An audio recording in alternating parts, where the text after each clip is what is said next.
This is Audible. Meditation and Its Methods by Swami Vivekananda. Read by Mayur Suvarna.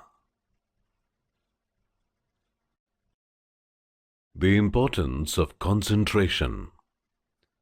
All knowledge that we have, either of the external or internal world, is obtained through only one method, by the concentration of the mind. No knowledge can be had of any science unless we can concentrate our minds upon the subject. The astronomer concentrates his mind through the telescope and so on. If you want to study your own mind, it will be the same process. You will have to concentrate your mind and turn it back upon itself. The difference in this world between mind and mind is simply the fact of concentration. One more concentrated than the other gets more knowledge. Concentration is the essence of all knowledge. Nothing can be done without it. 90% of thought force is wasted by the ordinary human being, and therefore he is constantly committing blunders. The trained man or mind never makes a mistake. Concentration is restraining the mind into smaller and smaller limits. When the mind is concentrated and turned backward on itself, all within us will be our servants, not our masters. The Greeks applied their concentration to the external world, and the result was perfection in art, literature, etc. The Hindu concentrated on the internal world, upon the unseen realms in the self, and developed the science of yoga. Yoga is controlling the senses, will and mind. The benefits of its study is that we learn to control instead of being controlled. Mind seems to be layer on layer. Our real goal is to cross all these intervening strata of our being and find God. The end and aim of yoga is to realize God. To do this, we must go beyond relative knowledge, go beyond the sense world. The world is awake to the senses. The children of the Lord are asleep on that plane. The world is asleep to the eternal. The children of the Lord are awake in that realm. These are the sons of God. There is but one way to control the senses, to see Him who is the reality in the universe. Then and only then can we really conquer our senses. The more this power of concentration, the more knowledge is acquired, because this is the one and only method of acquiring knowledge. Even the lowest shoe black, if he gives more concentration, will black shoes better. The cook with concentration will cook a meal all the better. In making money, or in worshipping God, or in doing anything, the stronger the power of concentration, the better will that thing be done. This is the one call, the one knock, which opens the gates of nature and lets out floods of light. This, the power of concentration, is the only key to the treasure house of knowledge. How are we to know that the mind has become concentrated? Because the idea of time will vanish. The more time passes unnoticed, the more concentrated we are. In common life, we see that when we are interested in a book, we do not note the time at all. And when we leave the book, we are often surprised to find how many hours have passed. All time will have the tendency to come and stand in the one present. So the definition is given. When the past and present come and stand in one, the mind is said to be concentrated. We read many books, but that does not bring us knowledge. We may read all the Bibles in the world, but that will not give us religion. Theoretical religion is easy enough to get. Anyone may get that. What we want is practical religion. The Christian idea of a practical religion is in doing good works, worldly utility. What good is utility? Judged from a utilitarian standpoint, religion is a failure. Every hospital is a prayer that more people may come there. What is meant by charity? Charity is not fundamental. It is really helping on the misery of the world, not eradicating it. One looks for name and fame and covers his efforts to obtain them with the enamel of charity and good works. He is working for himself under the pretext of working for others. Every so-called charity is an encouragement of the very evil it claims to operate against. Men and women go to balls and dance all night in honor of some hospital or other charitable institution, then go home, behave like beasts, and bring devils into the world to fill jails, insane asylums, and hospitals. So it goes on, and it is called good works, building hospital, etc. The ideal of good works is to lessen or eradicate the misery of the world. The yogi says, all misery comes from not being able to control the mind. The yogi's ideal is freedom from nature. Conquest of nature is his standard of work. The yogi says that all power is in the soul, and by the controlling of the mind and body, one conquers nature by the power of the soul. How has all the knowledge in the world been gained but by the concentration of the powers of the mind?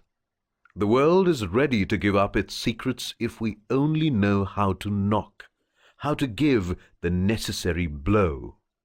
The strength and force of the blow comes through concentration. There is no limit to the power of the human mind. The more concentrated it is, the more power is brought to bear on one point. That is the secret. It is impossible to find God outside ourselves. It is impossible to find God outside of ourselves. Our own souls contribute all the divinity that is outside of us. We are the greatest temple. The objectification is only a faint imitation of what we see within ourselves. Concentration of the powers of the mind is our only instrument to help us see God. If you know one soul, your own, you know all souls, past, present, and to come. The will concentrates the mind. Certain things excite and control this will, such as reason, love, devotion, breathing. The concentrated mind is a lamp that shows us every corner of the soul. The main difference between men and the animals is the difference in their power of concentration. All success in any line of work is the result of this. Everybody knows something about concentration. We see its results every day. High achievements in art, music, etc. are the results of concentration. An animal has very little power of concentration. Those who have trained animals find much difficulty in the fact that the animal is constantly forgetting what is told him. He cannot concentrate his mind long upon anything at a time. Herein is the difference between man and the animals. Man has the greater power of concentration. The difference in their power of concentration also constitutes the difference between man and man. Compare the lowest with the highest man. The difference is in the degree of concentration. This is the only difference. Everybody's mind becomes concentrated at times. We all concentrate upon those things we love, and we love those things upon which we concentrate our minds. What mother is there that does not love the face of her homeliest child? That face is to her the most beautiful in the world. She loves it because she concentrates her mind on it. And if every one could concentrate his mind on that same face, everyone would love it. It would be to all the most beautiful face. We all concentrate our minds upon those things we love. When we hear beautiful music, our minds become fastened upon it, and we cannot take them away. Those who concentrate their minds upon what you call classical music do not like common music, and vice versa. Music, in which the notes follow each other in rapid succession, holds the mind readily. A child loves lively music because the rapidity of the notes gives the mind no chance to wander. A man who likes common music dislikes classical music because it is more complicated and requires a greater degree of concentration to follow it. The great trouble with such concentrations is that we do not control the mind. It controls us. Something outside of ourselves, as it were, draws the mind into it and holds it as long as it chooses. We hear melodious tones or see a beautiful painting, and the mind is held fast. We cannot take it away. If I speak to you well upon a subject you like, your mind becomes concentrated upon what I am saying. I draw your mind away from yourself and hold it upon the subject in spite of yourself. Thus our attention is held. Our minds are concentrated upon various things in spite of ourselves. We cannot help it. Now the question is, can this concentration be developed? And can we become masters of it? The yogis say yes. The yogis say that we can get perfect control of the mind.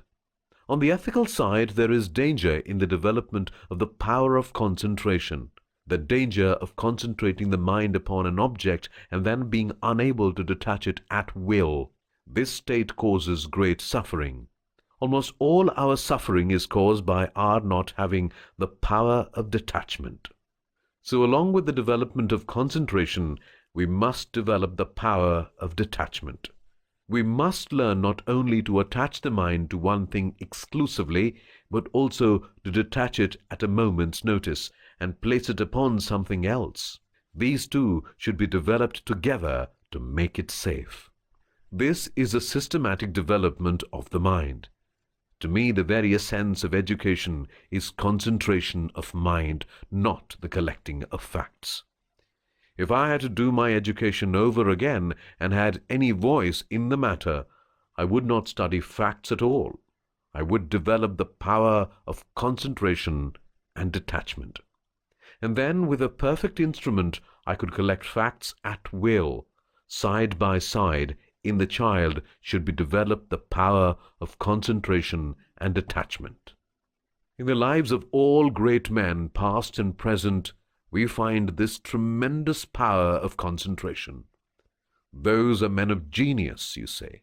The science of yoga tells us that we are all geniuses if we try hard to be. Some will come into this life better fitted and will do it quicker, perhaps. We can do all the same. The same power is in everyone. The subject of the present lecture is how to concentrate the mind in order to study the mind itself. Yogis have laid down certain rules, and this night I am going to give you a sketch of some of these rules. The development of concentration. Concentration, of course, comes from various sources. Through the senses, you can get concentration. Some get it when they hear beautiful music. Others when they see beautiful scenery. Some get concentrated by lying upon beds of spikes, sharp iron spikes, others by sitting upon sharp pebbles.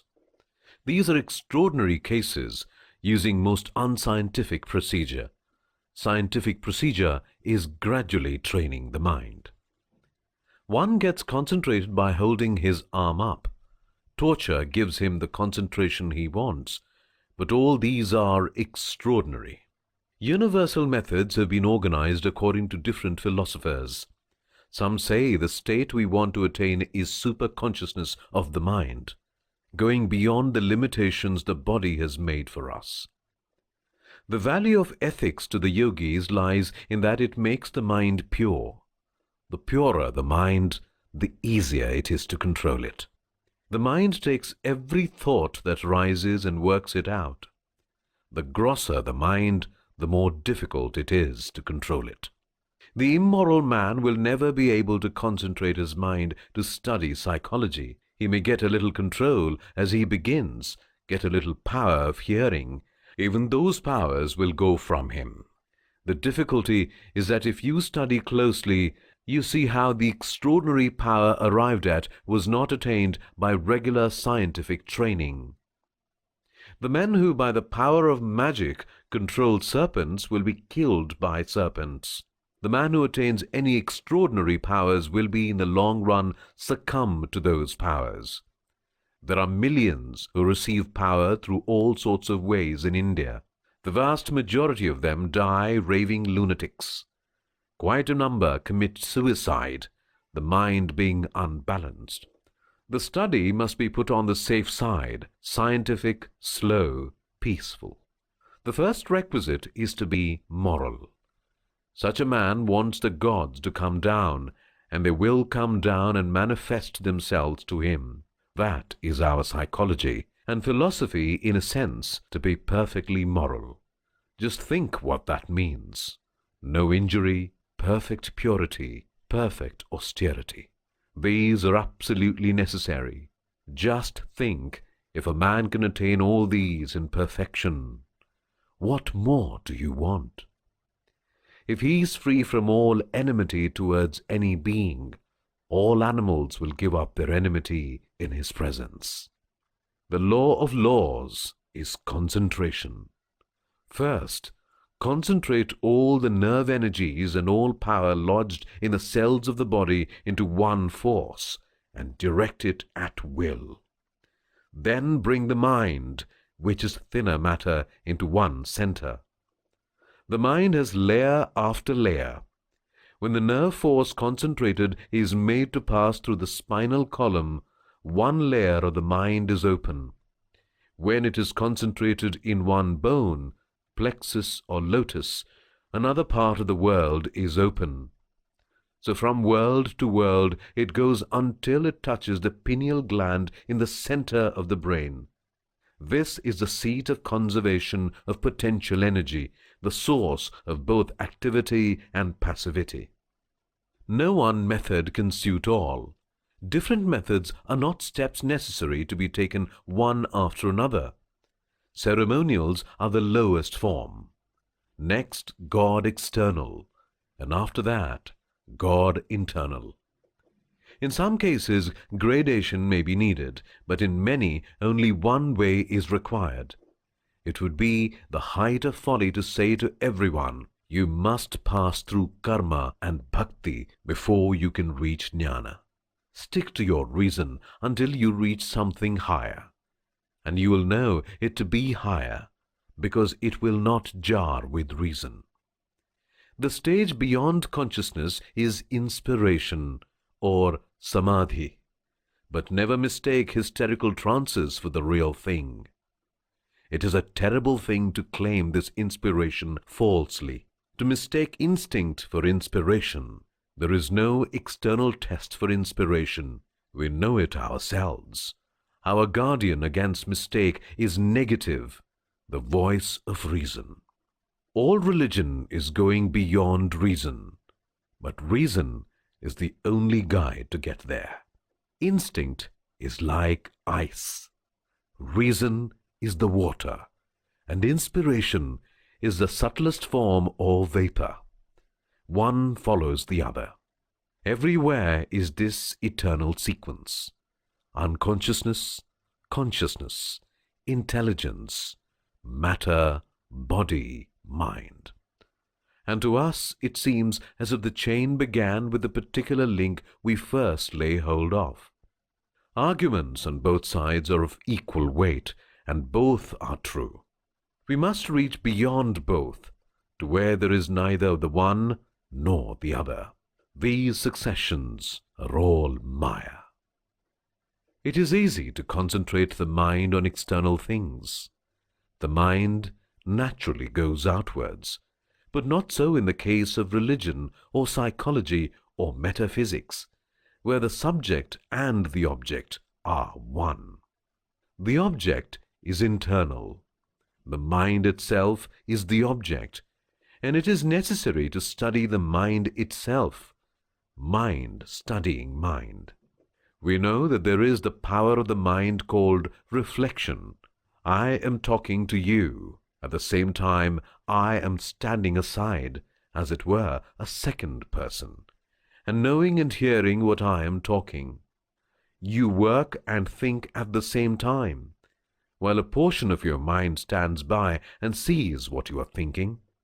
The powers of the mind should be concentrated and turned back upon itself, and as the darkest places reveal their secrets before the penetrating rays of the sun, so will this concentrated mind penetrate its own innermost secrets. Thus will we come to the basis of belief, the real, genuine religion.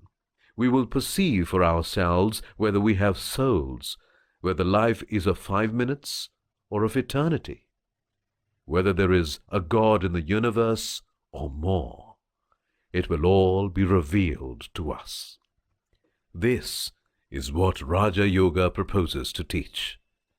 The goal of all its teaching is to how to concentrate the minds, then how to discover the innermost recesses of our own minds, then how to generalize their contents and form our own conclusions from them. It therefore never asks the question what our religion is, whether we are deists or atheists, whether Christian, Jews or Buddhists.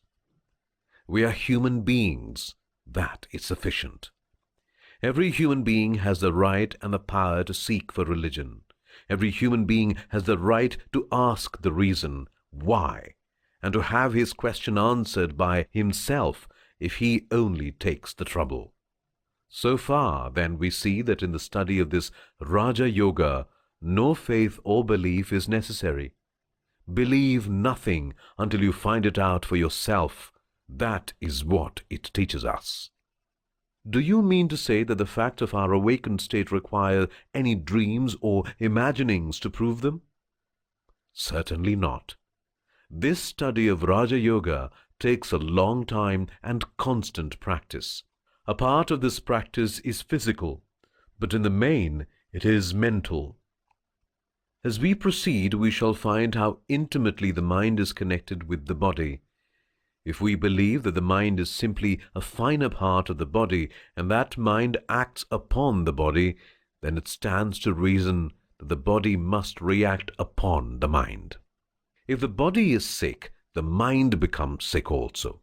If the body is healthy, the mind remains healthy and strong. When one is angry, the mind becomes disturbed. Similarly, when the mind is disturbed, the body also becomes disturbed. With the majority of mankind, the mind is greatly under the control of the body, their mind being very little developed. The vast mass of humanity is very little removed from the animals. Not only so, but in many instances the power of control is in them a little higher than that of the lower animals. We have very little command of our minds. Therefore, to bring that command about, to get that control over body and mind, we must take certain physical help. When the body is sufficiently controlled, we can attempt the manipulation of the mind. By manipulating the mind, we shall be able to bring it under our control, make it work as we like, and compel it to concentrate its powers as we desire. Samadhi, superconsciousness. All our knowledge, which is called rational, is referred to consciousness.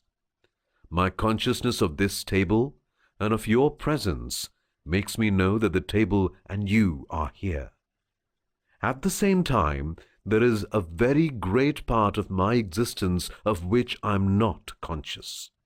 All the different organs inside the body, the different parts of the brain, nobody is conscious of these.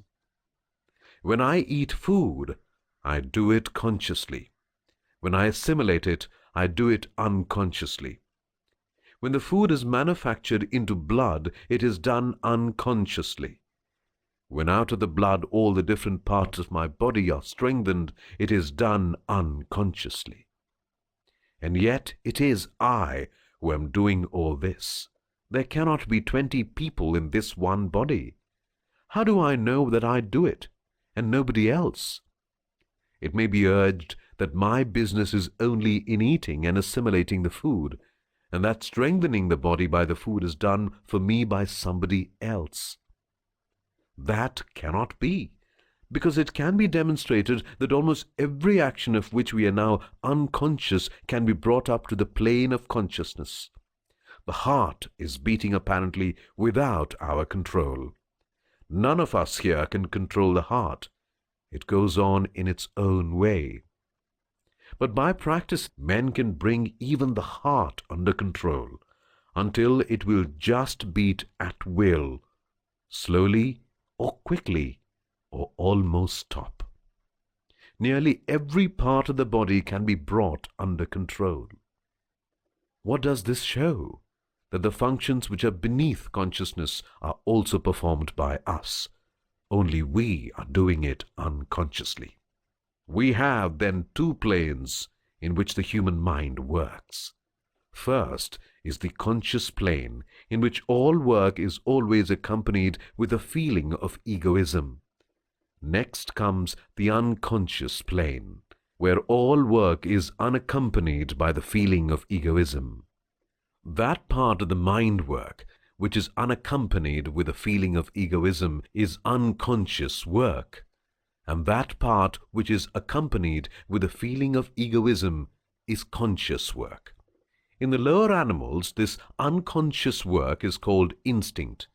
In higher animals, and in the highest of all animals, man, what is called conscious work prevails. But it does not end here. There is still higher plane upon which the mind can work. It can go beyond consciousness. Just as unconscious work is beneath consciousness, so there is another work which is above consciousness, and which also is not accompanied with a feeling of egoism. The feeling of egoism is only on the middle plane. Where the mind is above or below that line, there is no feeling of I, and yet the mind works. When the mind goes beyond this line of self-consciousness, it is called samadhi or superconsciousness. How, for instance, do we know that a man in samadhi has not gone below consciousness, has not degenerated instead of going higher? In both cases, the works are unaccompanied with egoism. The answer is, by the effects, by the results of the work, we know that which is below and that which is above. When a man goes into deep sleep, he enters a plane beneath consciousness. He works the body all the time. He breathes.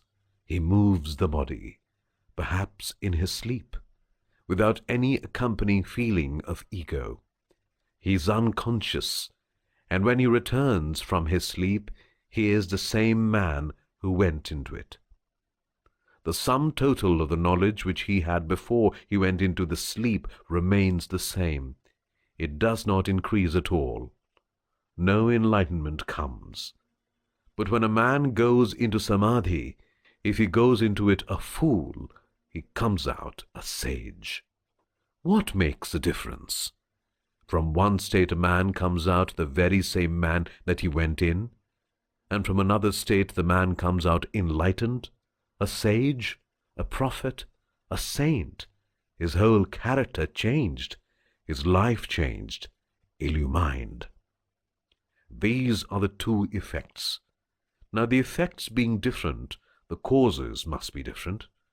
As this illumination with which a man comes back from samadhi is much higher than can be got from unconsciousness, or much higher than can be got by reasoning in a conscious state, it must therefore be superconsciousness, and samadhi is called the superconscious state. This, in short, is the idea of samadhi. What is its application? The application is here. The field of reason, or of the conscious workings of the mind, is narrow and limited. There is a little circle within which human reason must move. It cannot go beyond. Every attempt to go beyond is impossible. Yet it is beyond this circle of reason that there lies all that humanity holds most dear. All these questions, whether there is an immortal soul, whether there is a God, whether there is any supreme intelligence guiding this universe or not, are beyond the field of reason. Reason can never answer these questions. What does reason say? It says, I am agnostic. I do not know either yea or nay. Yet these questions are so important to us. Without a proper answer to them, human life will be purposeless. All our ethical theories, all our moral attitudes, all that is good and great in human nature have been molded upon answers that have come from beyond the circle. It is very important, therefore, that we should have answers to these questions. If life is only a short play, if the universe is only a fortuitous combination of atoms, then why should I do good to another? Why should there be mercy, justice, or fellow feeling? The best thing for this world would be to make hay while the sun shines, each man for himself. If there is no hope, why should I love my brother and not cut his throat? If there is nothing beyond, if there is no freedom but only rigorous dead laws, I should only try to make myself happy here. You will find people saying nowadays that they have utilitarian grounds as the basis of morality. What is this basis? Procuring the greatest amounts of happiness to the greatest number? Why should I do this? Why should I not produce the greatest unhappiness to the greatest number? If that serves my purpose, how will utilitarians answer this question? How do you know what is right or what is wrong? I am impelled by my desire for happiness, and I fulfill it, and it is in my nature. I know nothing beyond. I have these desires and must fulfill them. Why should you complain? Whence come all these truths about human life, about morality, about the immortal soul, about God, about love and sympathy, about being good, and above all, about being unselfish? All ethics, all human action, and all human thought hang upon this one idea of unselfishness. The whole idea of human life can be put into that one word, unselfishness. Why should we be unselfish? Where is the necessity, the force, the power of my being unselfish? You call yourself a rational man, a utilitarian? But if you do not show me a reason for utility, I say you are irrational. Show me the reason why I should not be selfish. To ask one to be unselfish may be good as poetry, but poetry is not reason. Show me a reason. Why should I be unselfish, and why be good? Because Mr. and Mrs. So-and-so say so does not weigh with me. Where is the utility of my being unselfish? My utility is to be selfish if utility means the greatest amount of happiness. What is the answer? The utilitarian can never give it. The answer is that this world is only one drop in an infinite ocean, one link in an infinite chain. Where did those that preached unselfishness and taught it to the human race get this idea? We know it is not instinctive. The animals which have instinct do not know it. Neither is it reason. Reason does not know anything about these ideas. Whence then did they come? We find in studying history one fact held in common by all the great teachers of religion the world ever had. They all claim to have got their truths from beyond. Only many of them did not know where they got them from. For instance, one would say that an angel came down in the form of a human being with wings and said to him, "Hear, O man, this is the message." Another says that a deva, a bright being, appeared to him. The third says he dreamed that his ancestor came and told him certain things. He did not know anything beyond that. But that is common, that all claim that this knowledge has come to them from beyond, not through their reasoning power. What does the science of yoga teach? It teaches that they were right in claiming that all this knowledge came to them from beyond reasoning, but that it came from within themselves. The yogi teaches that the mind itself has a higher state of existence, beyond reason, a superconscious state. And when the mind gets to that higher state, then this knowledge beyond reasoning comes to man. Metaphysical and transcendental knowledge comes to that man. This state of going beyond reason, transcending ordinary human nature, may sometimes come by chance to a man who does not understand its science. He, as it were, stumbles upon it. When he stumbles upon it, he generally interprets it as coming from outside. So this explains why an inspiration or transcendental knowledge may be the same in different countries. But in one country it will seem to come through an angel, and in another through a deva, and in a third through God. What does it mean? It means that the mind brought the knowledge by its own nature, and that the finding of the knowledge was interpreted according to the belief and education of the person through whom it came. The real fact is that these various men, as it were, stumbled upon this superconscious state. The yogi says there is a great danger in stumbling upon this state. In a good many cases, there is the danger of the brain being deranged, and, as a rule, you will find that all those men, however great they were, who had stumbled upon this superconscious state without understanding it, groped in the dark, and generally had, along with their knowledge, some quaint superstition. They opened themselves to hallucinations. Mohammed claimed that the angel Gabriel came to him in a cave one day and took him on the heavenly horse, Harak, and he visited the heavens. But with all that, Mohammed spoke some wonderful truths. If you read the Quran, you find the most wonderful truths mixed with superstitions. How will you explain it? That man was inspired, no doubt, but that inspiration was, as it were, stumbled upon. He was not a trained yogi, and did not know the reason of what he was doing.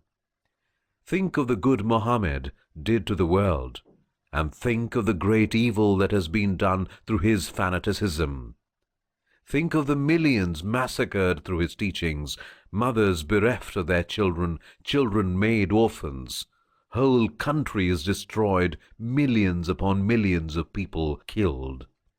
So we see this danger by studying the lives of great teachers like Muhammad and others. Yet we find at the same time that they were all inspired. Whenever a prophet got into a superconscious state by heightening his emotional nature, he brought away from it not only some truths, but some fanaticism also, some superstition which injured the world as much as the greatness of the teaching helped. To get any reason out of the mass of incongruity we call human life, we have to transcend our reason. But we must do it scientifically, slowly, by regular practice, and we must cast off all superstition. We must take up the study of the superconscious state just as any other science. On reason we must have to lay our foundation. We must follow reason as far as it leads. And when reason fails, reason itself will show us the way to the highest plane. When you hear a man say, "I am inspired," and then talk irrationally, reject it. Why? Because these three states, instinct, reason, and superconsciousness, or the unconscious, conscious, and superconscious states, belong to one and the same mind. There are not three minds in one man, but one state of it develops into the others. Instinct develops into reason, and reason into the transcendental consciousness. Therefore, not one of the states contradicts the others. Real inspiration never contradicts reason, but fulfills it. Just as you find the great prophet saying, "I come not to destroy, but to fulfill," so inspiration always comes to fulfill reason, and is in harmony with it. All the different steps in yoga are intended to bring us scientifically to the superconscious state, or samadhi. Furthermore, this is a most vital point to understand, that inspiration is as much in every man's nature as it was in that of the ancient prophets. These prophets were not unique. They were men as you and I. They were great yogis. They had gained this superconsciousness, and you and I can get the same. They were not peculiar people. The very fact that one man ever reached that state proves that it is possible for every man to do so. Not only is it possible, but every man must eventually get to that state, and that is religion. Experience is the only teacher we have. We may talk and reason all our lives, but we shall not understand a word of truth until we experience it ourselves. You cannot hope to make a man a surgeon by simply giving him a few books. You cannot satisfy my curiosity to see a country by showing me a map. I must have actual experience. Maps can only create curiosity in us to get more perfect knowledge. Beyond that, they have no value whatever. Clinging to books only degenerates the human mind. Was there ever a more horrible blasphemy than the statement that all the knowledge of God is confined to this or that book? How dare men call God infinite, and yet try to compress him within the covers of a little book? Millions of people have been killed because they did not believe what the book said, because they would not see all the knowledge of God within the covers of a book. Of course, this killing and murdering has gone by, but the world is still tremendously bound up in a belief in books. When the mind has been trained to remain fixed on a certain internal or external location, there comes to it the power of flowing in an unbroken current. As it were, towards that point, this state is called dhyana. When one has so intensified the power of dhyana as to be able to reject the external part of perception and remain meditating only on the internal part, the meaning that state is called samadhi. That is, if the mind can first concentrate upon an object, and then is able to continue in that concentration for a length of time, and then by continued concentration to dwell only on the internal part of the perception of which the object was the effect, everything comes under the control of such a mind. This meditative state is the highest state of existence. So long as there is desire, no real happiness can come. It is only the contemplative, witness-like study of objects that brings to us real enjoyment and happiness. The animal has its happiness in the senses, the man in his intellect, and the God in spiritual contemplation. It is only to the soul that has attained to this contemplative state that the world really became beautiful. To him who desires nothing and does not mix himself up with them, the manifold changes of nature are on one panorama of beauty and sublimity. Non-attachment. Does renunciation demand that we all become ascetics? Who then is to help others? Renunciation is not asceticism. Are all beggars Christ? Poverty is not a synonym for holiness, often the reverse. Renunciation is of the mind. How does it come? In a desert, when I was thirsty, I saw a lake. It was in the midst of a beautiful landscape. There were trees surrounding it, and their reflections could be seen in the water, upside down. But the whole thing proved to be a mirage. Then I knew that every day for a month I had seen this, and only that day, being thirsty, I had learnt it to be unreal.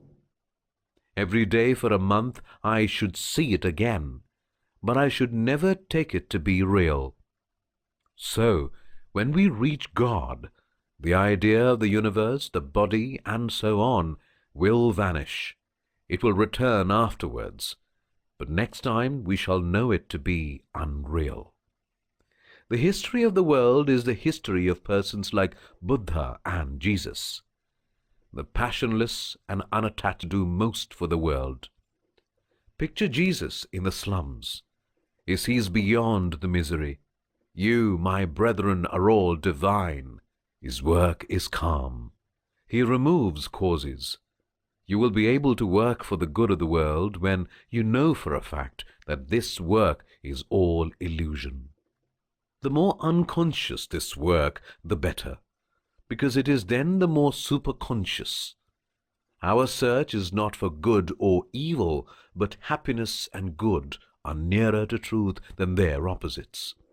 A man ran a thorn into his finger, and with another thorn took it out. The first thorn is evil, the second thorn is good. The self is that peace which passeth beyond both evil and good. The universe is melting down. Man draws nearer to God. For one moment he is real, God. He is redifferentiated, a prophet. Before him now the world trembles. A fool sleeps and wakes, a fool a man unconscious and superconscious. He returns with infinite power, purity, and love, the God-man. This is the use of the superconscious state. Attachment is the source of all our pleasures now. We are attached to our friends, to our relatives. We are attached to our intellectual and spiritual works. We are attached to external objects, so that we get pleasure from them. What again brings misery but this very attachment? We have to detach ourselves to earn joy. If only we had the power to detach ourselves at will, there would not be any misery.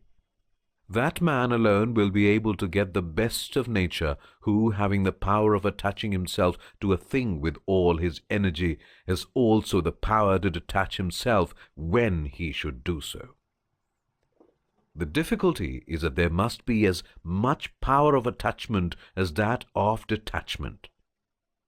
There are men who are never attracted by anything. They can never love. They're hard-hearted and apathetic. They escape most of the miseries of life. But the wall never feels misery. The wall never loves, is never hurt. But it is the wall, after all. Surely it is better to be attached and caught than to be a wall. Therefore the man who never loves, who is hard and stony, escaping most of the miseries of life, escapes also its joys. We do not want that. That is weakness. That is death. That soul has not been awakened that never feels weakness, never feels misery. That is a callous state. We do not want that. At the same time, we not only want this mighty power of love, this mighty power of attachment, the power of throwing our whole soul upon a single object, losing ourselves and letting ourselves be annihilated, as it were, for other souls, which is the power of the gods. But we want to be higher even than the gods. The perfect man can put his whole soul upon that one point of love. Yet he is unattached. How comes this? There is another secret to learn. The beggar is never happy. The beggar only gets a dole with pity and scorn behind it, at least with the thought behind that the beggar is a low object. He never really enjoys what he gets. We are all beggars. Whatever we do, we want a return. We're all traders. We're traders in life. We're traders in virtue. We're traders in religion. And alas, we're also traders in love.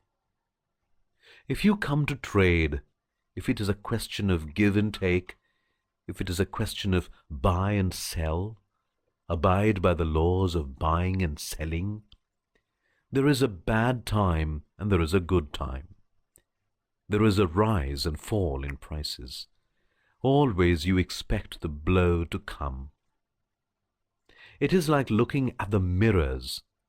Your face is reflected. You make a grimace. There is one in the mirror. If you laugh, the mirror laughs. This is buying and selling, giving and taking. We get caught. How? Not by what we give, but by what we expect.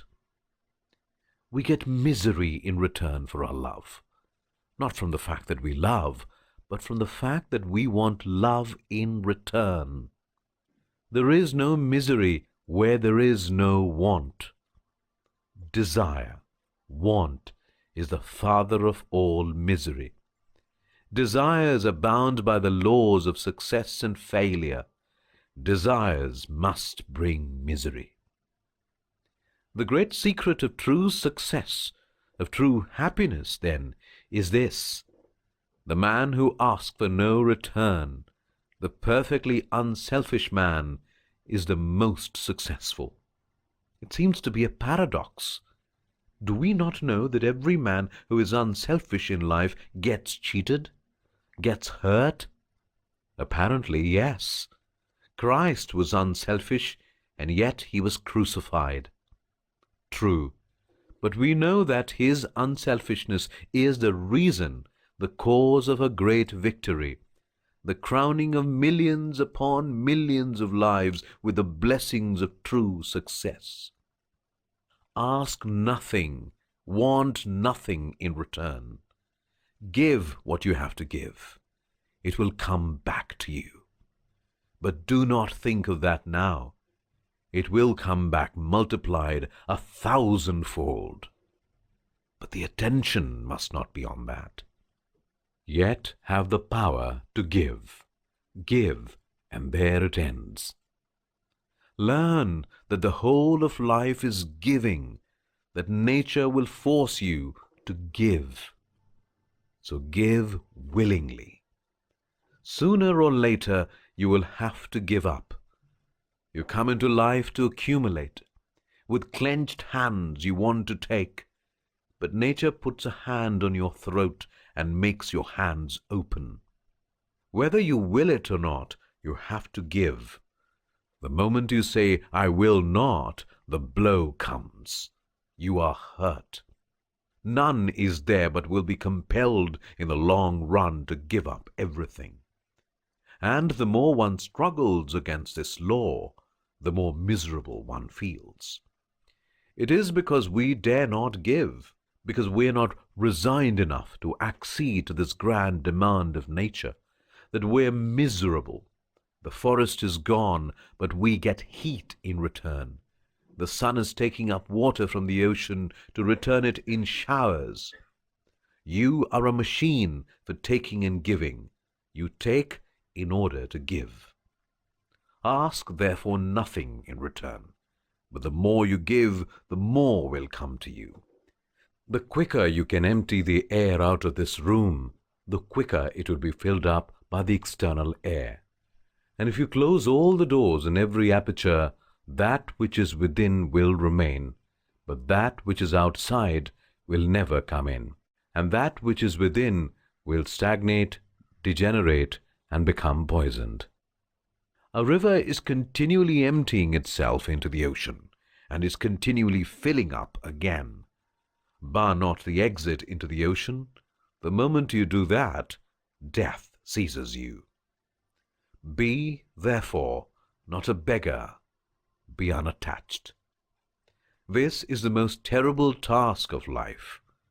You do not calculate the dangers on the path. Even by intellectually recognizing the difficulties, we really do not know them until we feel them. From a distance we may get a general view of a park. Well, what of that? We feel and really know it when we are in it, even if our every attempt is a failure, and we bleed and are torn asunder. Yet, through all this, we have to persevere our heart. We must assert our Godhead in the midst of all these difficulties. Nature wants us to react, to return blow for blow, cheating for cheating, lie for lie, to hit back with all our might. Then it requires a super divine power not to hit back, to keep control, to be unattached. Every day we renew our determination to be unattached. We cast our eyes back and look at the past objects of our love and attachment and feel how every one of them made us miserable. We went down into the depths of despondency because of our love. We found ourselves mere slaves in the hands of others. We were dragged down and down. And we make a fresh determination. Henceforth I will be master of myself. Henceforth I will have control over myself. But the time comes, and the same story once more. Again the soul is caught and cannot get out. The bird is in a net, struggling and fluttering. This is our life.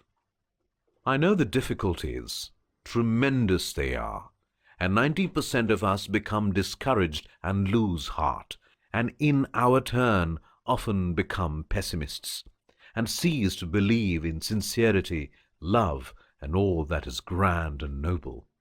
So we find men who, in the freshness of their lives, have been forgiving, kind, simple, and guileless, become in old age lying masks of men. Their minds are a mass of intricacy. There may be a good deal of external policy, possibly. They are not hot-headed, they do not speak, but it would be better for them to do so. Their hearts are dead, and therefore they do not speak. They do not curse, not become angry, but it would be better for them to be able to be angry, 1,000 times better to be able to curse. They cannot. There is death in the heart, for cold hands have seized upon it, and it can no more act, even to utter a curse, even to use a harsh word. All this we have to avoid. Therefore I say, we require super-divine power. Superhuman power is not strong enough. Super-divine strength is the only way, the one way out. By it alone we can pass through all these intricacies, through these showers of miseries unscathed. We may be cut to pieces, torn asunder, yet our hearts must grow nobler and nobler all the time. It is very difficult, but we can overcome the difficulty by constant practice. We must learn that nothing can happen to us unless we make ourselves susceptible to it. I have just said, no disease can come to me until the body is ready. It does not depend alone on the germs, but upon a certain predisposition which is already in the body. We get only that for which we are fitted. Let us give up on our pride and understand this, that never is misery undeserved. There never has been a blow undeserved. There never has been an evil for which I did not pave the way with my own hands. We ought to know that. Analyze yourselves, and you will find that every blow you have received came to you because you prepared yourselves for it. You did half, and the external world did the other half. That is how the blow came. That will sober us down. At the same time, from this very analysis will come a note of hope, and the note of hope is, I have no control of the external world, but that which is in me and nearer unto me, my own world, is in my control. If the two together are required to make a failure, if the two together are necessary to give me a blow, I will not contribute the one which is in my keeping, and how then can the blow come? If I get real control of myself, the blow will never come. By non-attachment and practice, meditation is perfected. I cannot tell anything about thee except that thou art my love. Thou art beautiful, oh, thou art beautiful. Thou art beauty itself. What is, after all, really required of us in this yoga is that our thirst after the beautiful should be directed to God. What is the beauty in the human face, in the sky, in the stars, and in the moon? It is only the partial apprehension of the real all-embracing divine beauty. He shining, everything shines. It is through His light that all things shine. Take this high position of bhakti, which makes you forget at once all your little personalities. Take yourself away from all the world's little selfish clingings. Do not look upon humanity as the center of all your human and higher interests. Stand as a witness, as a student, and observe the phenomena of nature.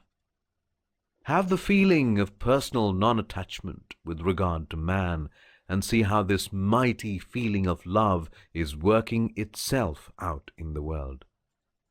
Sometimes a little friction is produced, but that is only in the course of the struggle to attain the higher real love. Sometimes there is a little fight or a little fall, but it is all only by the way. Stand aside and freely let these frictions come. You feel the frictions only when you are in the current of the world, but when you are outside of it, simply as a witness and as a student, you will be able to see that there are millions and millions of channels in which God is manifesting Himself as love. The Bhakti Yogi knows the meaning of life's struggles. He understands it. He has passed through a long series of these struggles and knows what they mean and earnestly desires to be free from the friction thereof. He wants to avoid the clash and go direct to the center of all attraction, the great Hari. This is the renunciation of the Bhakta.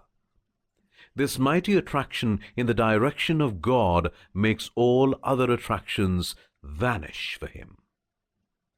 This mighty infinite love of God which enters his heart leaves no place for any other love to live there. How can it be otherwise? Bhakti fills his heart with the divine waters of the ocean of love, which is God Himself. There is no place there for little loves.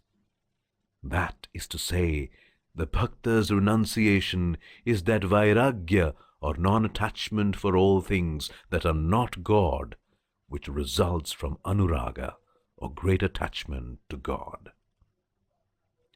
Whenever we say a thing is mine, misery will immediately come. Do not even say, my child, in your mind. Possess the child, but do not say, mine. If you do, then will come the misery. Do not say, my house. Do not say, my body. The whole difficulty is there. The body is neither yours nor mine, nor anybody's. These bodies are coming and going by the laws of nature. But we are free, standing as witness. This body is no more free than a picture or a wall. Why should we be attached so much to a body? If somebody paints a picture, he does it and passes on. Do not project that tentacle of selfishness. I must possess it. As soon as that is projected, misery will begin. So Karma Yoga says, first destroy the tendency to project this tentacle of selfishness. And when you have the power of checking it, hold it in, and do not allow the mind to get into the ways of selfishness. Then you may go out into the world and work as much as you can. Mix everywhere. Go where you please.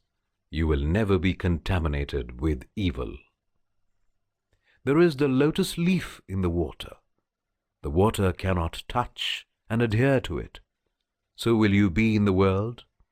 This is called vairagya, dispassion, or non-attachment. I believe I have told you that without non-attachment, there cannot be any kind of yoga. Non-attachment is the basis of all the yogas. The man who gives up living in houses, wearing fine clothes and eating good food, and goes into the desert may be a most attached person. His only possession, his own body, may become everything to him. And as he lives, he will be simply struggling for the sake of his body. Non-attachment does not mean anything that we may do in relation to our external body. It is all in the mind. The binding link of I and mine is in the mind. If we have not this link with the body and with the things of the senses, we are non-attached. Wherever and whatever we may be, a man may be on a throne and perfectly non-attached. Another man may be in rags and still very much attached. First, we have to attain the state of non-attachment, and then to work incessantly. Karma Yoga gives us the method that will help us in giving up all attachment, though it is indeed very hard. The body is our enemy and yet is our friend. Which of you can bear the sight of misery, and which of you cannot do so when you see it only as a painting? Because it is unreal. We do not identify ourselves with it. Everyone knows it is only a painting. It cannot bless us. It cannot hurt us. The most terrible misery painted upon a price of canvas we may even enjoy. We praise the technique of the artist. We wonder at his marvelous genius, even though the scene he paints is most horrible. That is the secret, that non-attachment be the witness. Since I was a child, I have heard about Krishna's life. I take it for granted there must have been a man called Krishna, and his Gita shows he has left a wonderful book. I told you, you can understand the character of a man by analyzing the fables about him. The fables have the nature of decorations. You must find they're all polished and manipulated to fit into the character. For instance, take Buddha. The central idea is sacrifice. There are thousands of folklore, but in every case, the sacrifice must have been kept up. There are thousands of stories about Lincoln, about some characteristic of that great man. You take all the fables and find the general idea and know that that was the central character of the man. You find in Krishna that non-attachment is the central idea. He does not need anything. He does not want anything. He works for work's sake, work for work's sake, worship for worship's sake. Do good because it is good to do good. Ask no more. That must have been the character of the man. Otherwise, these fables could not be brought down to the one idea of non-attachment. The purer the body and mind, the quicker the desired results will be obtained. You must be perfectly pure. Do not think of evil things. Such thoughts will surely drag you down. If you're perfectly pure and practice faithfully, your mind can finally be made a searchlight of infinite power. There is no limit to its scope, but there must be constant practice and non-attachment to the world. When a man reaches the superconscious state, all feelings of body melts away. Then alone does he become free and immortal. Meditation. We are at the beck and call of nature. If there is a sound outside, I have to hear it. If something is going on, I have to see it. Like monkeys, we are 2,000 monkeys concentrated, each one of us. Monkeys are very curious, so we cannot help ourselves and call this enjoying. Wonderful, this language. We are enjoying the world. We cannot help enjoying it. Nature wants us to do it. A beautiful sound. I'm hearing it, as if I could choose to hear it or not. Nature says, go down to the depths of misery. I become miserable in a moment. we talk about pleasures of the senses and possessions. One man thinks me very learned, another thinks he's a fool. This degradation, this slavery, without knowing anything, in the dark room we're knocking our heads against each other. What is meditation? Meditation is the power which enables us to resist all this. Nature may call us. Look, there is a beautiful thing. I do not look. Now she says, there is a beautiful smell. Smell it. I say to my nose, do not smell it. And the nose doesn't. Eyes do not see. Nature does such an awful thing. Kills one of my children and says, now, rascal, sit down and weep. Go to the depths, I say. I don't have to. I jump up. I must be free. Try it sometimes. In meditation for a moment, you can change this nature. Now, if you have that power in yourself, would not that be heaven? Freedom? That is the power of meditation. Always think that this body is only an inert instrument, and the self-contained Purusha within is your real nature. The adjunct of mind is his first and subtle covering. Then there is this body, which is his gross outer covering. The indivisible, changeless, self-effulgent Purusha is lying hidden under these delusive veils. Therefore, your real nature is unknown to you. The direction of the mind, which always runs after the senses, has to be turned within. The mind has to be killed. The body is but gross. It dies and dissolves into the 5 elements. But the bundle of mental impressions, which is the mind, does not die soon. It remains for some time in seed form and then sprouts and grows in the form of a tree. It takes on another physical body and goes the round of birth and death until self-knowledge arises. Therefore I say, by meditation and concentration and by the power of philosophical discrimination, plunge this mind in the ocean of existence, knowledge, bliss absolute. When the mind dies, all limiting adjuncts vanish, and you are established in Brahman. First, meditation should be a negative nature. Think away everything. Analyze everything that comes in the mind by the sheer action of the will. Next, assert what we really are: existence, knowledge, and bliss, being, knowing, and loving. Meditation is the means of unification of the subject and object. Meditate. Above, it is full of me. Below, it is full of me. In the middle, it is full of me. I am in all beings, and all beings are in me. Om Tat Sat. I am it. I am existence above mind. I am the one spirit of the universe. I am neither pleasure nor pain. The body drinks, eats, and so on. I am not the body. I am not mind.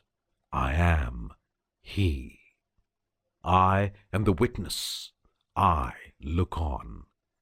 When health comes, I am the witness. When disease comes, I am the witness. I am existence, knowledge, bliss. I am the essence and nectar of knowledge. Through eternity I change not. I am calm, resplendent, and unchanging. Be like the pearl oyster. There is a pretty Indian fable to the effect that if it rains when the star Swati is in the ascendant and a drop of rain falls into an oyster, that drop becomes a pearl. The oysters know this, so they come to the surface when that star shines and wait to catch the precious raindrop. When a drop falls into them, quickly the oysters close their shells and dive down to the bottom of the sea, there to patiently develop the drop into the pearl. We should be like that. First hear, then understand, and then, leaving all distractions, shut your minds to outside influences and devote yourselves to developing the truth within you. There is the danger of frittering away your energies by taking up an idea only for its novelty, and then giving it up for another that is newer. Take one thing up and do it, and see the end of it, and before you have seen the end of it, do not give it up. He who can become mad with an idea, he alone sees light. Those that only take a nibble here and a nibble there will never attain anything. They may titillate their nerves for a moment, but there it will end. They will be slaves in the hands of nature and will never get beyond the senses. Those who really want to be yogis must give up once for all this nibbling at things. Take up one idea. Make that one idea your life. Think of it, dream of it, live on that idea. Let the brain, muscles, nerves, every part of your body be full of that idea, and just leave every other idea alone. This is the way to success, and this is the way great spiritual giants are produced. Others are mere talking machines. If you really want to be blessed and make others blessed, we must go deeper. The first step is not to disturb the mind, not to associate with persons whose ideas are disturbing. All of you know that certain persons, certain places, certain foods repel you. Avoid them. And those who want to go to the highest must avoid all company, good or bad. Practice hard. Whether you live or die does not matter. You have to plunge in and work without thinking of the result. If you're brave enough, in 6 months you will be a perfect yogi. But those who take up just a bit of it and a little of everything else make no progress. It is of no use simply to take a course of lessons. To those who are fully of tamas, ignorant and dull, those whose minds never get fixed on any idea, who only crave for something to amuse them, religion and philosophy are simply objects of entertainment. These are the unpersevering. They hear a talk, think it very nice, and then go home and forget all about it. To succeed, you must have tremendous perseverance, tremendous will. I will drink the ocean, says the persevering soul. At my will, mountains will crumble up. Have that sort of energy, that sort of will. Work hard, and you will reach the goal. There is one soul, which is the greatest of all. This is Ishvara, Lord of Yoga. God is creator with attributes. He is the individual. He is omnipotent. He resides in every heart. There is no body. He does not need a body. All you get by the practice of meditation, etc., you can get by meditation upon Ishvara, Lord of Yogis. The same can be attained by meditating upon a great soul. For upon the harmony of life, these are called objective meditations. So, you begin to meditate upon certain external things, objective things, either outside or inside. If you take a long sentence, that is no meditation at all. That is simply trying to get the mind collected by repetition. Meditation means the mind is turned back upon itself. The mind stops all the thought waves and the world stops. Your consciousness expands. Every time you meditate, you will keep your growth. Work a little harder, more, and meditation comes. You do not feel the body or anything else. When you come out of it after the hour, you have had the most beautiful rest you ever had in your life. That is the only way you ever give rest to your system. Not even the deepest sleep will give you such rest as that. The mind goes on jumping even in the deepest sleep. Just those few minutes in meditation, your brain has almost stopped. just a little vitality is kept up. You may be cut to pieces and not feel it at all. You feel such pleasure in it. It becomes so light. This perfect rest we will get in meditation. Meditation is a sort of prayer, and prayer is meditation. The highest meditation is to think of nothing. If you can remain one moment without thought, great power will come. The whole secret of knowledge is concentration. Soul best develops itself by loving God with all the heart. Soul is the thinking principle in man, of which mind is a function. Soul is only the conduit from spirit to mind.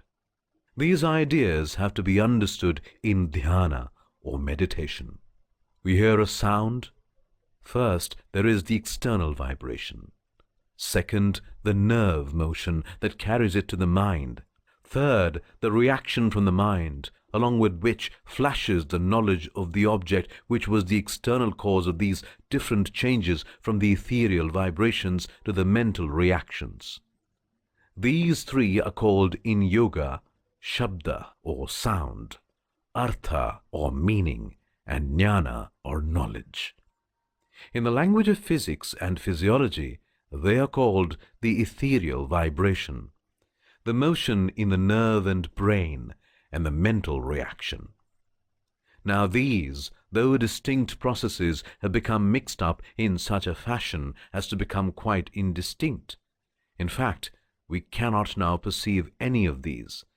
We only perceive their combined effect, what we call the external object. Every act of perception includes these three, and there is no reason why we should not be able to distinguish them. When by the previous preparations it becomes strong and controlled and has the power of finer perception, the mind should be employed in meditation. This meditation must begin with gross objects and slowly rise to finer and finer until it becomes objectless. The mind should first be employed in perceiving the external causes of sensations, then the internal motions, and then its own reaction.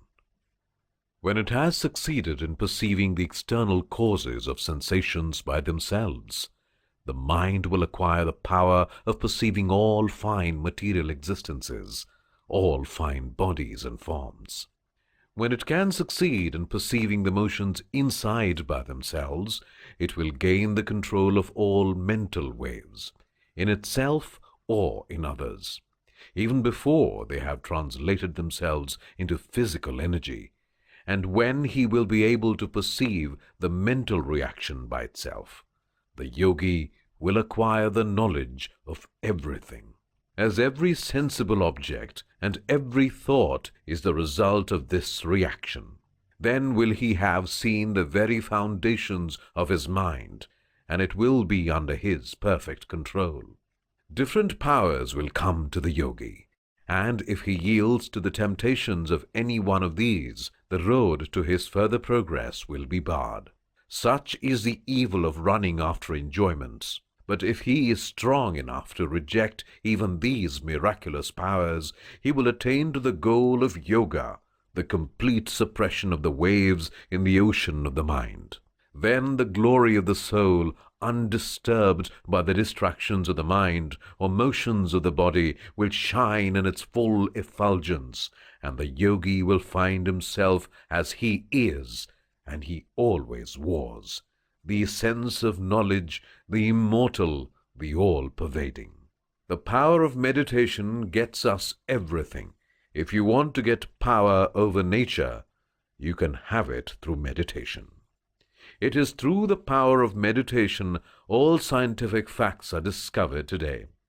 They study the subject and forget everything, their own identity and everything, and then the great fact comes like a flash. Some people think that is inspiration. There is no more inspiration than there is expiration, and never was anything got for nothing. By constant repetition of the syllable Om, and by meditating on its meaning, everything can be obtained. All sins are washed away by uttering the name of the Lord. He gets all who resigns himself to the will of God. Yes, these words of the Shastras and the sages are no doubt true. But do you see, thousands of us are, for our whole life, meditating on Om, are getting ecstatic in devotion in the name of the Lord, and are crying, "Thy will be done. I am fully resigned to Thee." And what are they actually getting in return? Absolutely nothing. How do you account for this? The reason lies here, and it must be fully understood. Whose meditation is real and effective? Who can really resign himself to the will of God? Who can utter with power irresistible, like that of a thunderbolt, the name of the Lord? It is he who has earned Chitta Shuddhi, that is, whose mind has been purified by work, or in other words, he who is the Dharmika.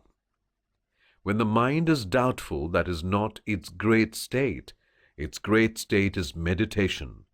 It looks upon things and sees things, not identifying itself with anything else.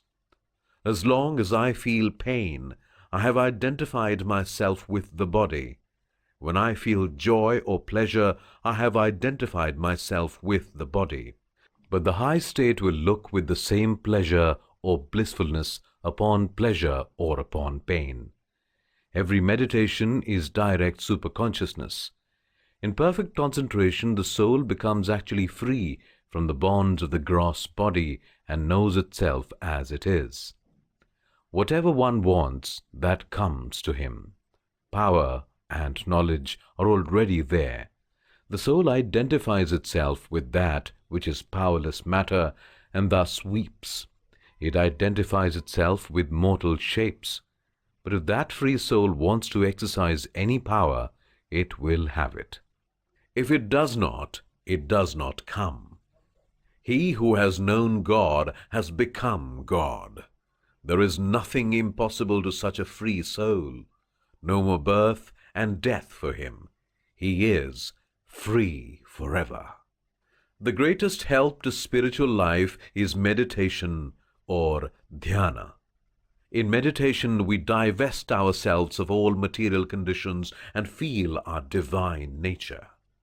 We do not depend upon any external help in meditation. The touch of the soul can paint the brightest color even in the dingiest places. It can cast a fragrance over the vilest thing. It can make the wicked divine, and all enmity, all selfishness is effaced. The less the thought of the body, the better, for it is the body that drags us down. It is attachment, identification, which makes us miserable. That is the secret. To think that I am the spirit and not the body, and that the whole of this universe, with all its relations, with all its good and all its evil, is but a series of paintings, scenes on a canvas, of which I am the witness. How is it to be attained? In a dozen different ways. Each temperament has its own way, but this is the general principle. Get hold of the mind. The mind is like a lake, and every stone that drops into it raises waves. These waves do not let us see what we are. The full moon is reflected in the water of the lake, but the surface is so disturbed that we do not see the reflection clearly. Let it be calm. Do not let nature raise the wave. Keep quiet, and then, after a little while, she will give you up. Then we know what we are. God is there already, but the mind is so agitated, always running after the senses. You close the senses, and yet you whirl and whirl about. Just this moment I think I'm all right, and I will meditate upon God, and then my mind goes to London in 1 minute. And if I pull it away from there, it goes to New York to think about the things I have done there in the past. These waves are to be stopped by the power of meditation. Slowly and gradually, we are to train ourselves. It is no joke, not a question of a day, or a year's, or maybe of births. Never mind. The pull must go on. Knowingly, voluntarily, the pull must go on. Inch by inch, we will gain ground. We will begin to feel and get real possessions, which no one can take away from us. The wealth that no man can take. The wealth that nobody can destroy. The joy that no misery can hurt any more. All these years we have been dependent upon others. If I have a little pleasure and that person goes away, my pleasure is gone. See the folly of man. He depends for happiness upon men. All separations are misery, naturally. Depending upon wealth for happiness, there is fluctuation of wealth. Depending upon health or upon anything except the unchangeable spirit must bring misery today or tomorrow. Accepting the infinite spirit, everything else is changing. There is the whirl of change. Permanence is nowhere except in yourself. There is the infinite joy, unchanging. Meditation is the gate that opens that to us. Prayers, ceremonials, and all the other forms of worship are simply kindergartens of meditation. You pray, you offer something. A certain theory existed that everything raised to one's spiritual power. The use of certain words, flowers, images, temples, ceremonials like the waving of lights brings the mind to that attitude. But that attitude is always in the human soul, nowhere else. People are all doing it, but what they do without knowing it, do knowingly. That is the power of meditation. All knowledge you have, how did it come? From the power of meditation. The soul churned the knowledge out of its own depths. What knowledge was there ever outside of it? In the long run, this power of meditation separates ourselves from the body, and then the soul knows itself as it is, the unborn, the deathless and birthless being. No more is there any misery, no more births upon this earth, no more evolution. The soul knows itself as having ever been perfect and free. The power of meditation. Meditation has been laid stress upon by all religions. The meditative state of mind is declared by the yogis to be the highest state in which the mind exists. When the mind is studying the external object, it gets identified with it, loses itself. To use the simile of the old Indian philosopher, the soul of man is like a piece of crystal, but it takes the color of whatever is near it. Whatever the soul touches, it has to take its color. That is the difficulty. That constitutes the bondage. The color is so strong, the crystal forgets itself and identifies itself with the color. Suppose a red flower is near the crystal, and the crystal takes the color and forgets itself, thinks it is red. We have taken the color of the body and have forgotten what we are. All the difficulties that follow come from that one dead body. All our fears, all our worries, anxieties, troubles, mistakes, weakness, evil, affront that one great blunder, that we are bodies. This is the ordinary person. It is the person taking the color of the flower near to it. We are no more bodies than the crystal is the red flower. The practice of meditation is pursued. The crystal knows what it is, takes its own color.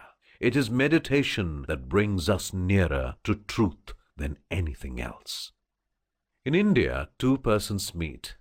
In English they say, "How do you do?" The Indian greeting is, "Are you upon yourself?"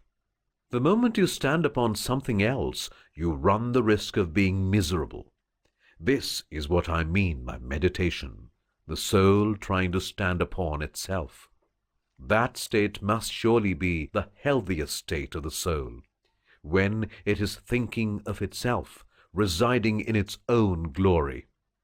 No, all the other methods that we have by exciting emotions, prayers, and all that really have that one end in view.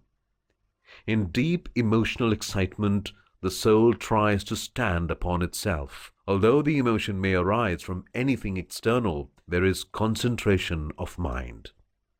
There are 3 stages in meditation. The first is what is called dharana, concentrating the mind upon an object. I try to concentrate my mind upon this glass, excluding every other object from my mind except this glass, but the mind is wavering. When it has become strong and does not waver so much, it is called dhyana, meditation. And then there is a still higher state, when the differentiation between the glass and myself is lost. Samadhi, or absorption. The mind and the glass are identical. I do not see any difference. All the senses stop, and all powers that have been working through other channels of other senses are focused in the mind. Then this glass is under the power of the mind entirely. This is to be realized. It is a tremendous play played by the yogis. Take for granted the external object exists. Then that which is really outside of us is not what we see. The glass that I see is not the external object, certainly. That external something which is the glass I do not know and will never know. Something produces an impression upon me. Immediately I send the reaction towards that, and the glass is the result of the combination of these two. Action from outside, X. Action from inside, Y. The glass is XY. When you look at X, call it external world. At Y, internal world. If you try to distinguish which is your mind and which is the world, there is no such distinction. The world is the combination of you and something else. Let us take another example. You are dropping stones upon the smooth surface of a lake. Every stone you drop is followed by a reaction. The stone is covered by the little waves in the lake. Similarly, external things are like the stones dropping into the lake of the mind. So we do not really see the external. We see the wave only. These waves that rise in the mind have caused many things outside. We're not discussing the merits of idealism and realism. We take for granted that things exist outside, but what we see is different from things that exist outside, as we see what exists outside plus ourselves. Suppose I take my contribution out of the glass. What remains? Almost nothing. The glass will disappear. If I take my contribution from the table, what would remain of the table? Certainly not this table, because it was a mixture of the outside plus my contribution. The poor lake has got to throw the wave towards the stone whenever the stone is thrown in it. The mind must create the wave towards any sensation. Suppose we can withhold the mind. At once we are masters. We refuse to contribute our share to all these phenomena.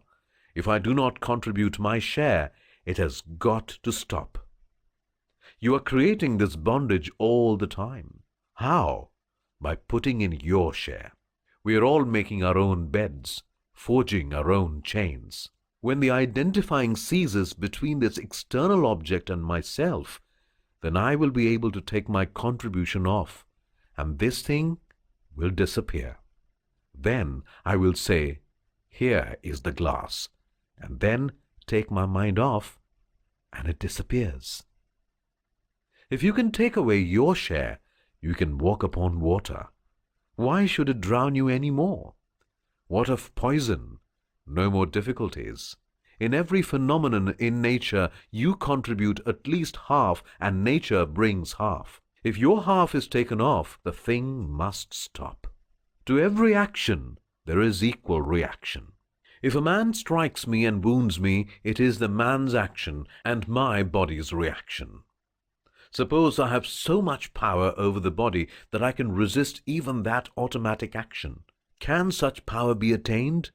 The books say it can. If you stumble on it, it is a miracle. If you learn it scientifically, it is yoga. I have seen people healed by the power of mind. There is a miracle worker. We say he prays and the man is healed. Another man says, not at all, it is just the power of the mind. The man is scientific. He knows what he is about. The power of meditation gets us everything. If you want to get power over nature, you can have it through meditation. It is through the power of meditation all scientific facts are discovered today. They study the subject and forget everything, their own identity and everything, and then the great fact comes like a flash. Some people think that is inspiration. There is no more inspiration than there is expiration, and never was anything got for nothing. The highest so-called inspiration was the work of Jesus. He worked hard for ages in previous births. That was the result of his previous work, hard work. It is all nonsense to talk about inspiration. Had it been, it would have fallen like rain. Inspired people in any line of thought only come among nations who have general education and culture.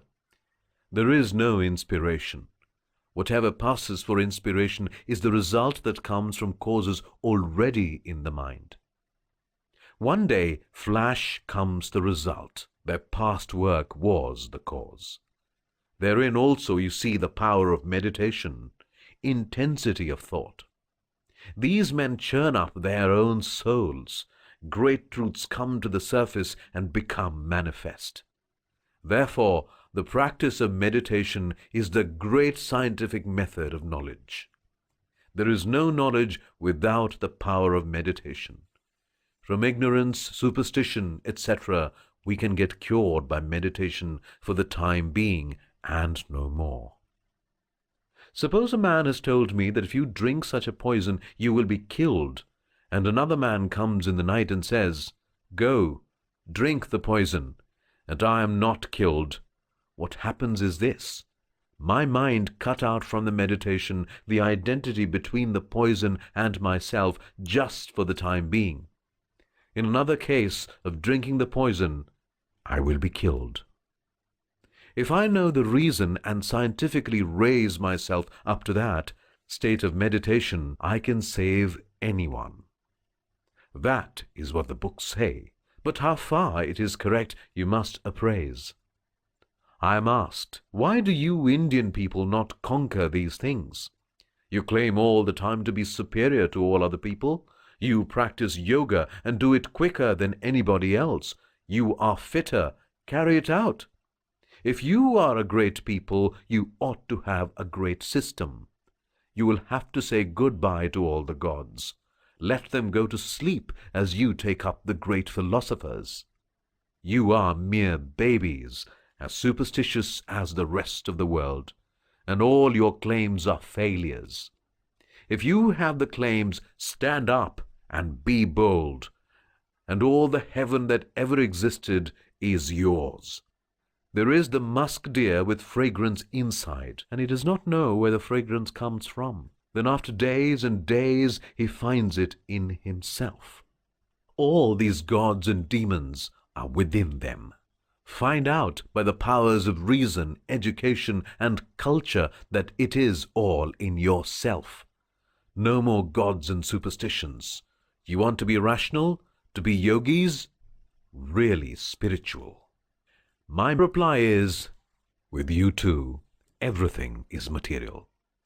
What is more material than God sitting on a throne? You look down upon the poor man who is worshipping the image. You are no better. And you, gold worshippers, what are you?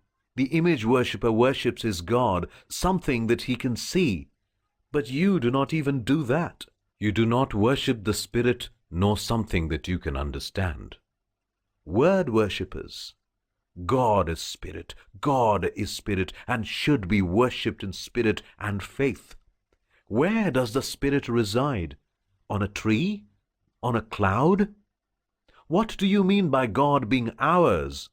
You are the Spirit. That is the first fundamental belief you must never give up. I am the spiritual being. It is there. All this skill of yoga and the system of meditation and everything is just to find Him there. Why am I saying all this just now? Until you fix the location, you cannot talk. You fix it up in heaven and all the world ever except in the right place. I am Spirit, and therefore the Spirit of all spirits must be in my soul. Those who think it anywhere else are ignorant. Therefore it is to be sought here in this heaven. All the heaven that ever existed is within myself. There are some sages who, knowing this, turn their eyes inward and find the Spirit of all spirits in their own spirit. That is the scope of meditation. Find out the truth about God and about your own soul, and thus attain to liberation. You're all running after life, and we find that is foolishness. There is something much higher than life even. This life is inferior, material. Why should I live at all? I am something higher than life. Living is always slavery. We always get mixed up. Everything is a continuous chain of slavery. You get something, and no man can teach another. It is through experience we learn that young man cannot be persuaded that there are any difficulties in life. You cannot persuade the old man that life is all smooth. He has had many experiences. That is the difference. By the power of meditation, we've got to control, step by step, all these things. We have seen philosophically that all these differentiations, spirit, mind, matter, etc., have no real existences. Whatever exists is one. There cannot be many. That is what is meant by science and knowledge. Ignorance sees manifold. Knowledge realizes one. Reducing the many into one is science. The whole of the universe has been demonstrated into one. That science is called the science of Vedanta. The whole universe is one. The one runs through all this seeming variety. We have all these variations now, and we see them. What we call the 5 elements: solid, liquid, gaseous, luminous, ethereal. After that, the state of existence is mental, and beyond that spiritual. Not that spirit is one and mind is another, ether another, and so on.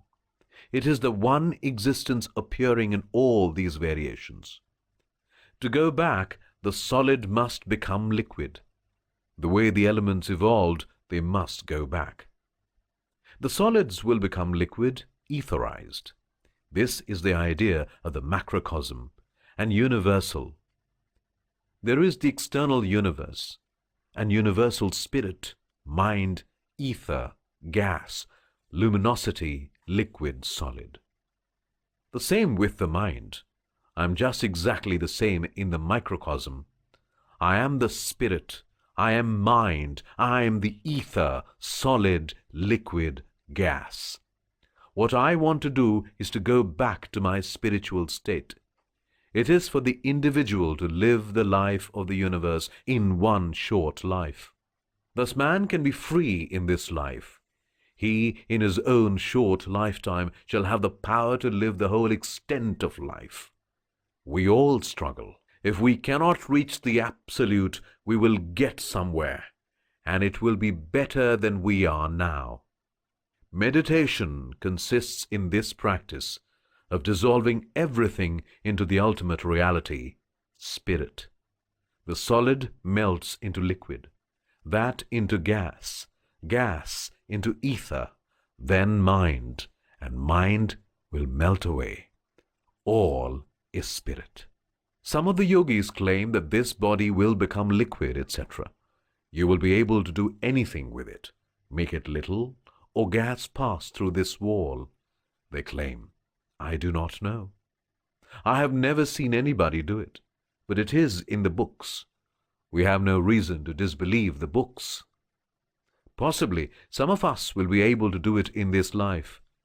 Like a flash it comes, as a result of our past work. Who knows, but some here are old yogis with just a little to do to finish the whole work. Practice. Meditation, comes from a process of imagination. You go through all these processes, purification of the elements, making the one melt the other, that into the next higher, that into mind, that into spirit, and then you are spirit. Spirit is always free, omnipotent, omniscient, of course under God. There cannot be many gods. These liberated souls are wonderfully powerful, almost omnipotent. But none can be as powerful as God. If one liberated soul said, I will make this planet go this way, and another said, I will make it go that way, there would be confusion. Don't you make this mistake? When I say in English, I am God, it is because I have no better word. In Sanskrit, God means absolute existence, knowledge and wisdom, infinite self-luminous consciousness. No person. It is impersonal. I am never Rama, never one with Ishvara, the personal aspect of God, but I am one with Brahman, the impersonal, all-pervading existence. Here is a huge mass of clay. Out of that clay I made a little mouse, and you made a little elephant. Both are clay. Melt both down. They're essentially one. I and my Father are one. But the clay mouse can never be one with the clay elephant. I stop somewhere. I have a little knowledge. You a little more. You stop somewhere. There is one soul which is the greatest of all.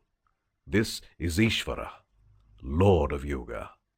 God is creator with attributes. He is the individual.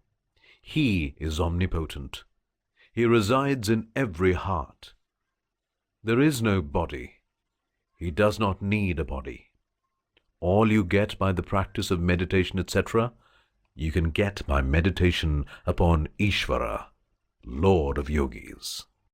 Thousands of divine beings are standing about you. You do not see them because our world is determined by our senses. We can only see this outside. Let us call it X. We see that X according to our mental state. Let us take the tree standing outside. A thief came, and what did he see in the stump? A policeman. The child saw a huge ghost. The young man was waiting for his sweetheart, and what did he see? His sweetheart. But the stump of the tree had not changed. It remained the same. This is God Himself. And with our foolishness we see Him to be man, to be dust, to be dumb, miserable. Those who are similarly constituted will group together naturally and live in the same world. Otherwise stated, you live in the same place. All the heavens and all the hells are right here. For example, take planes in the form of big circles cutting each other at certain points. On this plane in one circle, we can be in touch with a certain point in another circle. If the mind gets to the center, you begin to be conscious on all planes. In meditation, sometimes you touch another plane, and you see other beings, disembodied spirits, and so on. You get there by the power of meditation. This power is changing our senses. You see, refining our senses. If you begin to practice meditation 5 days, you will feel the pain from within these centers of consciousness, and hearing becomes finer. That is why all the Indian gods have 3 eyes. That is a psychic eye that opens out and shows you spiritual things. As this power of Kundalini rises from one center to the other in the spine, it changes the senses, and you begin to see this world another. It is heaven. You cannot talk. Then the Kundalini goes down to the lower centers. You're again man until the Kundalini reaches the brain. All the centers have been passed, and the whole vision vanishes, and you perceive nothing but the one existence. You are God. All heavens you make out of Him, all worlds out of Him. He is the one existence. Nothing else exists. The practice of meditation.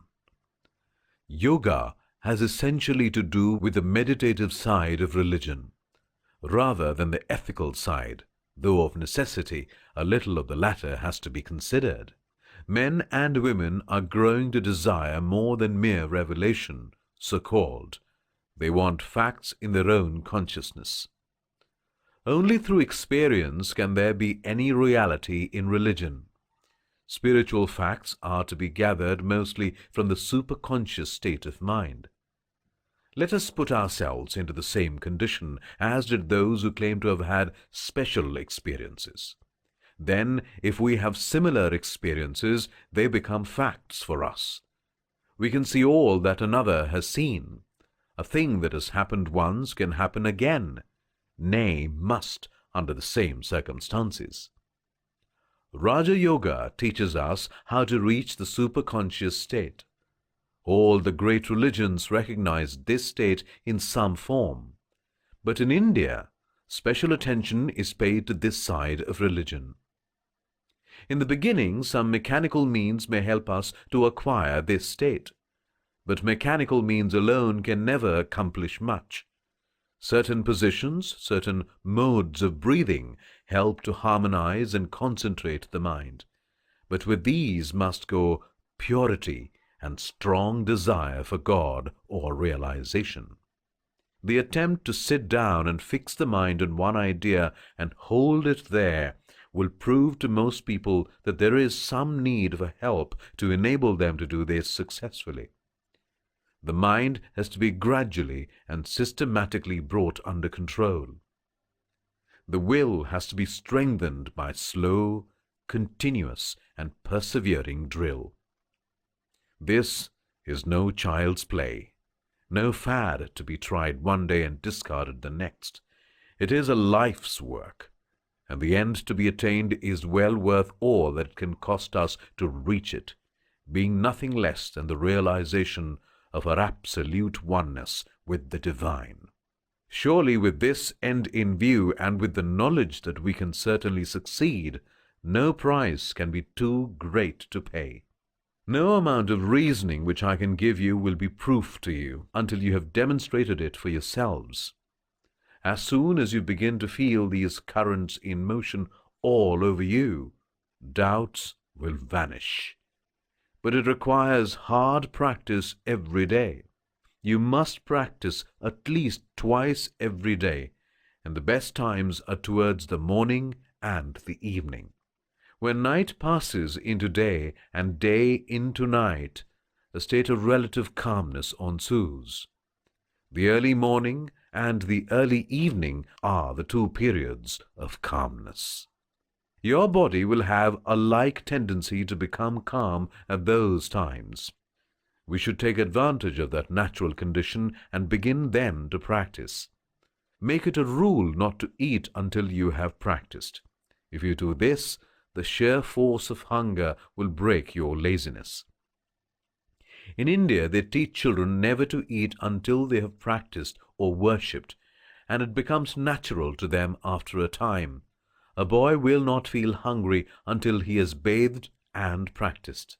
Sit in a straight posture, and the first thing to do is to send a current of holy thought to all creation. Mentally repeat, "Let all beings be happy. Let all beings be peaceful. Let all beings be blissful." So do to the east, south, north, and west. The more you do that, the better you will feel yourself. You will find at last that the easiest way to make ourselves healthy is to see that others are healthy, and the easiest way to make ourselves happy is to see that others are happy.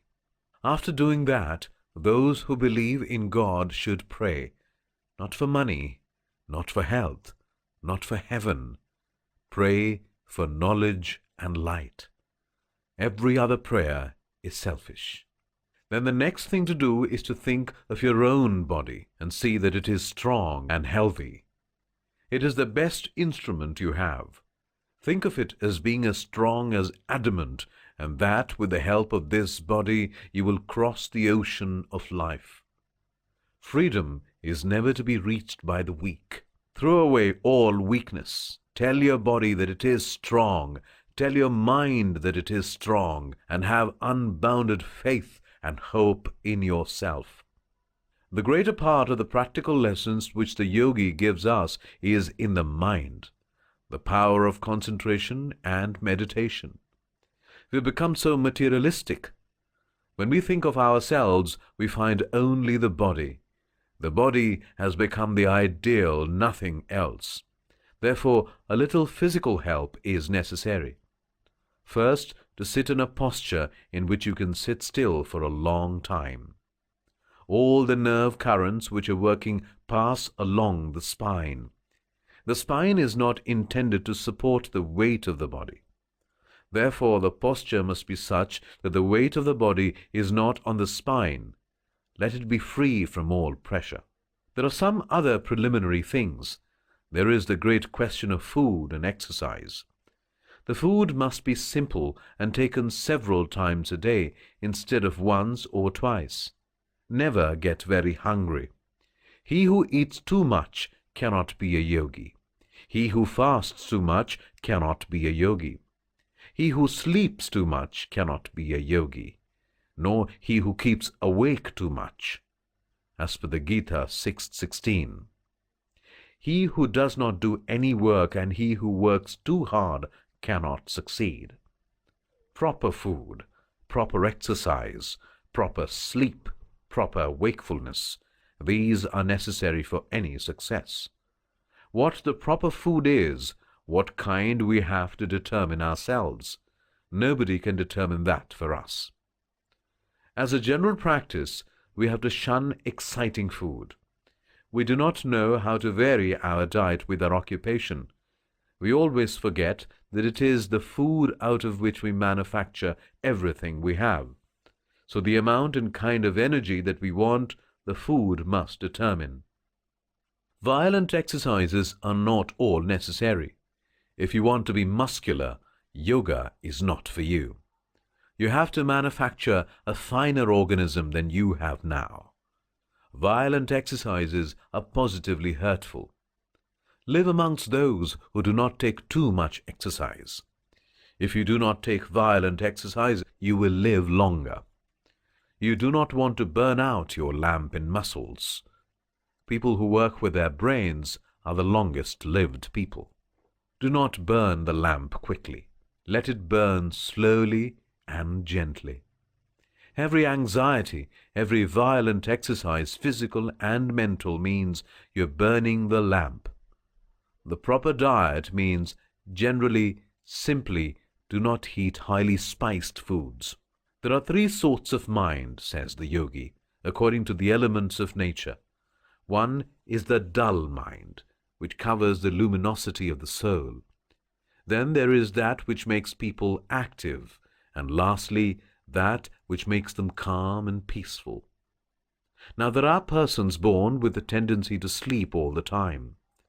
Their taste will be towards the type of food which is rotting, crawling cheese. They will eat cheese that fairly jumps off the table. It is a natural tendency with them. Then active people. Their taste is for everything hot and pungent, strong alcohol. Sattvika people are very thoughtful, quiet, and patient. They take food in small quantities and never anything bad.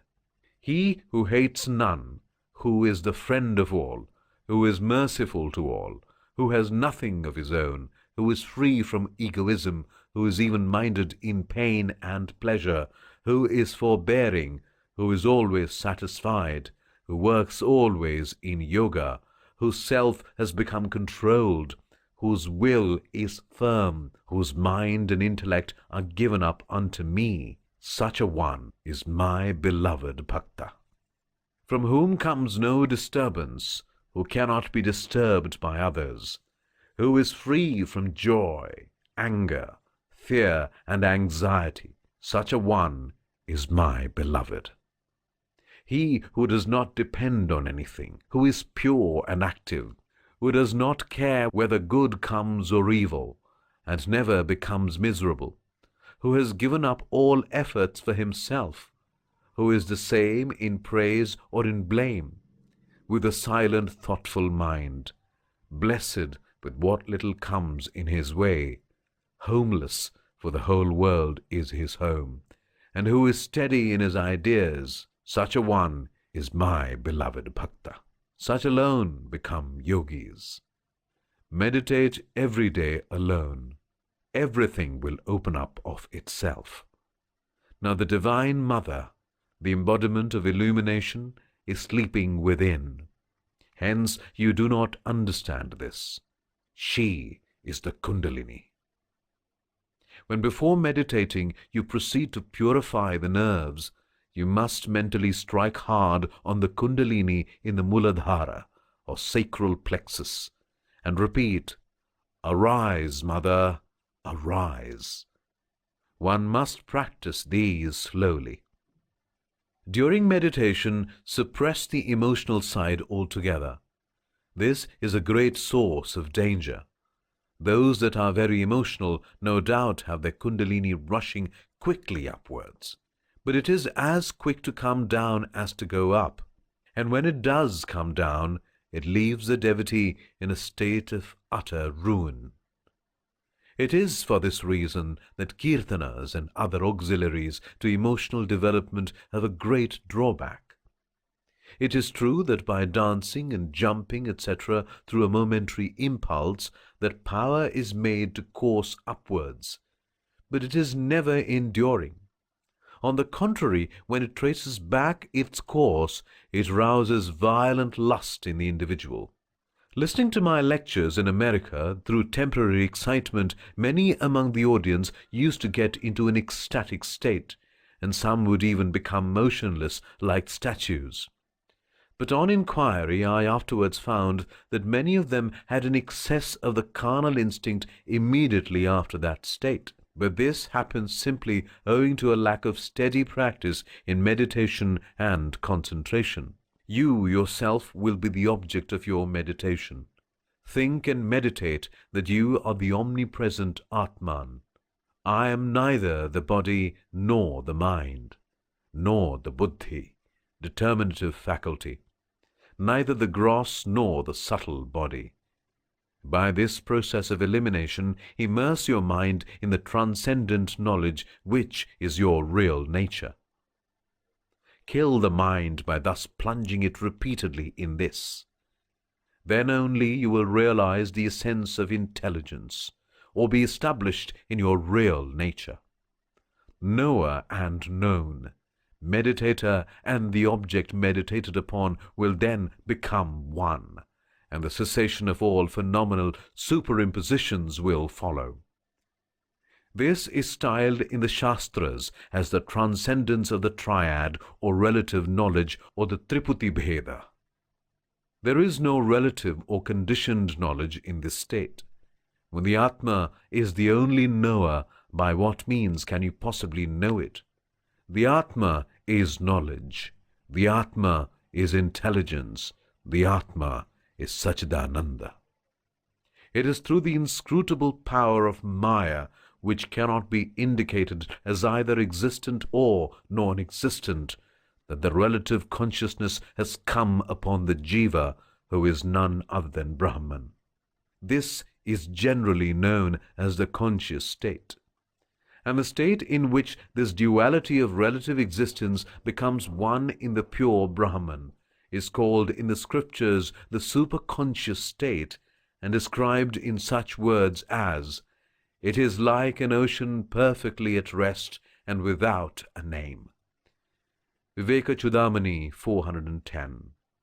There is another way in which this idea of mercy and selfless charity can be put into practice. That is, by looking upon work as worship, in case we believe in a personal God.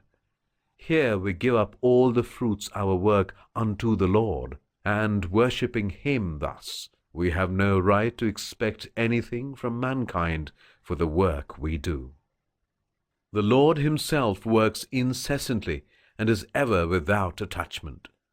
Just as water cannot wet the lotus leaf, so work cannot bind the unselfish man by giving rise to attachment to results.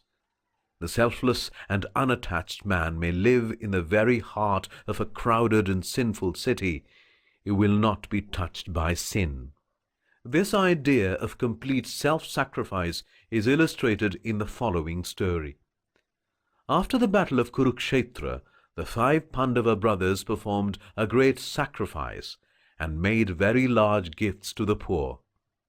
All people expressed amazement at the greatness and richness of the sacrifice, and said that such a sacrifice the world has never seen before.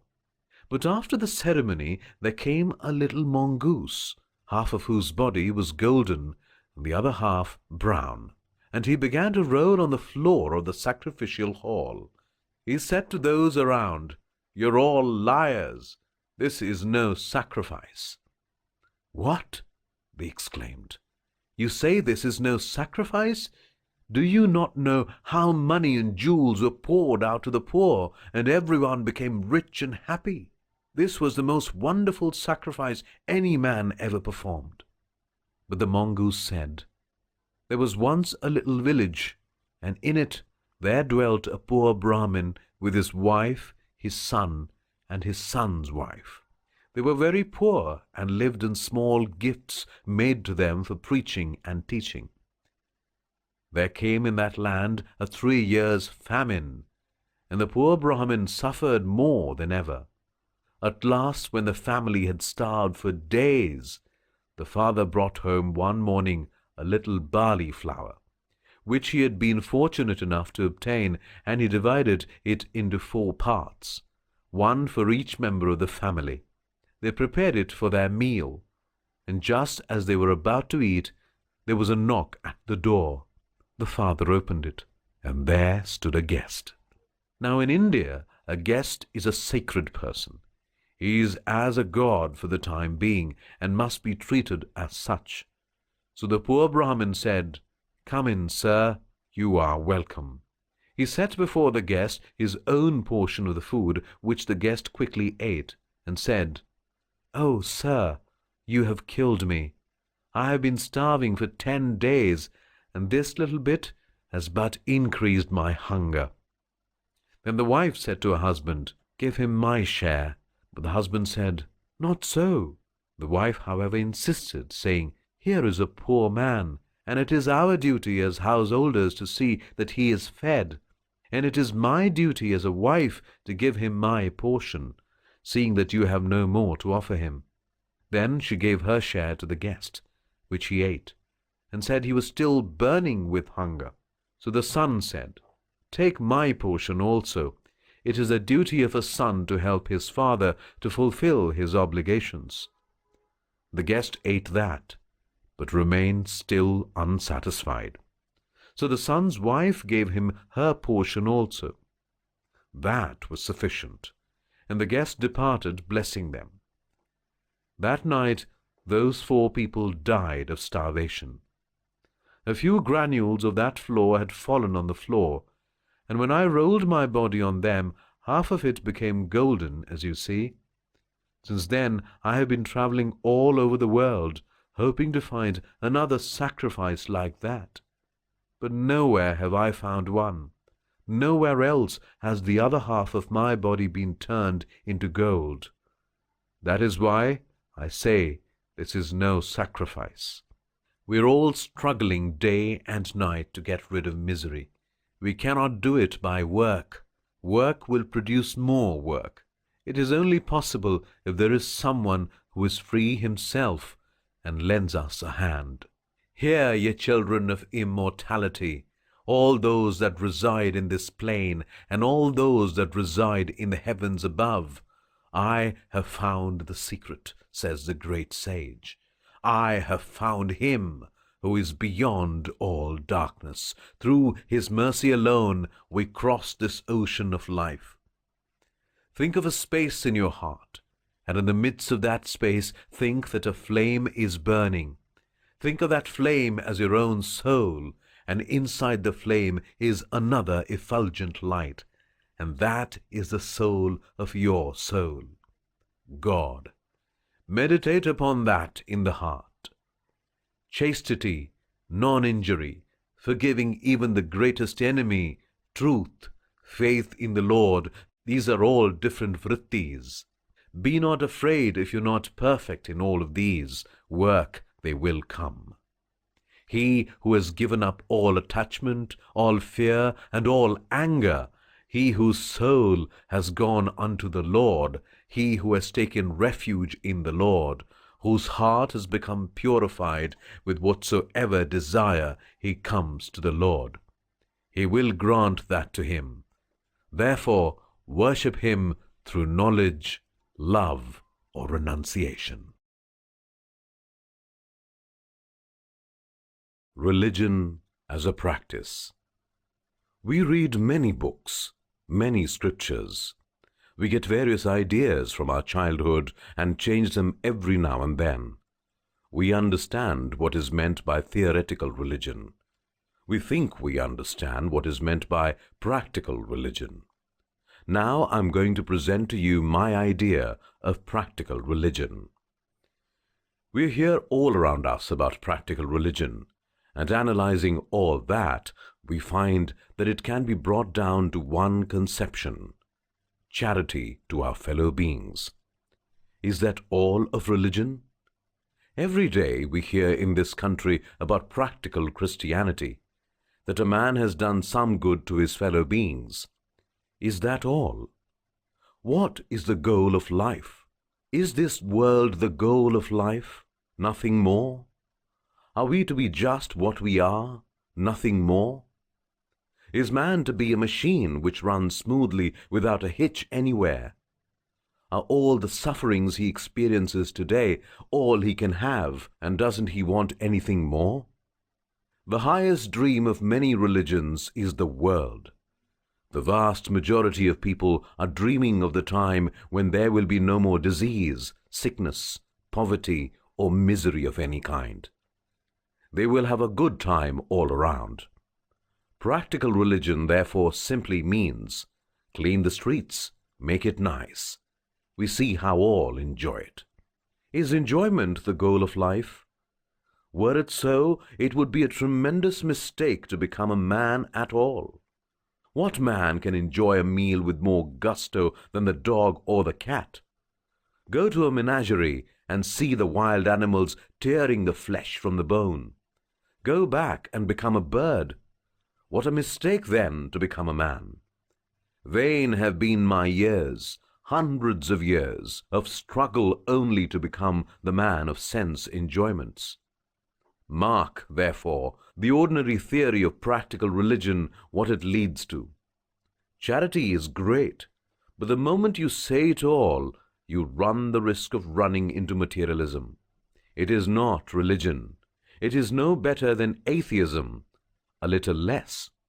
You Christians, have you found nothing else in the Bible than working for fellow creatures, building hospitals?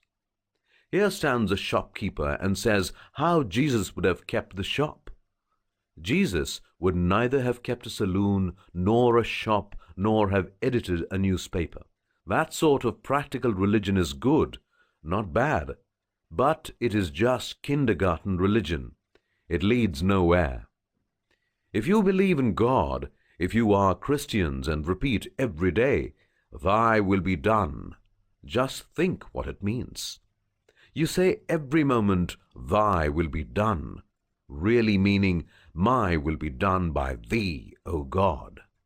The Infinite is working His own plans out.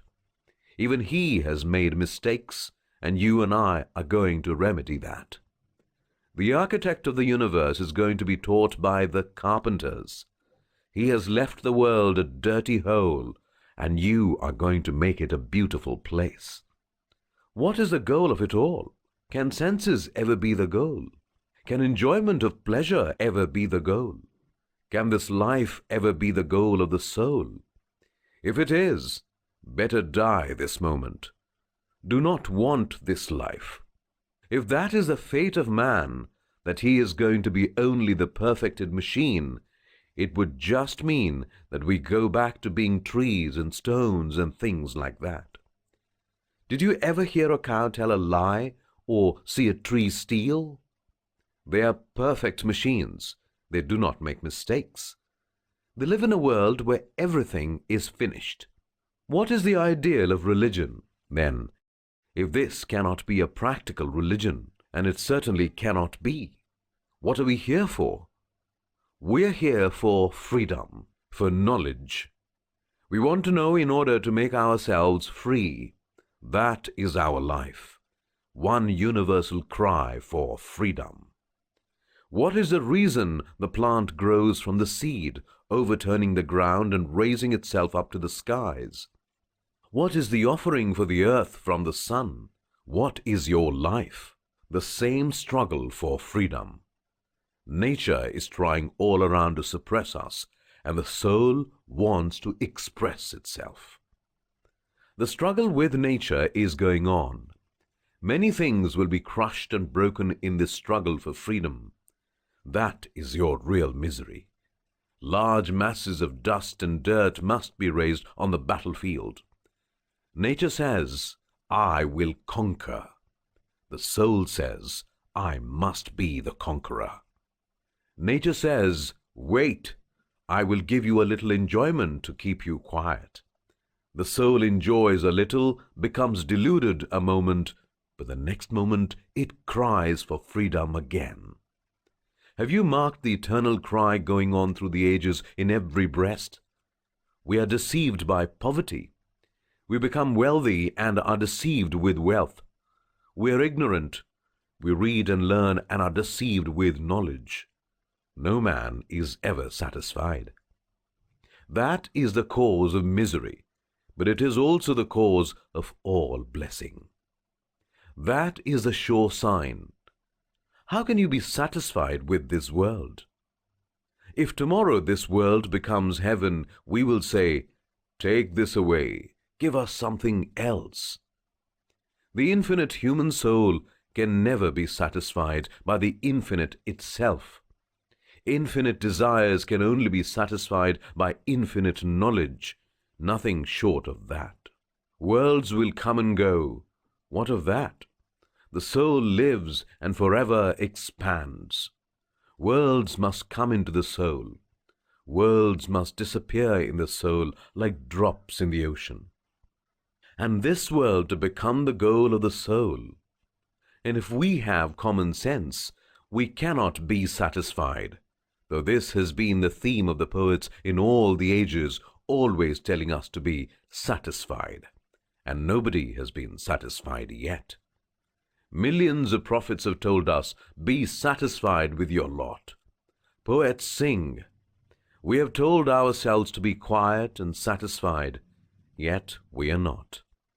It is the design of the eternal that there is nothing in this world to satisfy my soul, nothing in the heavens above, and nothing beneath. Before the desire of my soul, the stars and the worlds, upper and lower, the whole universe is but a hateful disease, nothing but that. That is the meaning.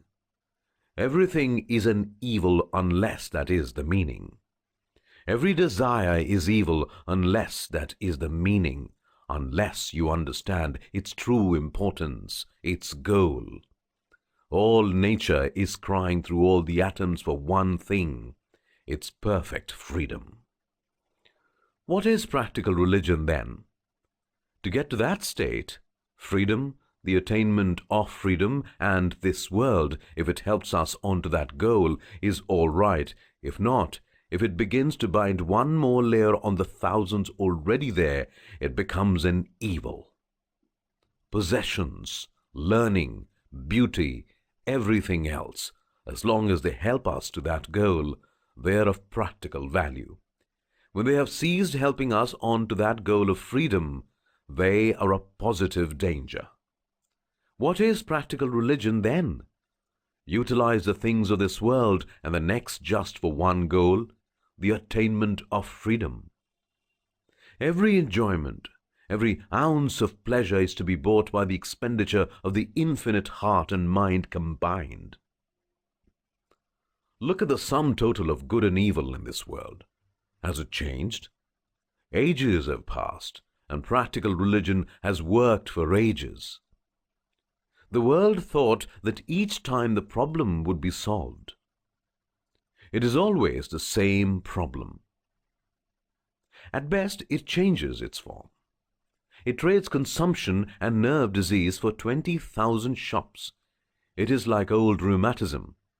Drive it from one place, it goes to another. 100 years ago, man walked on foot or bought horses. Now he is happy because he rides the railroad. But he is unhappy because he has to work more and earn more. Every machine that saves labor puts more stress upon labor. This universe, nature, whatever you call it, must be limited. It can never be unlimited. The absolute, to become nature, must be limited by time, space, and causation. The energy at our disposal is limited. You can spend it in one place, losing it in another. The sum total is always the same. Wherever there is a wave in one place, there is a hollow in another. If one nation becomes rich, others become poor. Good balances evil. The person for the moment on top of the wave thinks all is good. The person at the bottom says, the world is all evil. But the man who stands aside sees the divine play going on. Some weep and others laugh. The latter will weep in their turn and the others laugh. What can we do? We know we cannot do anything. Which of us do anything because we want to do good? How few? They can be counted on the fingers. The rest of us also do good, but because we are forced to do so, we cannot stop. Onward we go, knocked about from place to place. What can we do? The world will be the same world, the earth the same. It will be changed from blue to brown and from brown to blue. One language translated into another, one set of evils changed into another set of evils. That is what is going on. 6 of one, half a dozen of the other. The American Indian in the forest cannot attend a lecture on metaphysics as you can, but he can digest his meal. You cut him into pieces, and the next moment he is all right. You and I, we get scratched. We have to go to the hospital for 6 months. The lower the organism, the greater is its pleasure in the senses. Think of the lowest animals and the power of touch. Everything is touch. When you come to man, you will see that the lower the civilization of the man, the greater is the power of the senses. The higher the organism, the lesser is the pleasure of the senses. A dog can eat a meal, but cannot understand the exquisite pleasure of thinking about metaphysics. He is deprived of the wonderful pleasure which you get through the intellect. The pleasures of the senses are great. Greater than those is the pleasure of the intellect. When you attend the fine 50-course dinner in Paris, that is pleasure indeed. But in the observatory, looking at the stars, seeing worlds coming and developing, think of that. It must be greater, for I know you forget all about eating. That pleasure must be greater than what you get from worldly things. You forget all about wives, children, husbands, and everything. You forget all about the sense plane. That is intellectual pleasure. It is common sense that it must be greater than sense pleasure. It is always for greater joy that you give up the lesser. This is practical religion, the attainment of freedom, renunciation. Renounce. Renounce the lower so that you may get the higher. What is the foundation of society? Morality, ethics, laws. Renounce. Renounce all temptation to take your neighbor's property, to put hands upon your neighbor, all the pleasure of tyrannizing over the weak, all the pleasure of cheating others by telling lies. Is not morality the foundation of society? What is marriage but the renunciation of unchastity? The savage does not marry.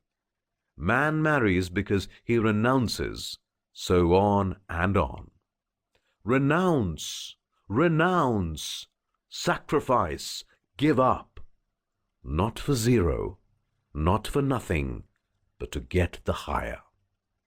But who can do this?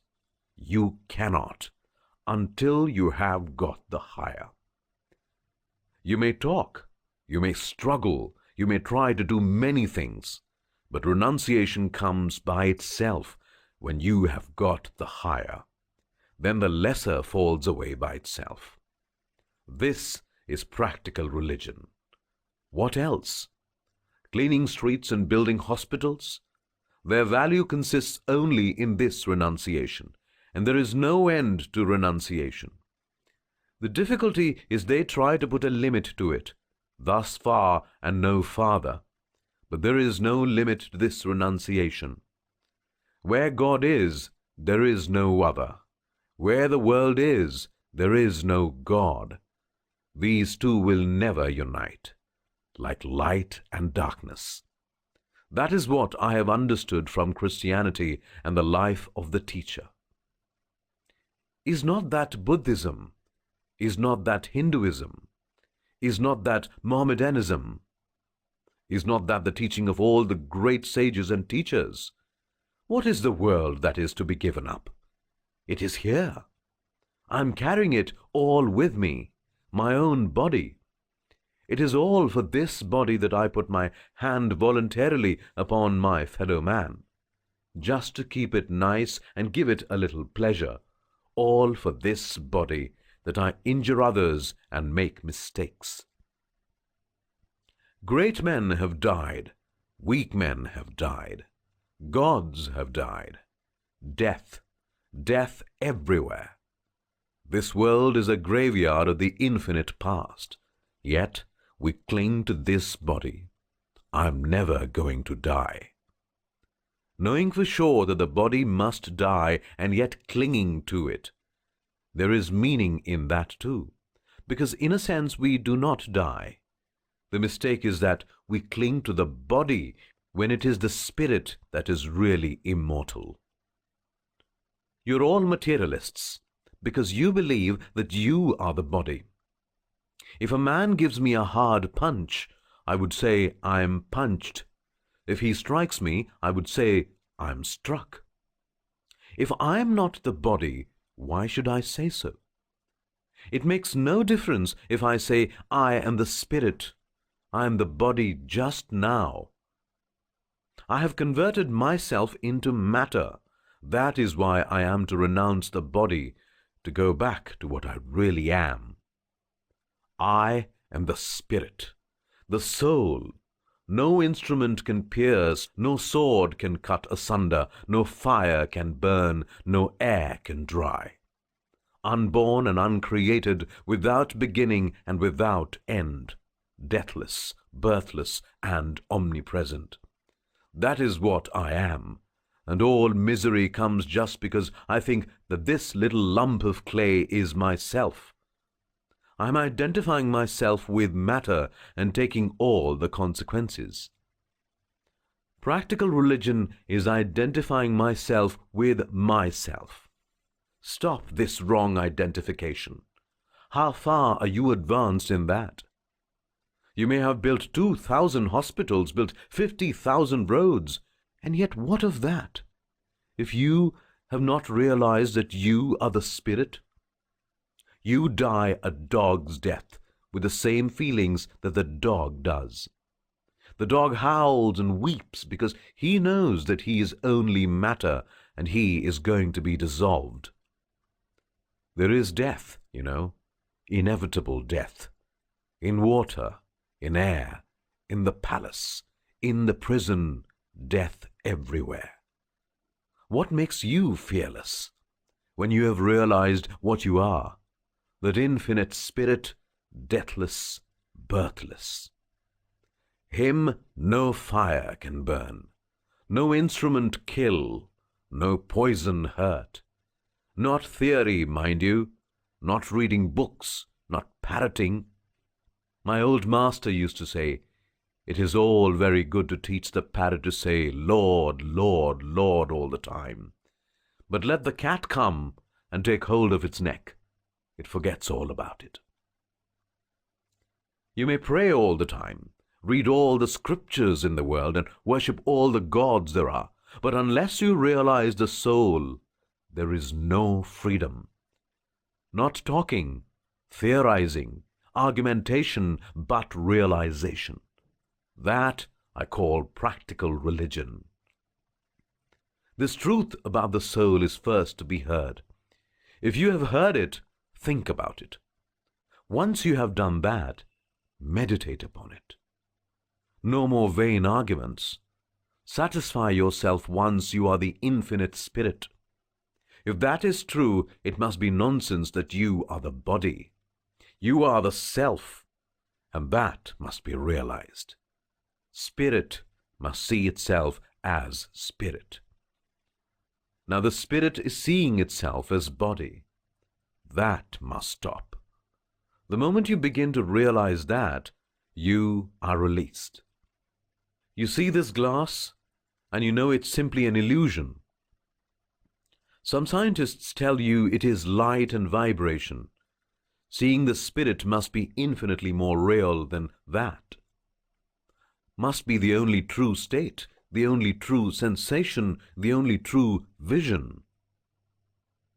All these objects you see are but dreams. You know that now. Not the old idealists alone, but modern physicists also tell you that light is there. A little more vibration makes all the difference. You must see God. The spirit must be realized, and that is practical religion. It is not what Christ preached that you call practical religion. Blessed are the poor in spirits, for theirs is the kingdom of heaven. Was it a joke? What is the practical religion you are thinking of? Lord, help us. Blessed are the pure in heart, for they shall see God. That means street cleaning, hospital building, and all that, good works, when you do them with a pure mind. Don't give the man $20 and buy all the papers in San Francisco to see your name. Don't you read in your own books how no man will help you? Serve as worship of the Lord himself in the poor, the miserable, the weak. That done, the result is secondary. That sort of work done without any thought of gain benefits the soul. And even of such is the kingdom of heaven. The kingdom of heaven is within us. He is there. He is the soul of all souls. See him in your own soul. That is practical religion. That is freedom. Let us ask each other how much we are advanced in that, how much we are worshippers of the body or real believers in God. The spirit, how much we believe ourselves to be spirit. That is selfless. That is freedom. That is real worship. Realize yourself. That is all there is to do. Know yourself as you are, infinite spirit. That is practical religion. Everything else is impractical, for everything else will vanish. That alone will never vanish. It is eternal. Hospitals will tumble down, railroad givers will all die, this earth will be blown to pieces, suns wiped out, the soul endureth forever. Which is higher, running after these things which perish, or worshipping that which never changes? Which is more practical, spending all the energies of life in getting things, and before you have got them, death comes and you have to leave them all? Like the great ruler who conquered all, who when death came said, "Spread out all the jars of things before me." He said, "Bring me that big diamond." And he placed it on his breast and wept. Thus weeping, he died the same as the dog dies. Man says, "I live." He knows not that it is the fear of death that makes him cling slavishly to life. He says, "I enjoy." He never dreams that nature has enslaved him. Nature grinds all of us. Keep count of the ounce of pleasure you get. In the long run, nature did her work through you, and when you die, your body will make other plants grow. Yet we think all the time that we are getting pleasure ourselves. Thus the wheel goes round. To realize the spirit as spirit is practical religion. Everything else is good so far as it leads to this one grand idea, that realization is to be attained by renunciation, by meditation. Renunciation of all the senses, cutting the knots, the chains that bind us down to matter. Mind. The being of perfect nature universally appearing to us is God, is absolute. The undifferentiated is the perfect condition, all others must be lower and not permanent. What makes the undifferentiated appear differentiated to mind? This is the same kind of question as to what is the origin of evil and free will. The question itself is contradictory and impossible, because the question takes for granted cause and effect. There is no cause and effect in the undifferentiated, and the question assumes that the undifferentiated is in the same condition as the differentiated. Whys and wherefores are in mind only. The self is beyond causation, and it alone is free. Its light it is which percolates through every form of mind. With every action I assert I am free, and yet every action proves that I am bound. The real self is free, yet when mixed with mind and body, it is not free. The will is the first manifestation of the real self. The first limitation, therefore, of this real self is the will. Will is a compound of self and mind.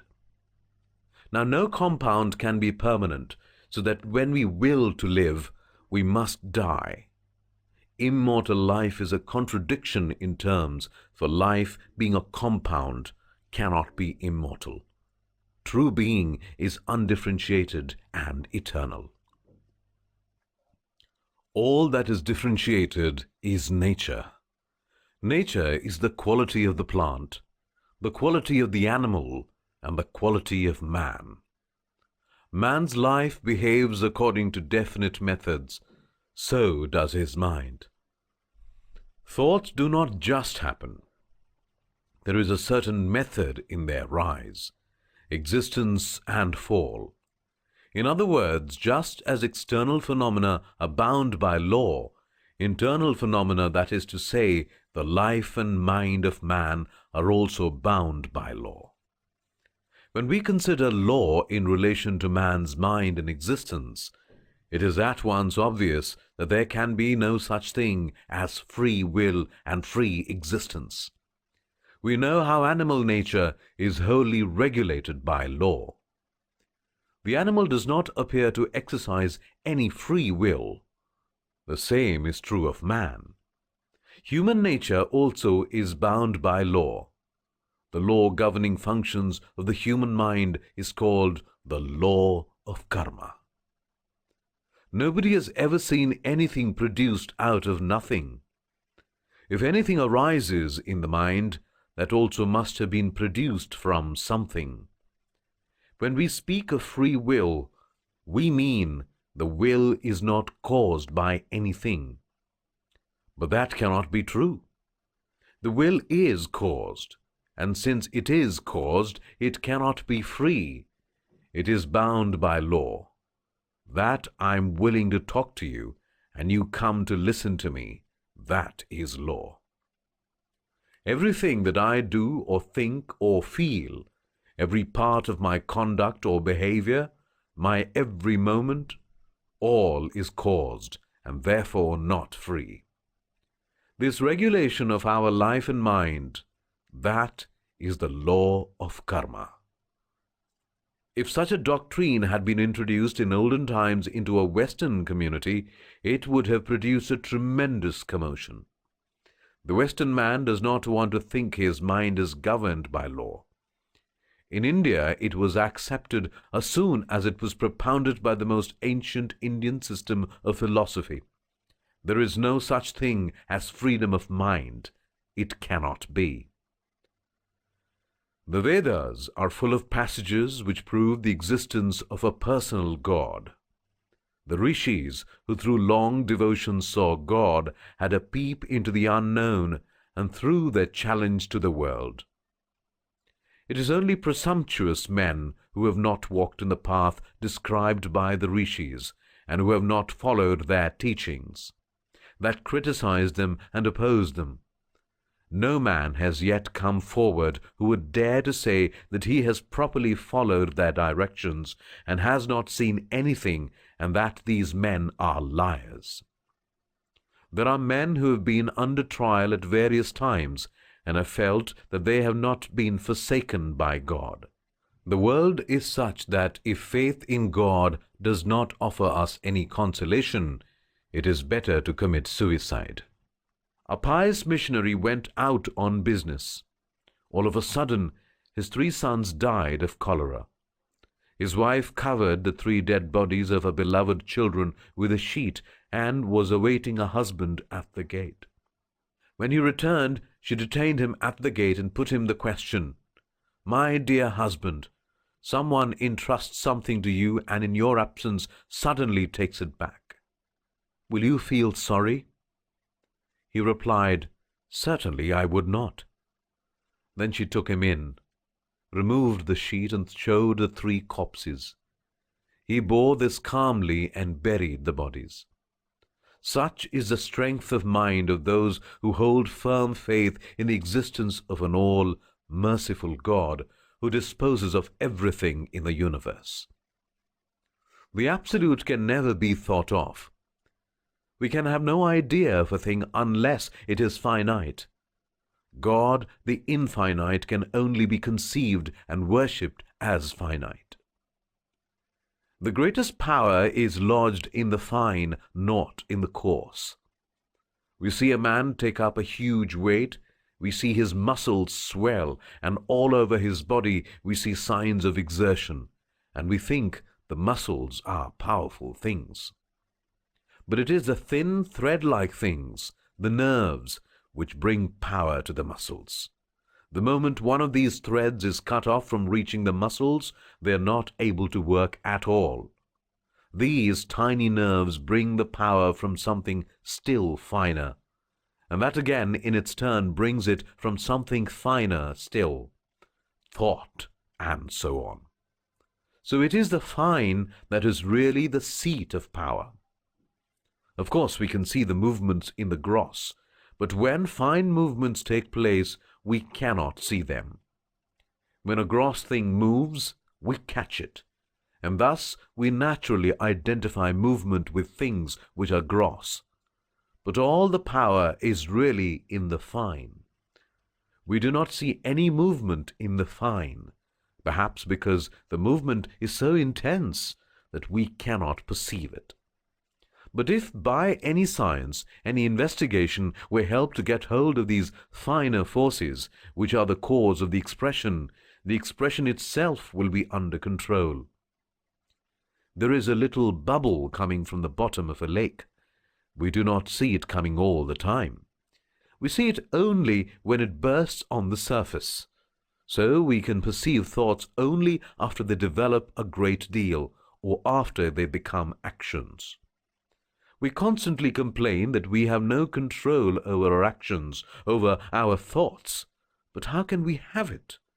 If we can get control over the fine movements, if we can get hold of thought at the root, before it has become thought, before it has become action, then it would be possible for us to control the whole.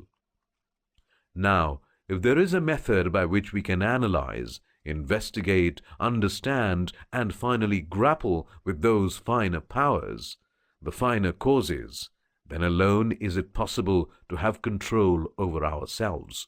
And the man who has control over his own mind assuredly will have control over every other mind. That is why purity and morality have been always the object of religion. A pure moral man has control of himself. And all minds are the same, different parts of one mind. He who knows one lump of clay has known all the clay in the universe. He who knows and controls his own mind knows the secret of every mind and has power over every mind.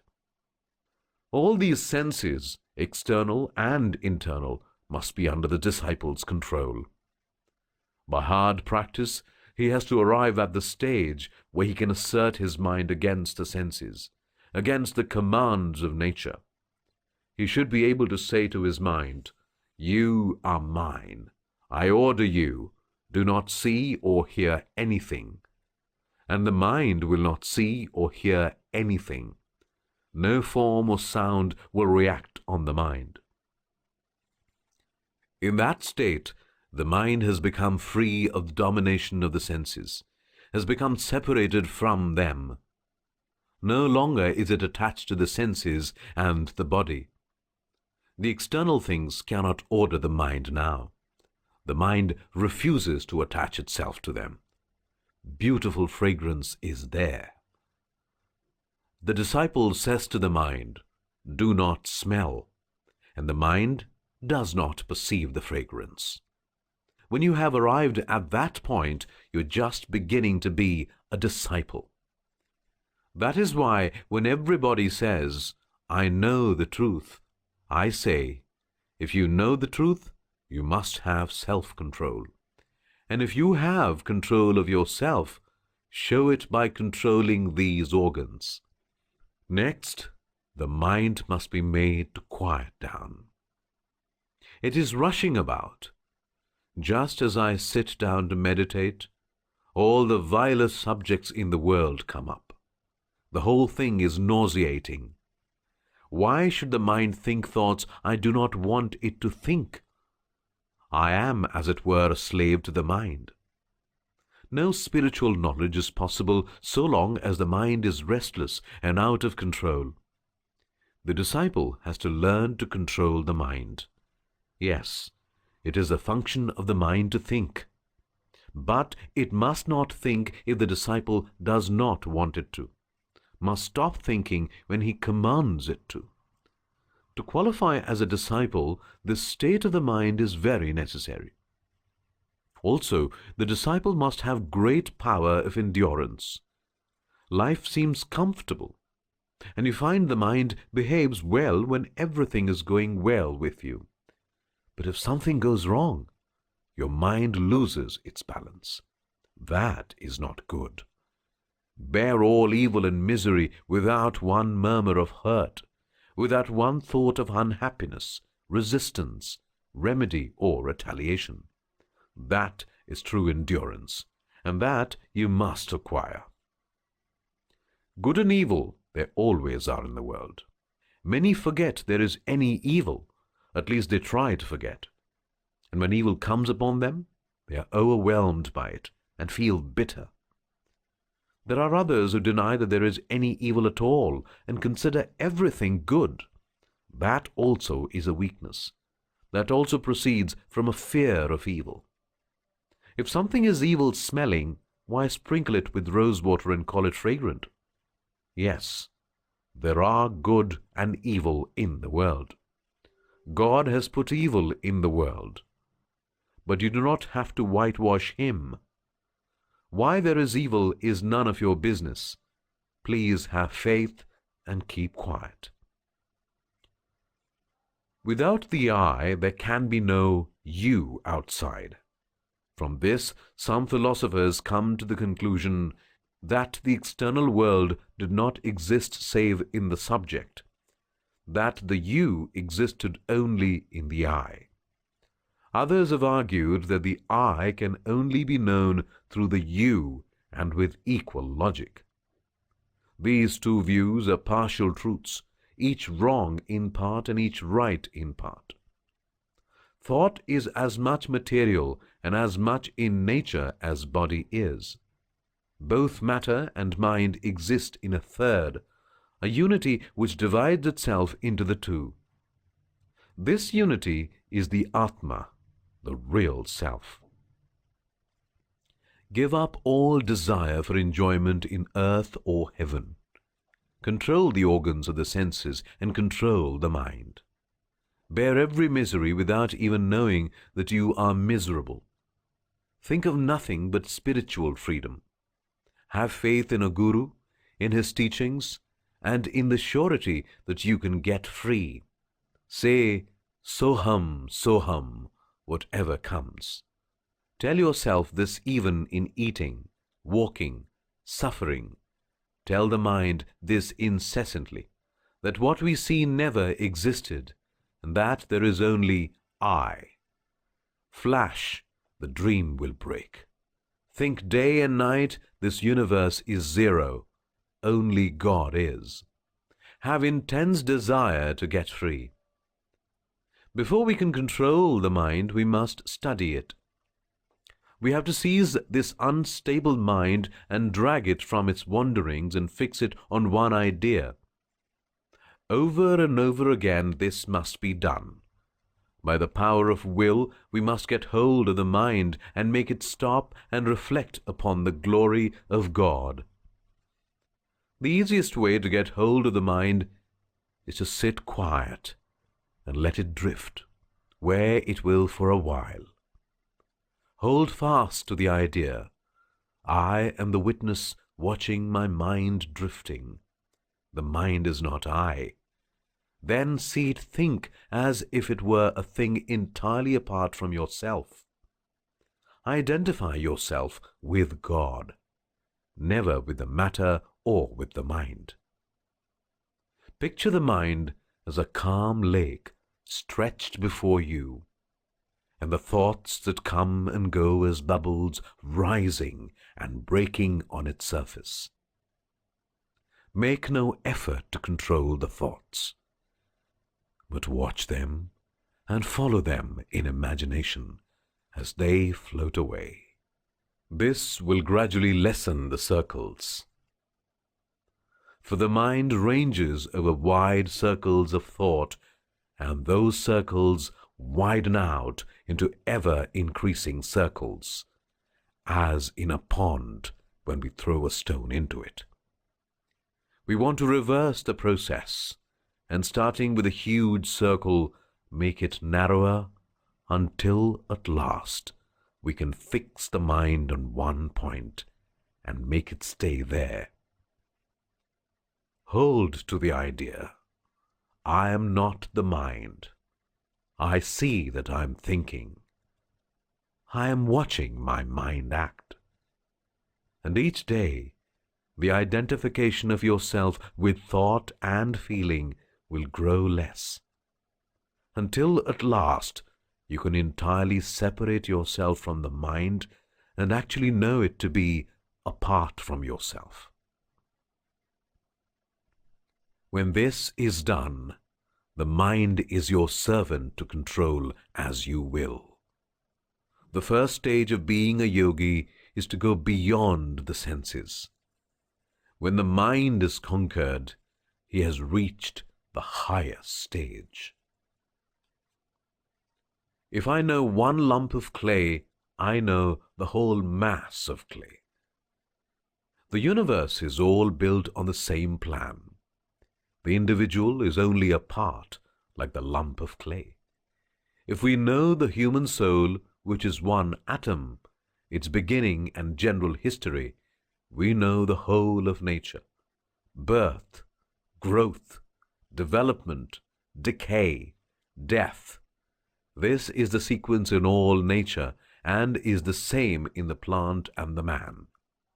The difference is only in time. The whole cycle may be completed in one case in a day, in the other in 60 years and 10. The methods are the same. The only way to reach a sure analysis of the universe is by the analysis of our own minds. A proper psychology is essential to the understanding of religion. To reach truth by reason alone is impossible, because imperfect reason cannot study its own fundamental basis. Therefore, the only way to study the mind is to get at facts, and then intellect will arrange them and deduce the principles. The intellect has to build the house, but it cannot do so without bricks, and it cannot make bricks. Jnana Yoga is the surest way of arriving at facts. We make a tremendous distinction between matter and mind. We think that the mind is entirely different from matter. Actually, they are but one nature, half of which is continually acting on the other half. Matter is pressing upon the mind in the form of various sensations. These sensations are nothing but force. The force from the outside evokes the force within. From the will to respond to or to get away from the outer force, the inner force becomes what we call thought. Both matter and mind are really nothing but forces, and if you analyze them far enough, you will find that at root they are one. The very fact that the external force can somehow evoke the internal force shows that somewhere they join each other. They must be continuous, and therefore basically the same force. When you get to the root of things, they become simple and general. Since the same force appears in one form as matter and in another form as mind, there is no reason to think matter and mind are different. Mind is changed into matter. Matter is changed into mind. Thought force becomes nerve force, muscular force. Muscular and nerve force become thought force. Nature is all this force, whether expressed as matter or mind. The materialist frightens the idealist by claiming to derive his mind from the elements of the laboratory, while all the time he is struggling to express something higher than all elements and atoms, something of which both the external and the internal phenomena are results, and which he terms matter. The idealist, on the other hand, wants to derive all the elements and atoms of the materialist from his own thought, even while catching glimpses of something which is the cause of both mind and matter, and which he oft-times calls God. That is to say, one party wants to explain the whole universe by a portion of it which is external, the other by another portion which is internal.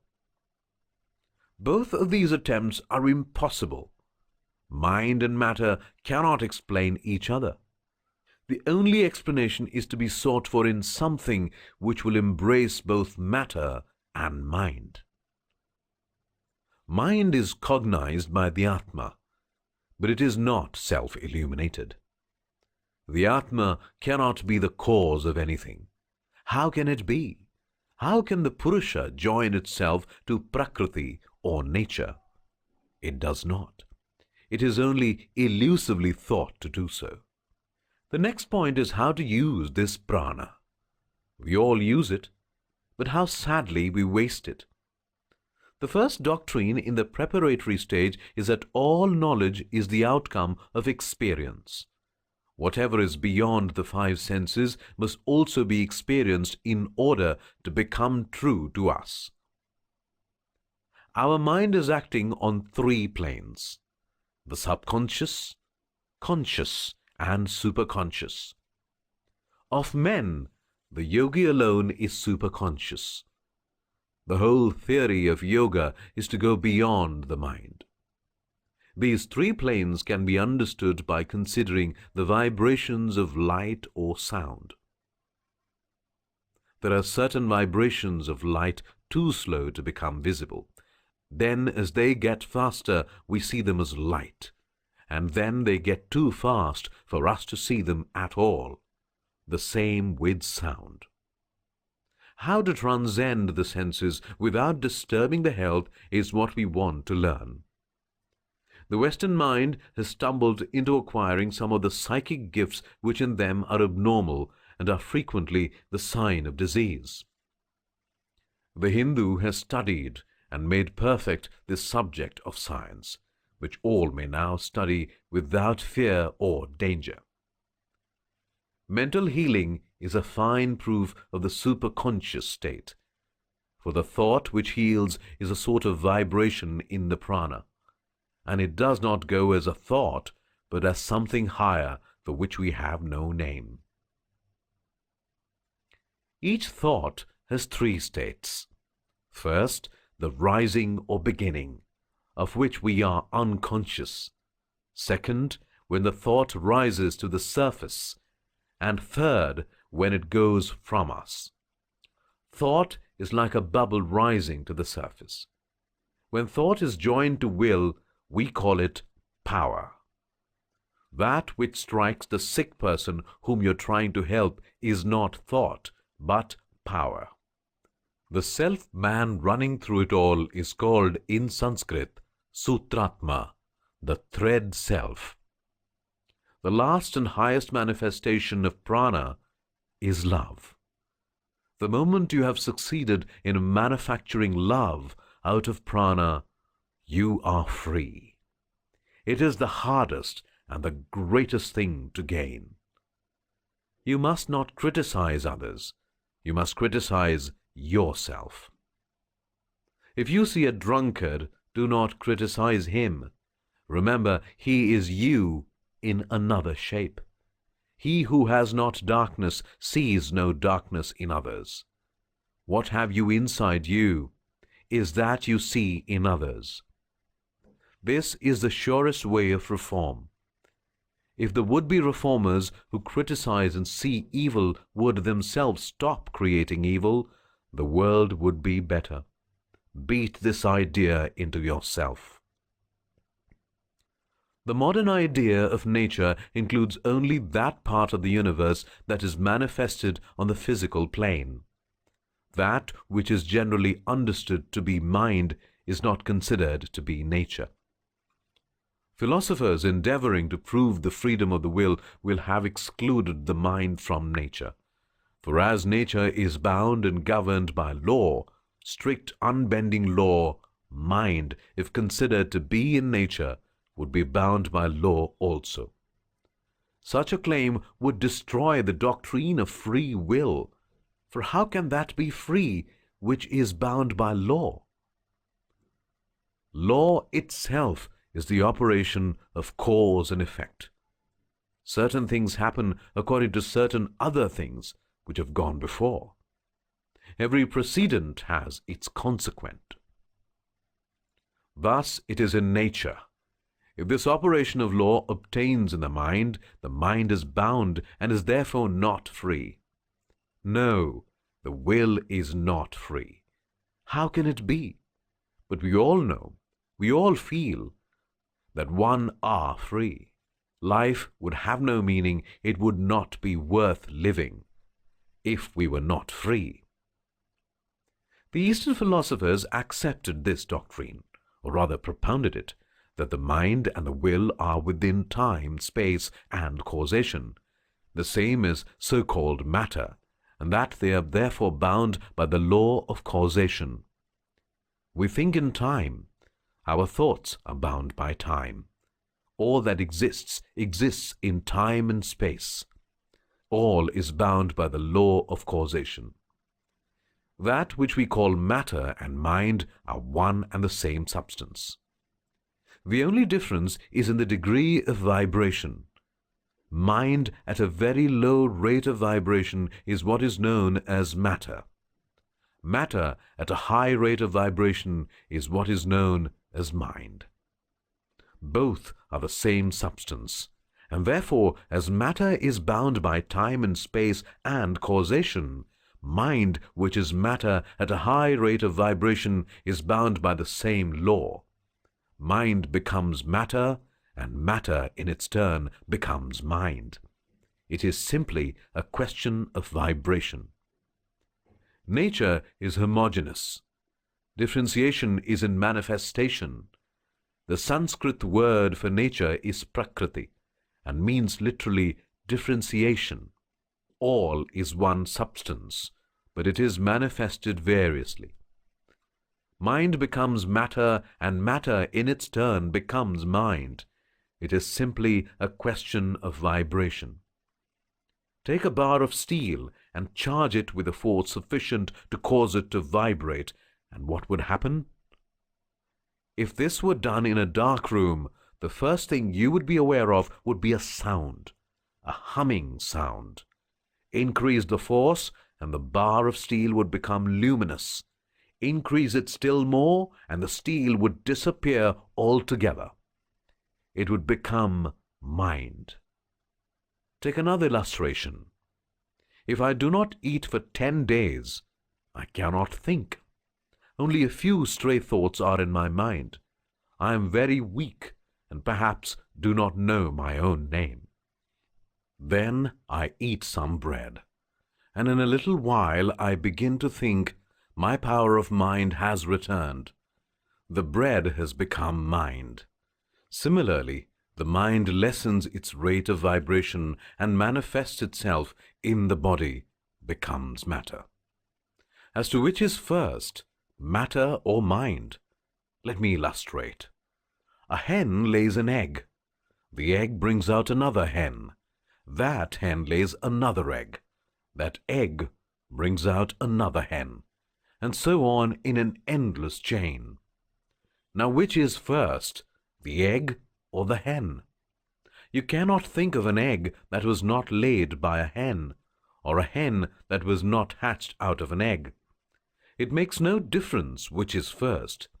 Nearly all our ideas run themselves into the hen and the egg business.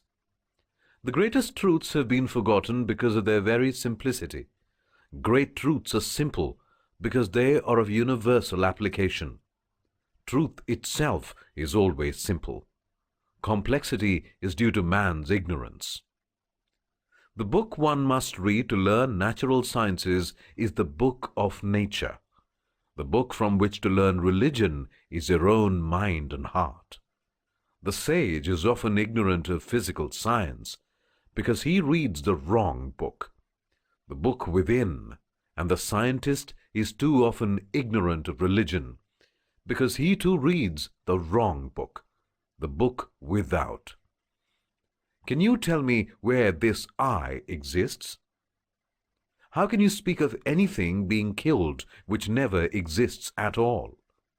Man only remains hypnotized with the false idea of an ego. When this ghost is off from us, all dreams vanish, and then it is found that the one self only exists from the highest being to a blade of grass. This will have to be known to be realized. All practice or worship is only for taking off this veil.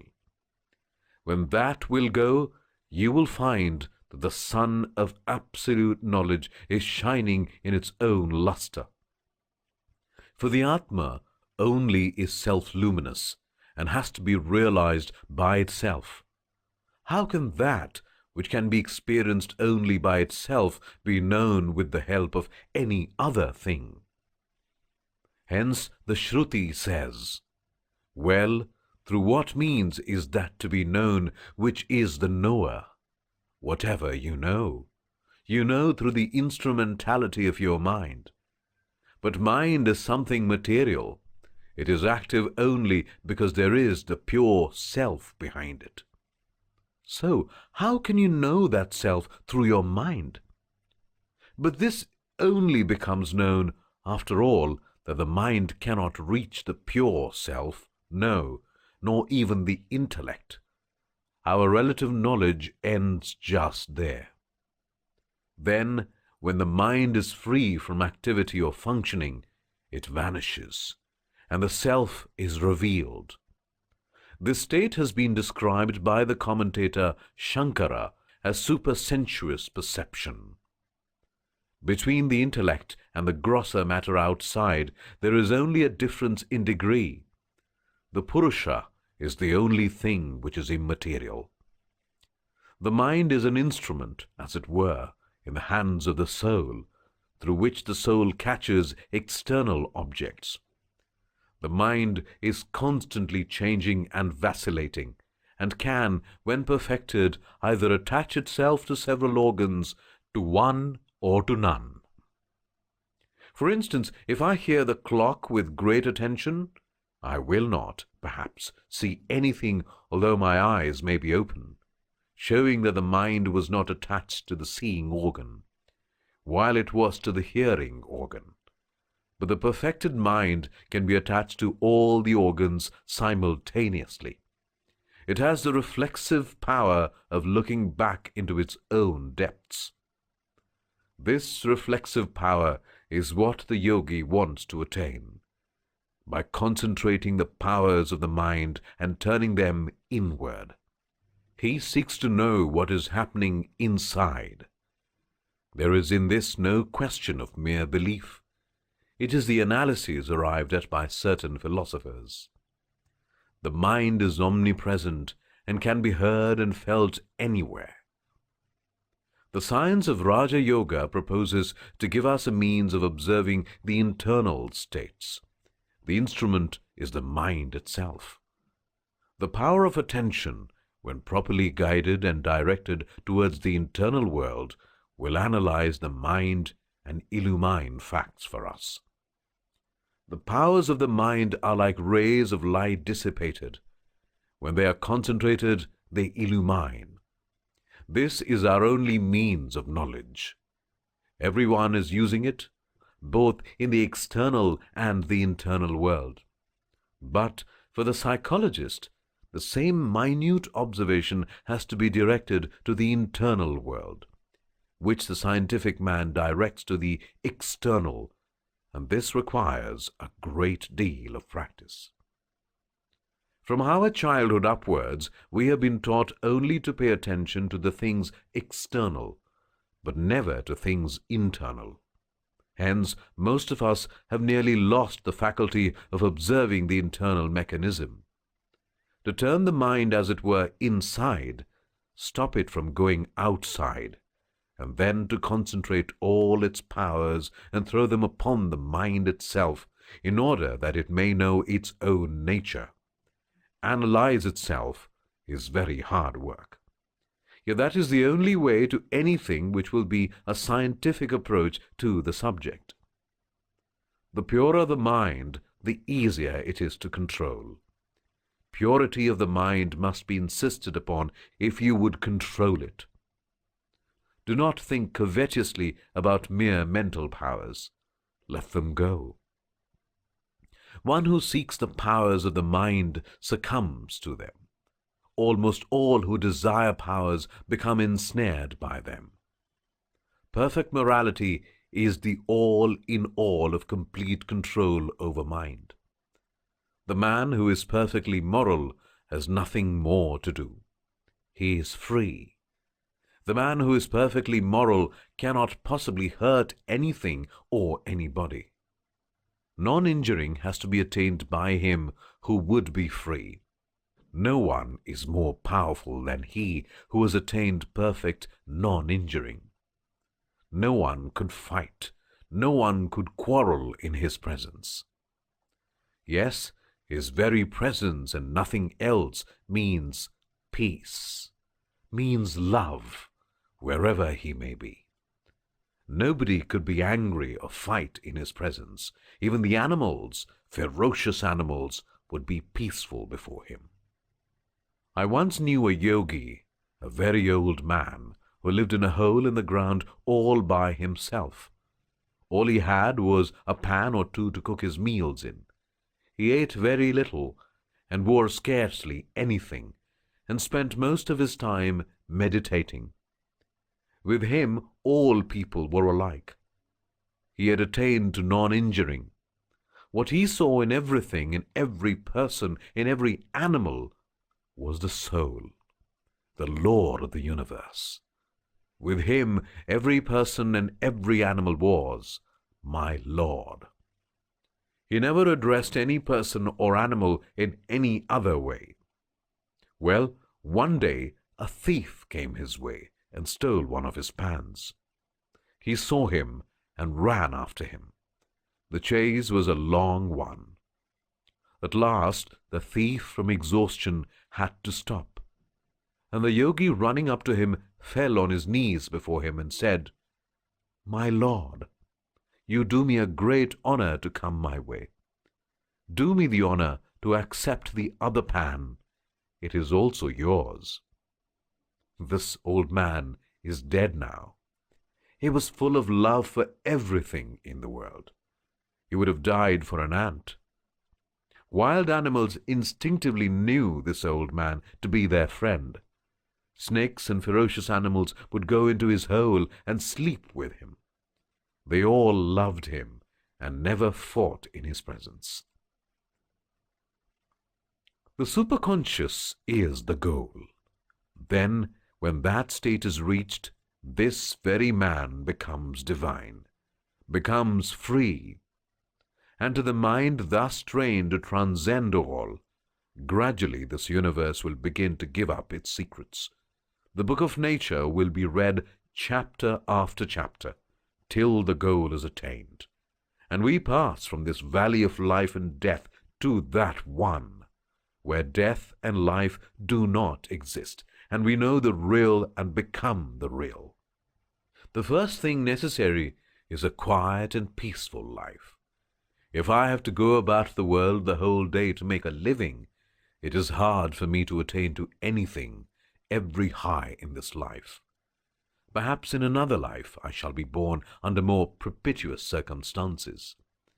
But if I am earnest enough, these very circumstances will change even in this birth. Was there anything you did not get which you really wanted? It could not be, for it is the want that creates the body. It is the light that has bored the holes, as it were, in your head, called the eyes. If the light had not existed, you would have had no eyes. It is sound that made the ears. The object of perception existed first, before you made the organ. In a few 100,000 of years or earlier, we may have other organs to perceive electricity and other things. There is no desire for a peaceful mind. Desire will not come unless there is something outside to fulfill it. This mind is a part of the universal mind. Each mind is connected with every other mind, and each mind, wherever it is located, is in actual communication with the whole world. The mind should always go towards God. No other things have any right to withhold it. It should continuously think of God, though this is a very hard task. Yet it can be done by persistent practice. What we are now is the result of our past practice. Again, practice makes us what we shall be. So practice the other way. One sort of turning round has brought us this way. Turn the other way and get out of it as soon as you can. Thinking of the senses has brought us down here. To cry one moment, to rejoice the next, to be at the mercy of every breeze, slave to everything. This is shameful, and yet we call ourselves spirits. Go the other way. Think of God. Let the mind not think of any physical or mental enjoyment, but of God alone. When it tries to think of anything else, give it a good blow so that it may turn round and think of God. As oil poured from one vessel to another falls in an unbroken line, as chimes coming from a distance fall upon the ear as one continuous sound, so should the mind flow towards God in one continuous stream.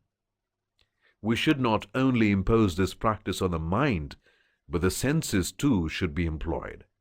Instead of hearing foolish things, we must hear about God. Instead of talking foolish words, we must talk of God. Instead of reading foolish books, we must read good ones which tell of God. You're not bound by law. That is in your nature. The mind is in nature and is bound by law. All nature is bound by law, the law of its own action, and this law can never be broken. If you could break a law of nature, all nature would come to an end in an instant. There would be no more nature. He who attains freedom breaks the law of nature, and for him nature fades away and has no more power over him. Each one will break the law, but once and forever, and that will end his trouble with nature. Controlling the mind. How hard it is to control the mind! Well has it been compared to the maddened monkey.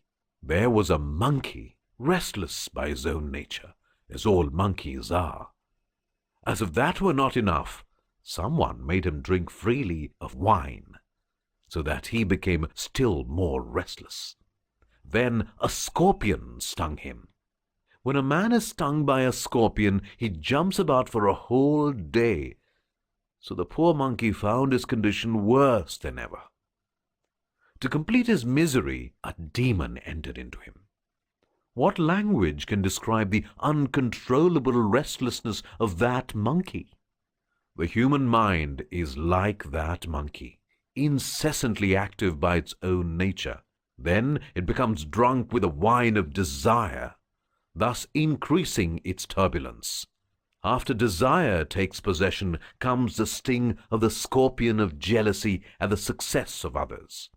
And last of all, the demon of pride enters the mind, making it think itself of all importance.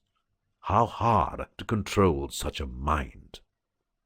The first lesson, then, is to sit for some time and let the mind run on. The mind is bubbling up all the time. It is like that monkey jumping about. Let the monkey jump as much as he can. You simply wait and watch. Knowledge is power, says the proverb, and that is true. Until you know what the mind is doing, you cannot control it. Give it the rein. Many hideous thoughts may come into it. You will be astonished that it was possible for you to think such thoughts. But you will find that each day the mind's vagaries are becoming less and less violent, that each day it is becoming calmer. In the first few months, you will find that the mind will have a great many thoughts. Later, you will find that they have somewhat decreased, and in a few more months, they will be fewer and fewer, until at last the mind will be under perfect control. But we must patiently practice every day. As soon as the steam is turned on, the engine must run. As soon as things are before us, we must perceive. So a man, to prove that he is not a machine, must demonstrate that he is under the control of nothing. This controlling of the mind and not allowing it to join itself to the centers is pratyahara. How is this practiced? It is a tremendous work, not to be done in a day. Only after a patient, continuous struggle for years can we succeed. After you have practiced pratyahara for a time, take the next step, the dharana, holding the mind to certain points. What is meant by holding the mind to certain points? Forcing the mind to feel certain parts of the body to the exclusion of others. For instance, try to feel only the hand to the exclusion of other parts of the body. When the chitta or mind stuff is confined and limited to a certain place, it is dharana. This dharana is of various sorts, and along with it, it is better to have a little play of the imagination. For instance, the mind should be made to think of one point in the heart. That is very difficult. An easier way is to imagine a lotus there. That lotus is full of light, effulgent light. Put the mind there. Or think of the lotus in the brain as full of light, or of the different centers in the sushumna mentioned before. If the mind is not under control, it is no use living in a cave, because the same mind will bring all disturbances there. We will find 20 devils in the cave, because all the devils are in the mind. If the mind is under control, we can have the cave anywhere, wherever we are. It is our own mental attitude which makes the world what it is for us. Our thoughts make things beautiful. Our thoughts make things ugly. The whole world is in our own minds. Learn to see things in the proper light. First, believe in this world, that there is meaning behind everything. Everything in the world is good, is holy, and beautiful. If you see something evil, think that you're not understanding it in the right light. Throw the burden on yourselves. Whenever we are tempted to say that the world is going to the dogs, we ought to analyze ourselves, and we shall find that we have lost the faculty of seeing things as they are. The Atma is not to be gained by the weak. If there is no strength in the body and mind, the Atma cannot be realized. First, you have to build the body by good nutritious food. Then only will the mind be strong. The mind is but the subtle part of the body. You must retain great strength in your mind and words. I am low. I am low. Repeating these ideas in the mind, man belittles and degrades himself. Despondency is not religion, whatever else it may be. By being pleasant always and smiling, it takes you nearer to God, nearer than any prayer. How can those minds that are gloomy and dull love? If they talk of love, it is false. They want to hurt others. Think of the fanatics. They make the longest faces, and all their religion is to fight against others in word and act. Think of what they have done in the past, and of what they would do now if they were given a free hand. They would deluge the whole world in blood tomorrow if it would bring them power. By worshipping the power and making long faces, they lose every bit of love from their hearts. So the man who always feels miserable will never come to God. It is not religion, it is diabolism to say, I'm so miserable. Every man has his own burden to bear. If you are miserable, try to be happy. Try to conquer it. God is not to be reached by the weak. Never be weak. You must be strong. You have infinite strength within you. How else will you conquer anything? How else will you come to God? This Atma is not to be attained by the weak, says the Shruti. Both physical weakness and mental weakness are meant here. The strong, the hardly, are only the fit students. What can puny little decrepit things do? They will break into pieces whenever the mysterious forces of the body and mind are even slightly awakened by the practice of any of the yogas. It is the young, the healthy, the strong that can score success. Physical strength, therefore, is absolutely necessary. It is the strong body alone that can bear the shock of reaction resulting from the attempt to control the organs. He who wants to become a bhakta must be strong, must be healthy. When the miserably weak attempt any of the yogas, they're likely to get some incurable malady, or they weaken their minds. Voluntarily weakening the body is really no prescription for spiritual enlightenment. The mentally weak also cannot succeed in attaining the Atma. The person who aspires to be a bhakta must be cheerful. In the Western world, the idea for a religious man is that he never smiles, that a dark cloud must always hang over his face, which again must be long drawn, with the jaws almost collapsed. People with emaciated bodies and long faces are fit subjects for the physician. They are not yogis. It is the cheerful mind that is persevering. It is the strong mind that hews its way through 1,000 difficulties. And this, the hardest task of all, the cutting of our way out of the net of Maya, is the work reserved only for giant wills. Yet, at the same time, excessive mirth should be avoided. Anudharasha. A mind in that state never becomes calm. It becomes fickle. Excessive merriment will always be followed by sorrow. Tears and laughter are near kin. People so often run from one extreme to the other. Excessive mirth makes us unfit for serious thought. It also fritters away the energies of the mind in vain. The stronger the will, the less the yielding to the sway of the emotions.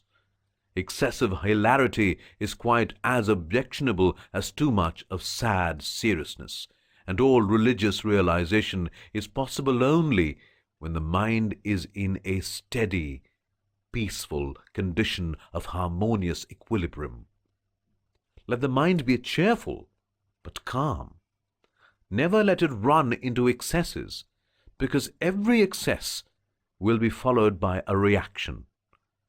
The mind uncontrolled and unguided will drag us down, down forever. Rend us, kill us, and the mind controlled and guided will save us, free us. So it must be controlled, and psychology teaches us how to do it. To study and analyze any material science, sufficient data are obtained. These facts are studied and analyzed, and a knowledge of the science is the result.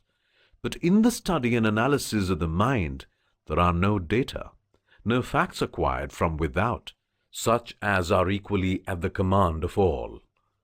The mind is analyzed by itself. The greatest science, therefore, is the science of the mind, the science of psychology. If you intend to study the mind, you must have systematic training. You must practice to bring the mind under your control, to attain to that consciousness from which you will be able to study the mind and remain unmoved any of its wild gyrations. Otherwise, the facts observed will not be reliable. They will not apply to all people, and therefore will not be truly facts or data at all. Among that class who have gone deeply into the study of the mind, the facts observed have been the same, no matter in what part of the world such persons may be or what religious belief they may have. The results obtained by all who go deep enough into the mind are the same. The mind operates by perception and impulsion. For instance, the rays of the light enter by eyes, are carried by the nerves to the brain, and still I do not see the light. The brain then conveys the impulse to the mind, but yet I do not see the light. The mind then reacts, and the light flashes across the mind. The mind's reaction is impulsion, and as a result, the eye perceives the object. To control the mind, you must go deep down into the subconscious mind. Classify and arrange in order all the different impressions, thoughts, etc., stored up there, and control them. This is the first step. By the control of the subconscious mind, you get control over the conscious. Freedom. The idea of happiness without misery or of life without death is very good for schoolboys and children. But the thinker sees that it is all a contradiction in terms and gives up both. Seek no praise, no reward for anything you do. No sooner do we perform a good action than we begin to desire credit for it. No sooner do we give money to some charity than we want to see our names blazoned in the papers. Misery must come as the result of such desires. The greatest men in the world have passed away unknown. The Buddhas and the Christs that we know are but second-rate heroes in comparison with the greatest men of whom the world knows nothing. Hundreds of these unknown heroes have lived in every country, working silently. Silently they live, and silently they pass away. And in time their thoughts find expression in Buddhas or Christs, and it is these latter that become known to us. The highest men do not seek to get any name or fame from their knowledge. They leave their ideas to the world. They put forth no claims for themselves, and establish no schools or systems in their name. Their whole nature shrinks from such a thing. Supposing that freedom is not your nature, by no manner of means can you become free. Supposing you were free, and in some way you lost that freedom, that shows that you were not free to begin with. Had you been free, what could have made you lose it? The independent can never be made dependent, and if it is really dependent, its independence was a hallucination. You cannot establish the immortality of the soul unless you grant that it is by its nature free, or in other words, that it cannot be acted upon by anything outside. For death is an effect produced by some outside cause. I drink poison and I die, thus showing that my body can be acted upon by something outside that is called poison. But if it be true, the soul is free. It naturally follows that nothing can affect it and it can never die. Freedom, immortality, blessedness, all depend upon the soul being beyond the law of causation, beyond this Maya. Of these two, which will you take? Either make the first a delusion or make the second a delusion. Certainly, I will make the second a delusion. It is more constant with all my feelings and aspirations. I am perfectly aware that I am free by nature, and I will not admit that this bondage is true, and my freedom a delusion. If you dare declare that you are free, free you are this moment. If you say you are bound, bound you will remain. This is what Advaita boldly declares. I have told you the ideas of the dualists. You can take whichever you like. Slavery is slavery. The chain of gold is quite as bad as the chain of iron. Is there a way out? It is only the question of memory of your true nature, not salvation by work. Do you get salvation? You are already free. Go on saying, I am free. Never mind if the next moment delusion comes and says, I am bound. Dehypnotize the whole thing. This truth is first to be heard. Hear it first. Think on it day and night. Fill the mind with day and night. I am it. I am the Lord of the universe. Never was there any delusion. Meditate upon it with all the strength of the mind till you actually see these walls, houses, everything melt away. Until body, everything vanishes. I will stand alone. I am the one. Struggle on. Who cares? We want to be free. We do not want any powers. Worlds we renounce, heavens we renounce, hells we renounce. What do I care about all these powers and this and that? What do I care if the mind is controlled or uncontrolled? Let it run on. What of that? I am not the mind. Let it go on. When we free ourselves from name and form, especially from a body, when we need no body, good or bad, then only do we escape from bondage. Eternal progression is eternal bondage. Annihilation of form is to be preferred. We must get free from any body, even a God body. God is the only real existence. There cannot be two. There is but one soul, and I am that. All nature is crying through all the atoms for one thing, its perfect freedom. However mistaken we may be as to the method, all our struggle is really for freedom. We seek neither misery nor happiness, but freedom. Freedom alone. This one aim is the secret of the insatiable thirst of man. Freedom in all matters that is advanced towards mukti is the worthiest gain of man. To advance oneself towards freedom, physical, mental, and spiritual, and help others to do so, is the supreme prize of man. Those social rules which stand in the way of the unfoldment of this freedom are injurious, and steps should be taken to destroy them speedily. Those institutions should be encouraged by which men advance in the path of freedom. Freedom is inseparably connected with immortality. To be free, one must be above the laws of nature. Law exists so long as we are ignorant. When knowledge comes, then we find that law nothing but freedom in ourselves. The will can never be free, because it is the slave of cause and effect. But the I behind the will is free. And this is the self. I am free. That is a basis on which to build and live. And freedom means immortality. Work is inevitable. It must be so. But we should work to the highest purpose. Karma Yoga makes us admit that this world is a world of 5 minutes, that it is a something we have to pass through, and that freedom is not here, but is only to be found beyond. To find the way out of the bondages of the world, we have to go through it, slowly and surely.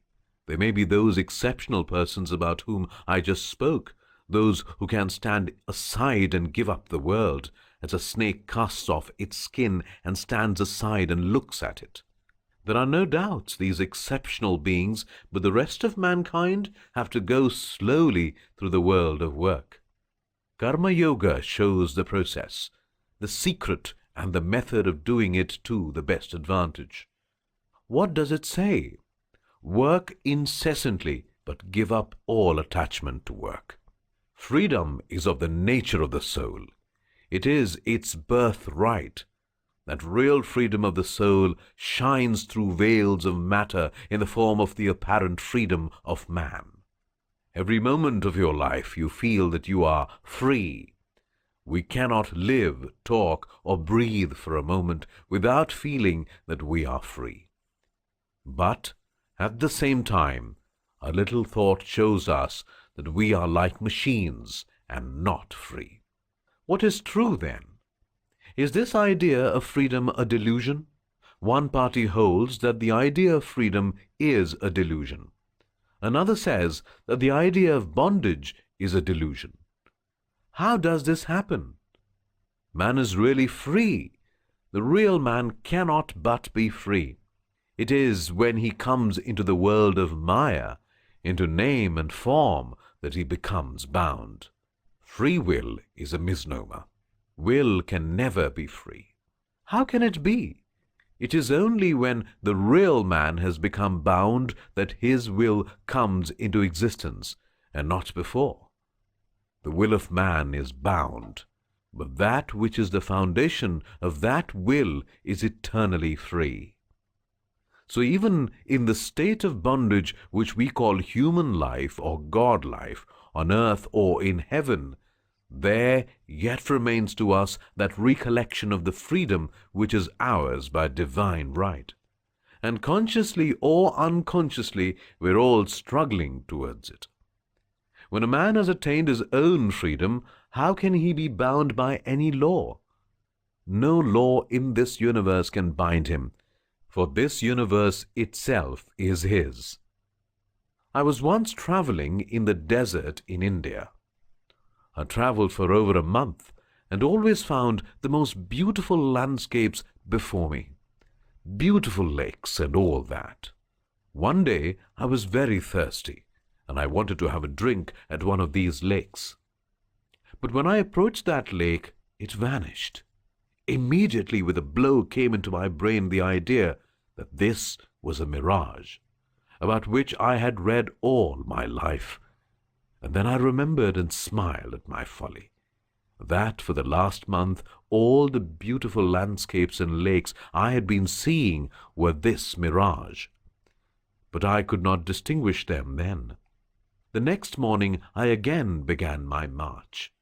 There was the lake and the landscape, but with it immediately came the idea, this is a mirage. Once known, it had lost its power of illusion. So this illusion of the universe will break one day. The whole of this will vanish, melt away. This is realization. According to the Advaita philosophy, then, this differentiation of matter, these phenomena are, as it were, for a time riding the real nature of man, but the latter really has not been changed at all. In the lowest worm as well as in the highest human being, the same divine nature is present. The worm form is in the lower form, in which the divinity has been more overshadowed by Maya. That is the highest form, in which it has been least overshadowed. Behind everything, the same divinity is existing, and out of this comes the basis of morality. Do not injure another. Love everyone as your own self, because the whole universe is one. In injuring another, I am injuring myself. In loving another, I am loving myself. From this also springs that principle of Advaita morality which has been summed up in one word, self-abnegation. The Advaitist says, this little personalized self is the cause of all my misery. This individual self, which makes me different from all other beings, brings hatred and jealousy and misery, struggle and all other evils. Oh, this is to be given up. We must always hold ourselves ready even to give up our lives for the lowest beings. When a man has become ready even to give up his life for a little insect, he has reached the perfection which the Advaitist wants to attain. And at that moment, when he has become thus ready, the veil of ignorance falls away from him, and he will feel his own nature. Even in this life, he will feel that he is one with the universe. For a time, as it were, the whole of this phenomenal world will disappear for him, and he will realize what he is. But so long as the karma of this body remains, he will have to live. This state, when the veil has vanished and yet the body remains for some time, is what the Vedantists call the Jivan Mukti, the living freedom. The mind is not the body, though it is a matter in a finer form. It is not eternally bound by the body. This is proved as we get occasionally loosened from it. We can learn to do this at will by controlling the senses. When we can do that fully, we shall control the universe, because our world is only what the senses bring us. Freedom is the test of the higher being. Spiritual life begins when you have loosened yourself from the control of the senses. He whose senses rule him is worldly, is a slave. If we could entirely stop our mind stuff from breaking into waves, it would put an end to our bodies. For millions of years, we have worked so hard to manufacture these bodies that in the struggle, we have forgotten our real purpose in getting them, which was to become perfect. We have grown to think that body making is the end of our efforts. This is Maya. We must break this delusion and return to our original aim and realize we are not the body, it is our servant. Freedom of the will, it is as you feel you are free to act. But this freedom is a species of necessity. There is one infinite link before, after, and between the thought and the action. But the latter takes the name of freedom like a bird flitting through a bright room. We feel the freedom and feel it has no other cause. We cannot go beyond consciousness, therefore we feel we are free. We can trace it no further than consciousness. God alone feels the real freedom. Mahapurushas, or saints, feel themselves identified with God. Hence, they also feel the real freedom. You may stop the water flowing out of the fountain by closing that part of the stream and gathering it all in the fountain. You have no liberty beyond it. But the source remains unchanged. Everything is predestination, and a part of that predestination is that you shall have such feeling, the feeling of freedom. I am shaping my own action. Responsibility is the feeling of reaction. There is no absolute power. Power here is conscious feeling of exercising any faculty which is created by necessity. Man has the feeling, I act. What he means by power of freedom is the feeling. The power is attended with responsibility. Whatever may be done through us by predestination, we feel the reaction. A ball thrown by one itself feels the reaction. But this innate necessity which comes to us as our freedom does not affect also the conscious relations we form with our surroundings. The relativity is not changed. Either everybody is free or everybody is under necessity. That would not matter. The relations would be the same. Vice and virtue would be the same. If a thief pleads that he was under the necessity of stealing, the magistrate would say that he was under the necessity to punish. We are seated in a room, and the whole room is moving. The relation between us is unchanged. To get out of this infinite chain of causation is mukti, or freedom. Muktas, or free souls, are not actuated by necessity. They are like God. They begin the chain of cause and effect. God is the only free being, the first source of this, the first source of their will, and is always experienced by them as such. The feeling of want is the real prayer, not the words, but you must have patience to wait and see if your prayers are answered. We have a place for struggle in the Vedanta, but not for fear. All fears will vanish when you begin to assert your own nature. If you think that you are bound, bound you will remain. If you think you are free, free you will be. That sort of freedom which we can feel, which we are yet in the phenomenal, is a glimpse of the real, but not yet the real.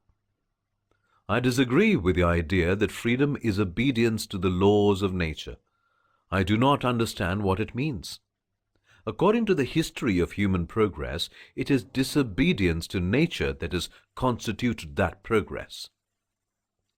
It may be said that the conquest of lower laws was through the higher, but even there, the conquering mind was only trying to be free.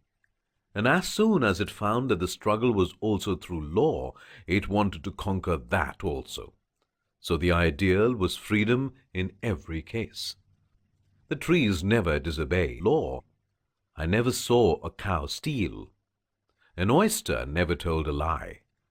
Yet they are not greater than man.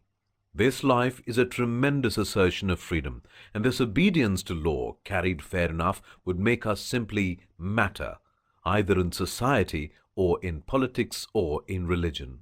Too many laws are a sure sign of death. Wherever in any society there are too many laws, it is a sure sign that that society will soon die.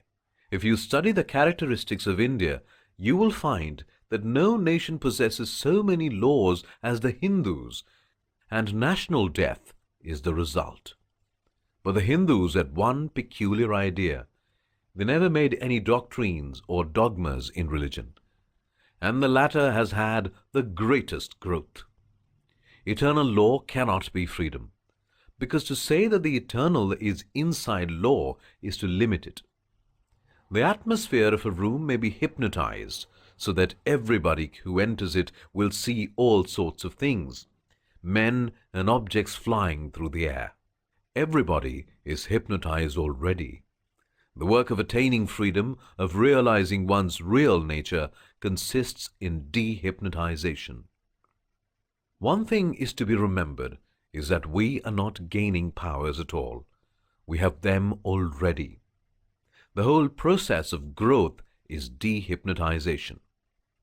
Only freedom can produce true morality. If there were only an endless chain of cause and effect, nirvana could not be.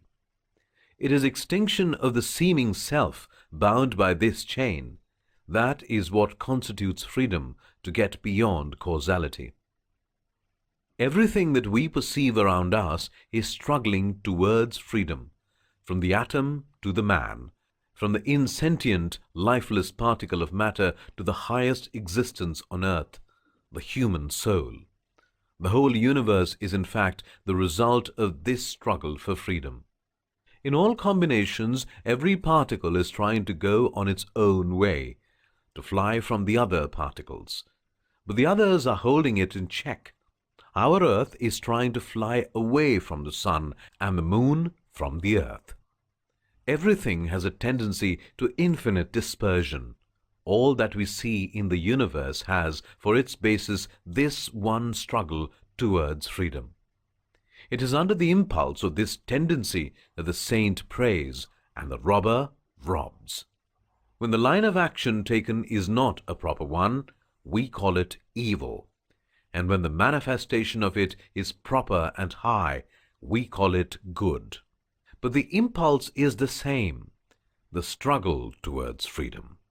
The saint is oppressed with the knowledge of his condition of bondage, and he wants to get rid of it. So he worships God. The thief is oppressed with the idea that he does not possess certain things, and he tries to get rid of that want to obtain freedom from it, so he steals. Freedom is the one goal of all nature, sentient or insentient, and consciously or unconsciously, everything is struggling towards that goal. The freedom which the saint seeks is very different from that which the robber seeks. The freedom loved by the saint leads him to the enjoyment of infinite, unspeakable bliss, while that on which the robber has set his heart only forges other bonds for his soul. Bondage and liberty, light and shadow, good and evil must be there. But the very fact of the bondage shows also this freedom hidden there. If one is a fact, the other is equally a fact. There must be this idea of freedom. While now we cannot see that this idea of bondage in uncultivated man is his struggle for freedom, yet the idea of freedom is there. The bondage of sin and impurity in the uncultivated savage is to his consciousness very small, for his nature is only a little higher than the animals. What he struggles against is the bondage of physical nature, the lack of physical gratification. But out of this lower consciousness grows and broadens the higher conception of a mental or moral bondage and a longing for spiritual freedom. Here we see the divine dimly shining through the veil of ignorance. The veil is very dense at first, and the light may be almost obscured, but it is there, ever pure and undimmed. The radiant fire of freedom and perfection. Man personifies this as the ruler of the universe, the one free being. He does not yet know that the universe is all one, that the difference is only in degree in the concept. Freedom is the goal. Our main problem is to be free. It is evident then that until we realize ourselves as the Absolute, we cannot attain to deliverance. Yet there are various ways of attaining to this realization. These methods have the generic name of yoga, to join ourselves to our reality. These yogas, though divided into various groups, can principally be classed into four. And as each is only a method leading indirectly to the realization of the Absolute, they are suited to different temperaments.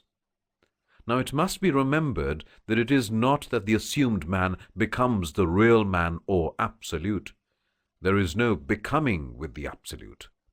It is ever free, ever perfect, but the ignorance that has covered its nature for a time is to be removed. Therefore, the whole scope of all systems of yoga, and each religion represents one, is to clear up this ignorance and allow the Atma to restore its own nature.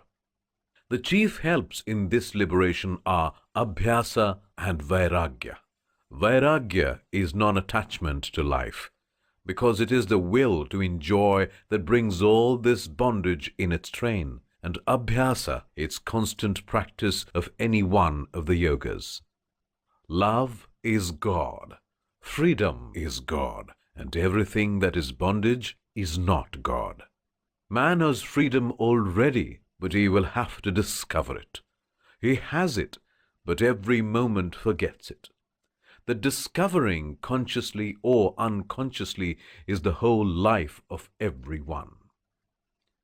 But the difference between the sage and the ignorant man is that one does it consciously and the other unconsciously. Every one is struggling for freedom, from the atom to the star.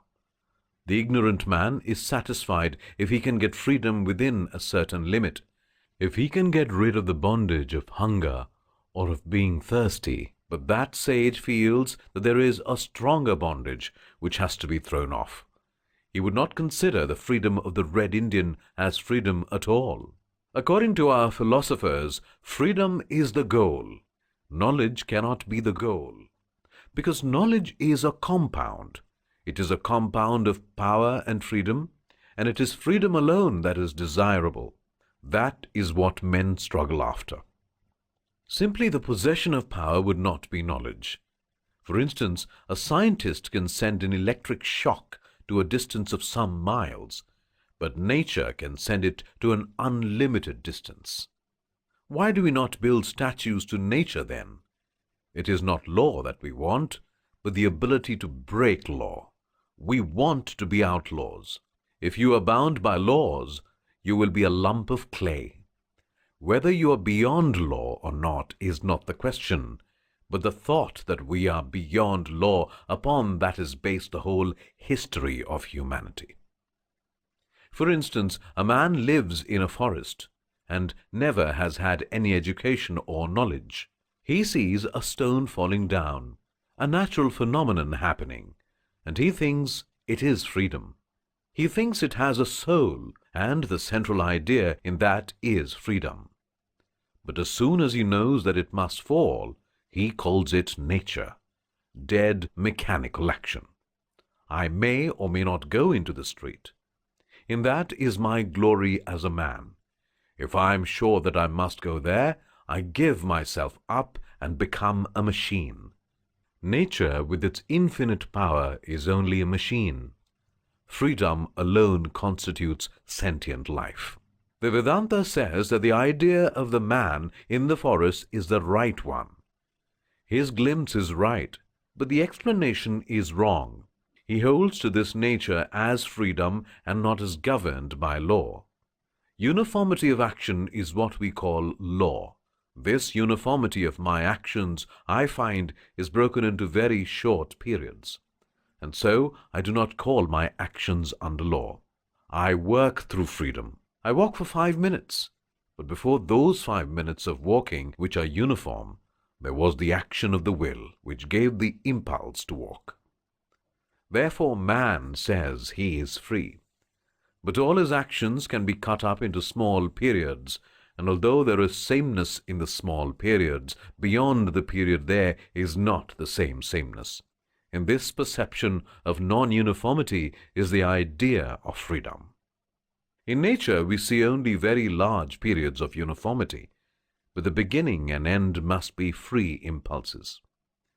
The impulse of freedom was given just at the beginning, and that has rolled on. But this, compared with our periods, is much longer.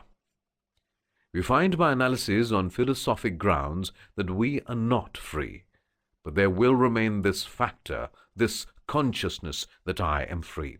What we have to explain is how that comes. We will find that we have these two impulsions in us.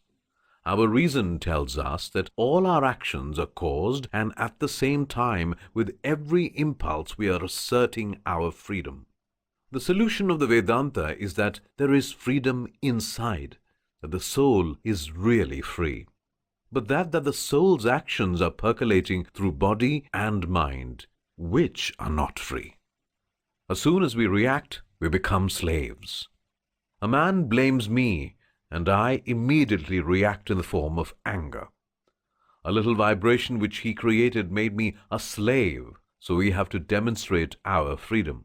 All things in nature work according to law. Nothing is expected. The mind, as well as everything in external nature, is governed and controlled by law. Internal and external nature, mind and matter, are in time and space and are bound by the law of causation. The freedom of the mind is a delusion. How can the mind be free when it is controlled and bound by law? The law of karma is the law of causation. We must become free. We are free. The work is to know it. We must give up all slavery, all bondage of whatever kind. We must not only give up our bondage to the earth and everything and everybody on earth, but also to all ideas of heaven and happiness. We are bound to earth by desire, and also to God, heaven, and the angels. A slave is a slave, whether to man, to God, or to angels. The idea of heaven must pass away. The idea of heaven after death, where the good live a life of eternal happiness, is a vain dream, without a particle of meaning or sense in it.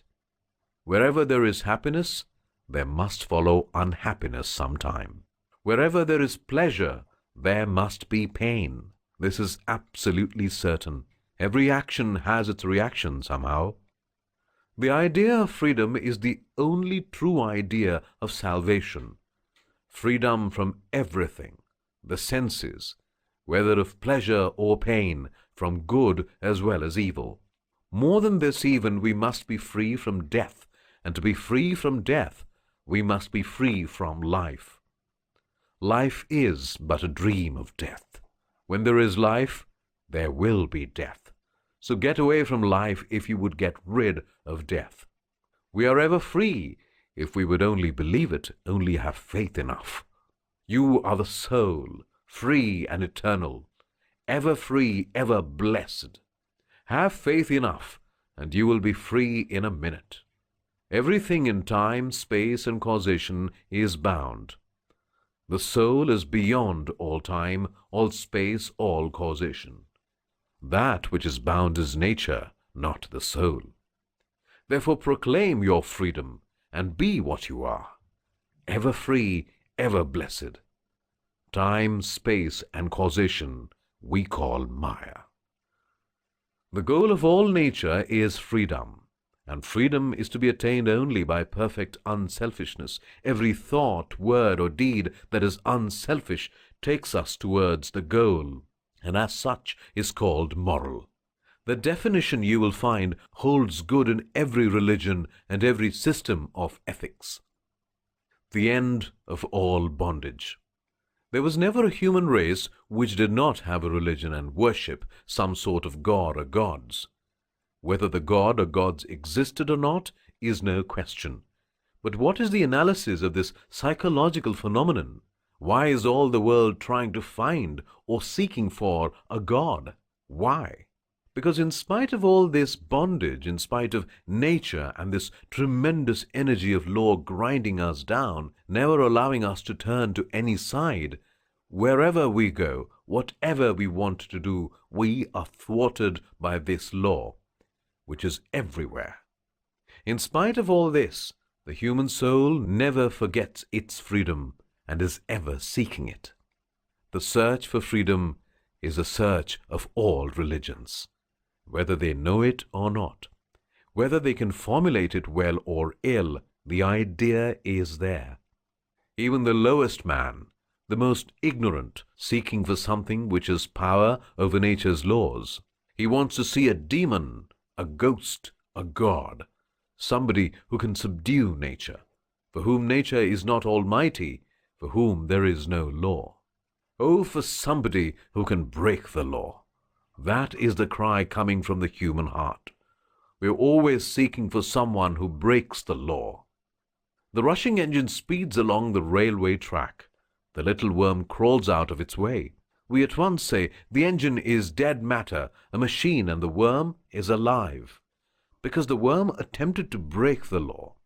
The engine, with all its power and might, can never break the law. It is made to go in any direction man wants, and it cannot do otherwise. But the worm, small and little though it was, attempted to break the law and avoid the danger. It tries to assert itself against law, assert its freedom, and there was a sign of the future God in it. Everywhere we see this assertion of freedom, this freedom of the soul. It is reflected in every religion in the shape of God or gods, but it is all external, yet for those who only see the gods outside. Man decided that he was nothing. He was afraid that he could never be free, so he went to seek for someone outside of nature who was free. Then he thought that there were many and many such free beings, and gradually he merged them all into one God of gods and Lord of lords. Even that did not satisfy him. He came a little closer to truth, a little nearer, and then gradually found that whatever he was in some way connected with the God of gods and the Lord of lords. That he, though he thought himself bound and low and weak, was somehow connected with that God of gods. Then visions came to him, thought arose, and knowledge advanced, and he began to come nearer and nearer to that God, and at last found that God and all the gods, this whole psychological phenomenon connected with the search for an all-powerful free soul, was but a reflection of his own idea of himself. And then at last he discovered that it was not only true that God made man after his own image, but that it was also true that man made God after his own image. That brought out the idea of divine freedom. The divine being was always within, the nearest of the near. Him we had ever been seeking outside, and at last found that he is in the heart of our hearts. You may know the story of the man who mistook his own heartbeat for somebody knocking at the door, and went to the door and opened it, but found nobody there, so he went back. Again he seemed to hear a knocking at the door, but nobody was there. Then he understood that it was his own heartbeat, and he had misinterpreted it as a knocking at the door. Similarly, man after his search finds out that this infinite freedom that he was placing in imagination all the time in the nature outside is the internal subject, the eternal soul of souls, this reality, he himself. Thus at last he comes to recognize this marvelous duality of existence, the subject infinite and finite in one. The infinite being is also the same finite soul. The infinite is caught, as it were, in the meshes of the intellect and apparent manifests as finite beings, but the reality remains unchanged. This is, therefore, true knowledge. The soul of our souls, the reality that is within us, that which is unchangeable, eternal, ever blessed, ever free. This is the only solid ground for us to stand upon. This, then, is the end of all death, the advent of all immortality, the end of all misery. And he who sees that one among the many, that one unchangeable in the universe of change, he who sees him as the soul of his soul, unto him belongs eternal peace, unto none else. Faith in God. A man must not only have faith, but intellectual faith too. To make a man take up everything and believe it, it would be to make him a lunatic. I once had a book sent to me, which said I must believe everything told in it. It said there was no soul, but that there were gods and goddesses in heaven and a thread of light going from each of our heads to the heaven. How did the writer know all these things? She had been inspired and wanted me to believe it too. And because I refused, she said, "You must be a very bad man. There is no hope for you." This is fanaticism. Never say man is weak. Wisdom yoga is no better than the others. Love is the ideal and requires no object. Love is God. So even through devotion, we reach the subjective God. I am He. How can one work unless one loves city, country, animals, the universe? Reason leads to the finding of unity in variety. Let the atheist and the agnostic work for the social good, so God comes. But this you must guard against. Do not disturb the faith of any, for you must know that religion is not in doctrines. Religion lies in being and becoming in realization. All men are born idolaters. The lowest man is an animal. The highest man is perfect. And between these two, all have to think in sound and color, in doctrine and ritual. The test of having ceased to be an idolater is, when you say I, does the body come into your thought or not? If it does, then you are still a worshipper of idols.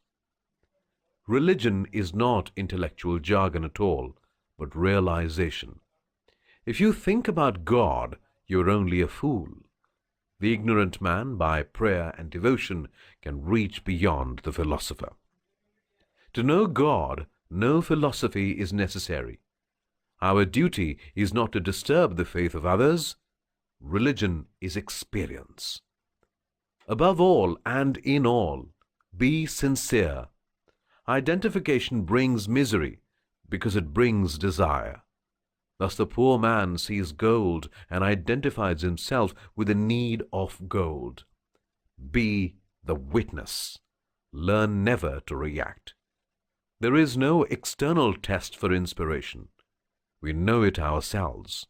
Our guardian against mistake is negative, the voice of reason. All religion is going beyond reason, but reason is the only guide to get there. Instinct is like ice, reason is the water, and inspiration is the subtlest form or vapor. One follows the other. Everywhere is this eternal sequence. Unconsciousness, consciousness, intelligence, matter, body, mind. And to us it seems as if the chain began with a particular link we first lay hold of. Arguments on both sides are of equal weight, and both are true. We must reach beyond both, to where there is neither the one nor the other. These successions are all Maya. Religion is above reason, supernatural. Faith is not belief. It is the grasp on the ultimate, an illumination. First hear, then reason, and find out all that reason can give about the Atma. Let the flood of reason flow over it, then take what remains. If nothing remains, thank God you have escaped a superstition. When you have determined that nothing can take away the Atma, that it stands every test, hold fast to this and teach it to all. Truth cannot be partial. It is for the good of all. Finally, in perfect rest and peace, meditate upon it. Concentrate your mind upon it. Make yourself one with it. Then no speech is needed. Silence will carry the truth. Do not spend your energy in talking, but meditate in silence. And do not let the rush of the outside world disturb you. When your mind is in the highest state, you are unconscious of it. Accumulate power in silence and become a dynamo of spirituality. What can a beggar give? Only a king can give, and he only when he wants nothing himself. Work hard, be steady, and have faith in the Lord. Set to work. You know the disease. You know the remedy. Only have faith. Do not look up to the so-called rich and great. Do not care for the heartless intellectual writers and their cold-blooded newspaper articles. Oneness with God. Through freedom the sciences were built, and in them we have two sets of opinions. The one, the materialistic and denouncing, and the other, the positive and constructive. It is a most curious fact that in every society you find them. Supposing there is an evil in society, you will find immediately one group rise up and denounce it in vindictive fashion, which sometimes degenerates into fanaticism. There are fanatics in every society, and women frequently join in these outcries because of their impulsive nature. Every fanatic who gets up and denounces something can secure a following. It is very easy to break down.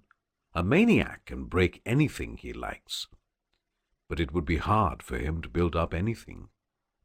These fanatics do some good, according to their light, but much more harm, because social institutions are not made in a day, and to change them means removing the cause.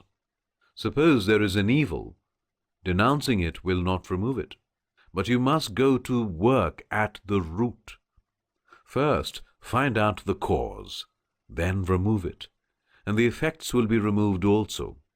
Mere outcry not produce an effect, unless indeed it produces misfortune. There are others who had sympathy in their hearts, and who understand the idea that we must go deep into the cause. These were the great saints. One fact you must remember, that all the great teachers of the world have declared they came not to destroy, but to fulfill. Many times this has not been understood, and their forbearance has been thought to be unworthy compromise with existing popular opinions. Even now, you occasionally hear that these prophets and great teachers were rather cowardly, and dared not to say and do what they thought was right, but that was not so. Fanatics little understand the infinite power of love in the hearts of these great sages, who looked upon the inhabitants of this world as their children. They were the real fathers, the real gods, filled with infinite sympathy and patience for everyone. They were ready to bear and forbear. They knew how human society should grow, and patiently, slowly, surely went on applying the remedies, not by denouncing and frightening people, but by gently and kindly leading them upwards, step by step. Such were the writers of the Upanishads. They knew full well how the old ideas of God were not reconcilable with the advanced ethical ideas of the time. They knew full well that what the atheists were preaching contained a good deal of truth, nay, great nuggets of truth, but at the same time they understood that those who wished to sever the thread that bound the beads, who wanted to build a new society in the air, would entirely fail. We never build anew, we simply change places. We cannot have anything new, we only change the position of things. The seed grows into the tree patiently and gently. We must direct our energies towards the truth and fulfill the truth that exists, not try to make new truths. Thus, instead of denouncing these old ideas of God as unfit for modern times, the ancient sages began to seek out the reality that was in them. The result was the Vedanta philosophy, and out of the old deities, out of the monotheistic God, the ruler of the universe, they found yet higher and higher ideas in what is called the impersonal absolute. They found oneness throughout the universe. He who sees in this world of manifoldness that one running through all, in this world of death, he who finds that one infinite life, and in this world of insentience and ignorance, he who finds that one light and knowledge, unto him belongs eternal peace. Unto none else, unto none else. The people of old knew that fire lived in the flint and in dry wood, but friction was necessary to call it out. So this fire of freedom and purity is the nature of every soul, and not a quality, because qualities can be acquired and therefore can be lost. The soul is one with the freedom, and the soul is one with existence, and the soul is one with knowledge. The Satchita Ananda, existence, knowledge, bliss, absolute, is the nature, the birthright of the soul, and all the manifestations that we see are its expressions, dimly or brightly manifesting itself. Even death is but a manifestation of that real existence. Birth and death, life and decay, degeneration and regeneration are all manifestations of that oneness. So knowledge, however it manifests itself, either as ignorance or as learning, is but the manifestation of that same chitta. The sense of knowledge, the difference is only in degree and not in kind. The difference in knowledge between the lowest worm that crawls under our feet and the highest genius that the world may produce is only one of degree and not of kind.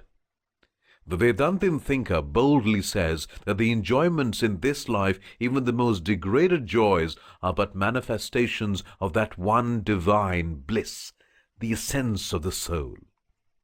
We believe in one God, the Father of us all, who is omnipresent and omnipotent, and who guides and preserves his children with infinite love. We believe in a personal God, as the Christians do, but we go further.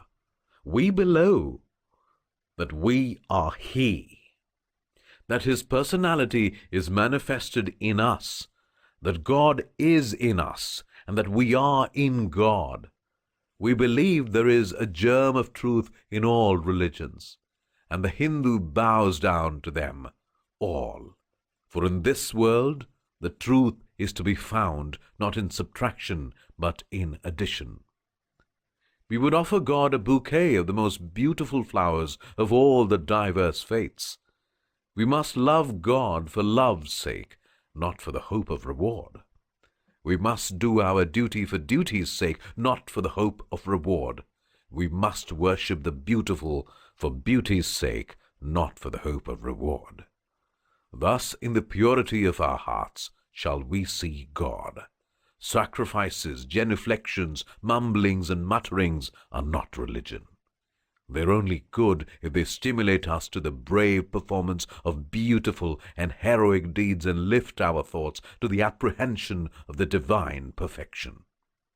What good is it if we acknowledge in our prayers that God is the Father of us all, and in our daily lives do not treat every man as our brother? Books are only made so that they may point the way to a higher life, but no good results unless the path is trodden with unflinching steps. Every human personality may be compared to a glass globe. This is the same pure white light, an emission of the divine being, in the center of each. But the glass being of different colors and thickness, the rays assume diverse aspects in the transmission. The equality and beauty of each central flame is the same, and the apparent inequality is only in the imperfection of the temporal instrument of its expression. And as we rise higher and higher in the scale of being, the medium becomes more and more translucent. What we want is not so much spirituality as a little of the bringing down of the Advaita into the material world. First bread and then religion. We stuff them too much with religion when the poor fellows have been starving. No dogmas will satisfy the cravings of hunger. There are two curses here. First, our weakness. Secondly, our hatred, our dried up hearts. You may talk doctrines by the millions. You may have sex by the hundreds of millions. But it is nothing until you have the heart to feel. Feel for them as your Veda teaches you, till you find they are parts of your own bodies. Till you realize that you and they, the poor and the rich, the saint and the sinner, are all parts of one infinite whole, which you call Brahman. He goes from death to death who sees the many here. See that one and be free. How are we to see it?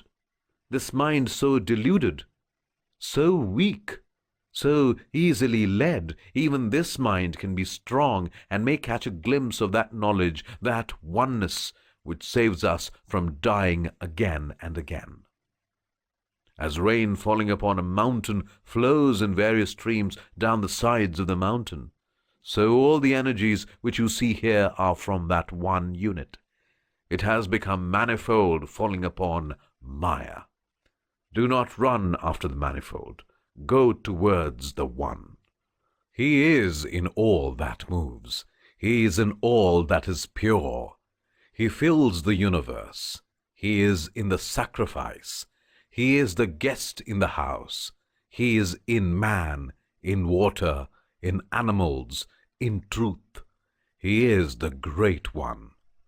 As fire coming into this world is manifesting itself in various forms, even so, that one soul of the universe is manifesting himself in all these various forms. As air coming into this universe manifests itself in various forms, even so the one soul of all souls, of all beings, is manifesting himself in all forms.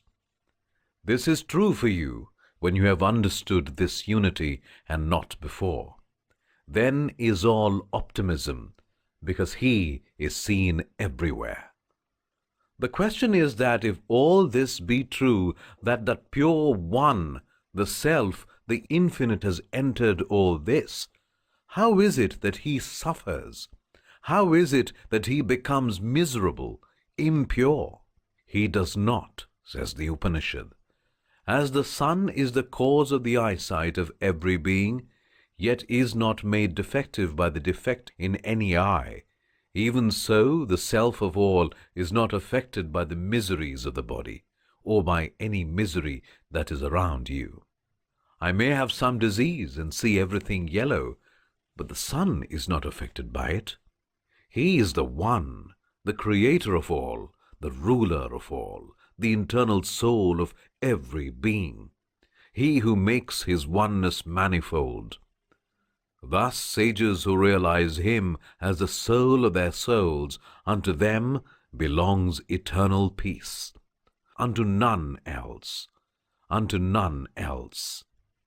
He who in this world of evanescence finds him who never changes, he who in this universe of death finds that one life, he who in this manifold finds the oneness, and all those who realize him as the soul of their souls, to them belongs eternal peace, unto none else, unto none else.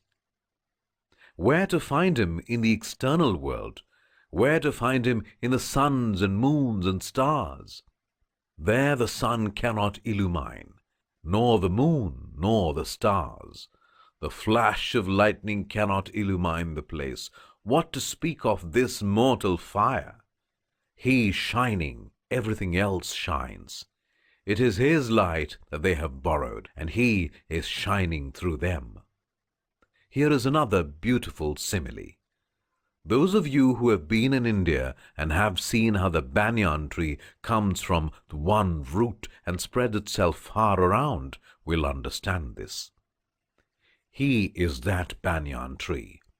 He is the root of all and has branched out until he has become this universe, and however far he extends, every one of these trunks and branches is connected. He, the omnipresent, the one without a second, the one without a body, pure, the great poet of the universe, whose meter is the sun and stars, is giving to each what he deserves. Isha Upanishad 8 adapted. He, the one who vibrates more quickly than mind, who attains to more speed than mind can ever do, whom even the gods reach not, nor thought grasps. He moving, everything moves. In him all exists. He is moving, he is also immovable. He is near and he is far. He is inside everything. He is outside everything, interpenetrating everything. Whoever sees in every being that same Atma, and whoever sees everything in that Atma, he never goes far from that Atma. When all life and the whole universe are seen in this Atma, then alone man has attained the secret. There is no more delusion for him. Where is any more misery for him who sees this oneness in the universe? The seer is really the self, the pure one, the ever-holy, the infinite, the immortal. This is the self of man. And what are the instruments? The chitta, or mind stuff, the buddhi, or determinative faculty, the manas, or mind, and the indriyas, or sense organs. These are the instruments for him to see the external world, and the identification of the self with the instruments is what is called the ignorance of egoism. We say, I am the mind, I am thought, I am angry, or I am happy. How can we be angry, and how can we hate? We should identify ourselves with the self that cannot change. If it is unchangeable, how can it be one moment happy and one moment unhappy? It is formless, infinite, omnipresent. What can change it? It is beyond all law. What can affect it? Nothing in the universe can produce an effect on it. Yet through ignorance we identify ourselves with the mind stuff and think we feel pleasure or pain. This oneness of life, this oneness of everything, is another great theme of the Vedanta.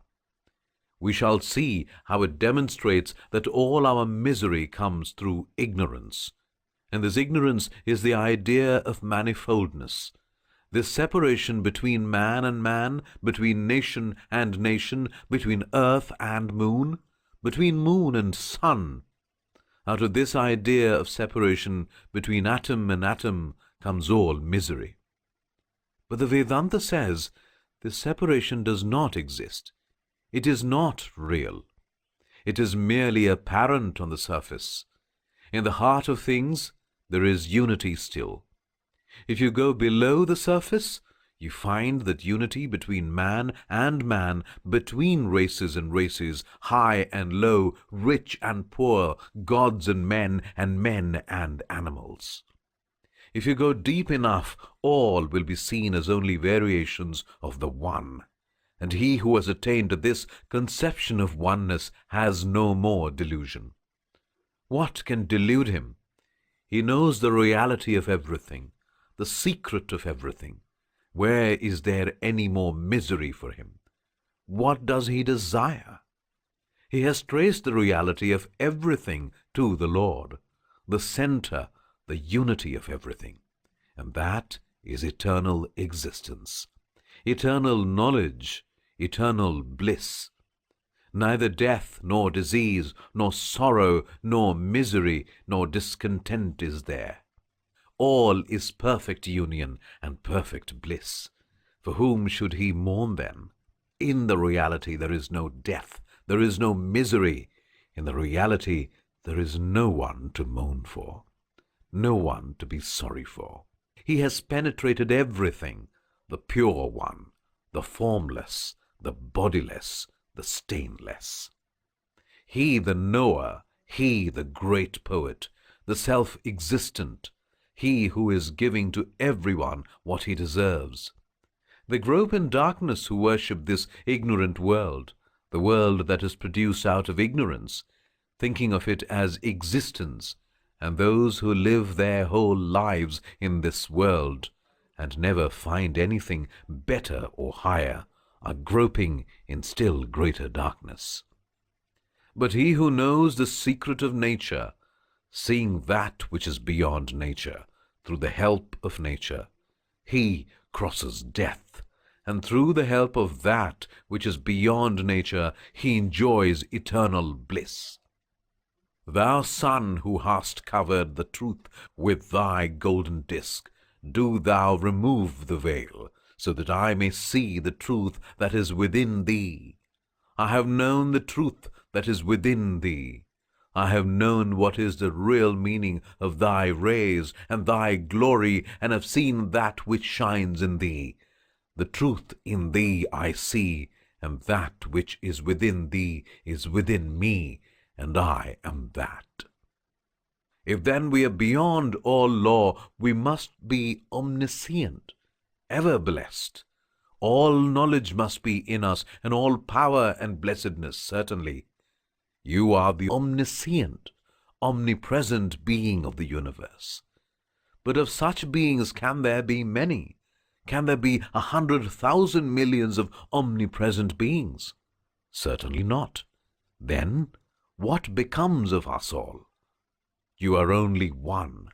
There is only one such self, and that one self is you. Standing behind this little nature is what we call the soul. There is only one being, one existence, the ever-blessed, the omnipresent, the omniscient, the birthless, deathless. Through his control, the sky expands. Through his control, the air breathes. Through his control, the sun shines. And through his control, all live.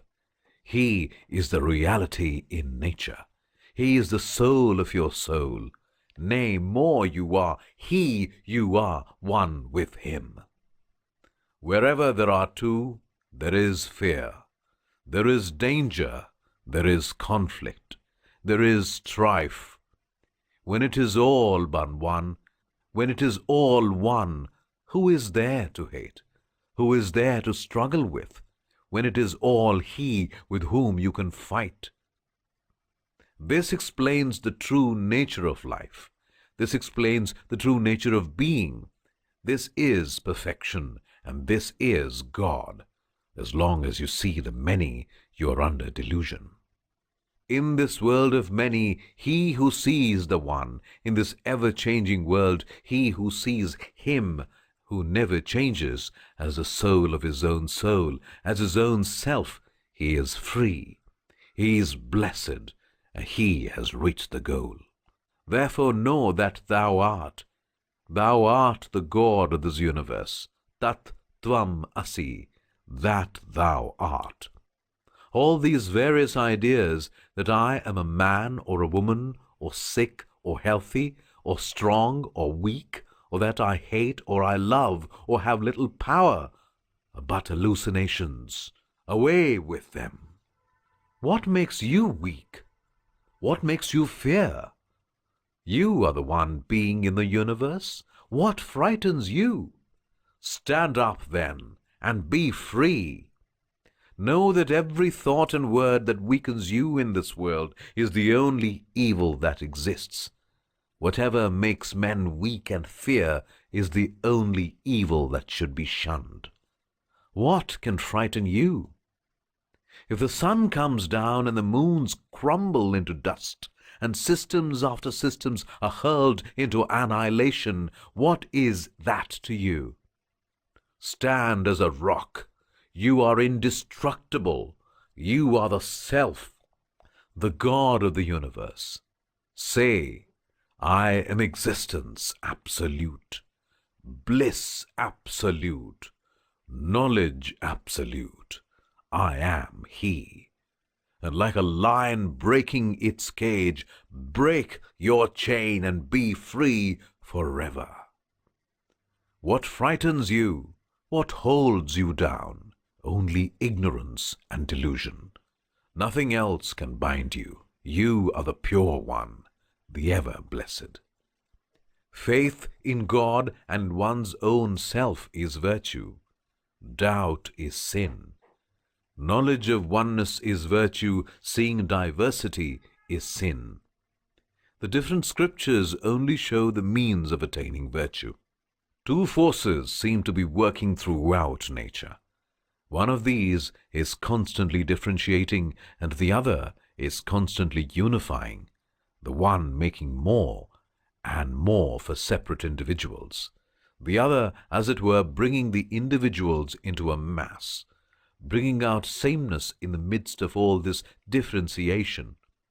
It seems that the action of these two forces enter into every department of nature and of human life. On the physical plane, we always find the two forces most distinctly at work, separating the individuals, making them more and more distinct from other individuals, and again making them into species and classes and bringing out similarities of expression and form. The same holds good as regards the social life of man. Since the time when society began, these two forces have been at work, differentiating and unifying. Their action appears in various forms and is called by various names in different places and at different times. But the essence is present in all, one making for differentiation and the other for sameness. The one making for caste and the other breaking it down, one making for classes and privileges and the other destroying them. The whole universe seems to be the battleground of these two forces. On the one hand, it is urged that though this unifying process exists, we ought to resist it with all our might, because it leads towards death, that perfect unity is perfect annihilation, and that when the differentiating process that is at work in this universe ceases, the universe comes to an end. It is differentiating that causes the phenomena that are before us. Unification would reduce them all to a homogeneous and lifeless matter. Such a thing, of course, mankind wants to avoid. The same argument is applied to all the things and facts that we see around us. It is urged that even in physical body and social classification, absolute sameness would produce natural death and social death. Absolute sameness of thought and feeling would produce mental decay and degeneration. Sameness, therefore, is to be avoided. This has been the argument on the one side, and it has been urged in every country and in various times with only change of language. Practically, it is the same argument which is urged by the Brahmins of India. When they want to uphold the divisions in castes, when they want to uphold the privileges of a certain portion of the community against everybody else. The destruction of caste, they declare, would lead to destruction of society, and boldly they produce the historical fact that theirs has been the longest-lived society. So they, with some show of force, appeal to this argument. With some show of authority, they declare that that alone which makes the individual live the longest life must certainly be better than that which produces shorter lives. On the other hand, the idea of oneness has had its advocates throughout all times, from the days of the Upanishads, the Buddhas and Christs, and all other great preachers of religion, down to our present day in the new political aspirations and in the claims of the oppressed and the downtrodden, and of all those who find themselves bereft of privileges, comes out the one assertion of this unity and sameness.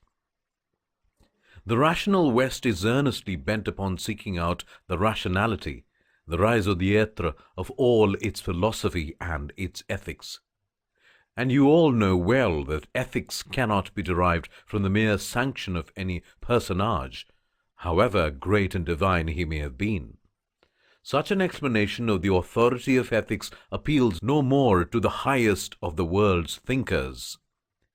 They want something more than human sanction for ethical and moral codes to be binding. They want some eternal principle of truth as the sanction of ethics. And where is that eternal sanction to be found except in the only infinite reality that exists in you and in me and in all? In the self, in the soul. The infinite oneness of the soul is the eternal sanction of all morality. That you and I are not only brothers. Every literature voicing man's struggle towards freedom has preached that for you. But that you and I are really one. This is the dictate of Indian philosophy.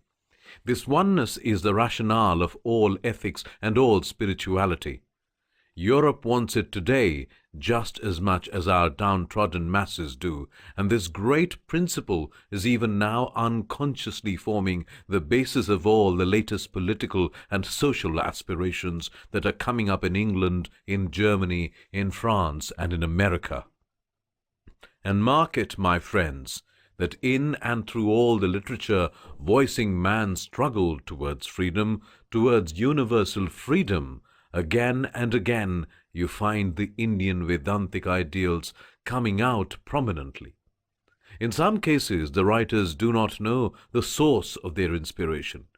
In some cases, they try to appear very original, and a few there are bold and grateful enough to mention the source and acknowledge their indebtedness to it. It is from the idea of the manifold that the ideas of virtue and vice have evolved. The more a man advances towards oneness, the more ideas of I and you subside. Ideas from all these pairs of opposites, such as virtue and vice, have originated. When the idea that so-and-so is different from me comes to the mind, all other ideas of distinction begin to manifest, while with the complete realization of oneness, no more grief or illusion remains for man. For him who sees oneness, where is there any grief or any delusion? Sin may be said to be the feeling of every kind of weakness. From this weakness spring jealousy, malice, and so forth. Hence weakness is sin. The self within is always shining forth resplendent. Turning away from that, people say, I, with their attention held up by this material body, this queer cage of flesh and bones. This is the root of all weakness. From that habit only, the relative outlook on life has emerged in this world. The absolute truth lies beyond that duality. Muhammad found that Christianity was straying out from the Semitic fold, and his teachings were to show what Christianity ought to be as a Semitic religion, that it should hold on to one God.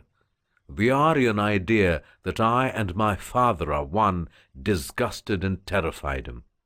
In reality, the conception of the Trinity was a great advance over the dualistic idea of Jehovah, who was forever separate from man. The theory of incarnation is the first link in the chain of ideas leading to the recognition of the oneness of God and man. God appearing first in one human form, then reappearing at different times in other human forms, is at last recognized as being in every human form, or in all men.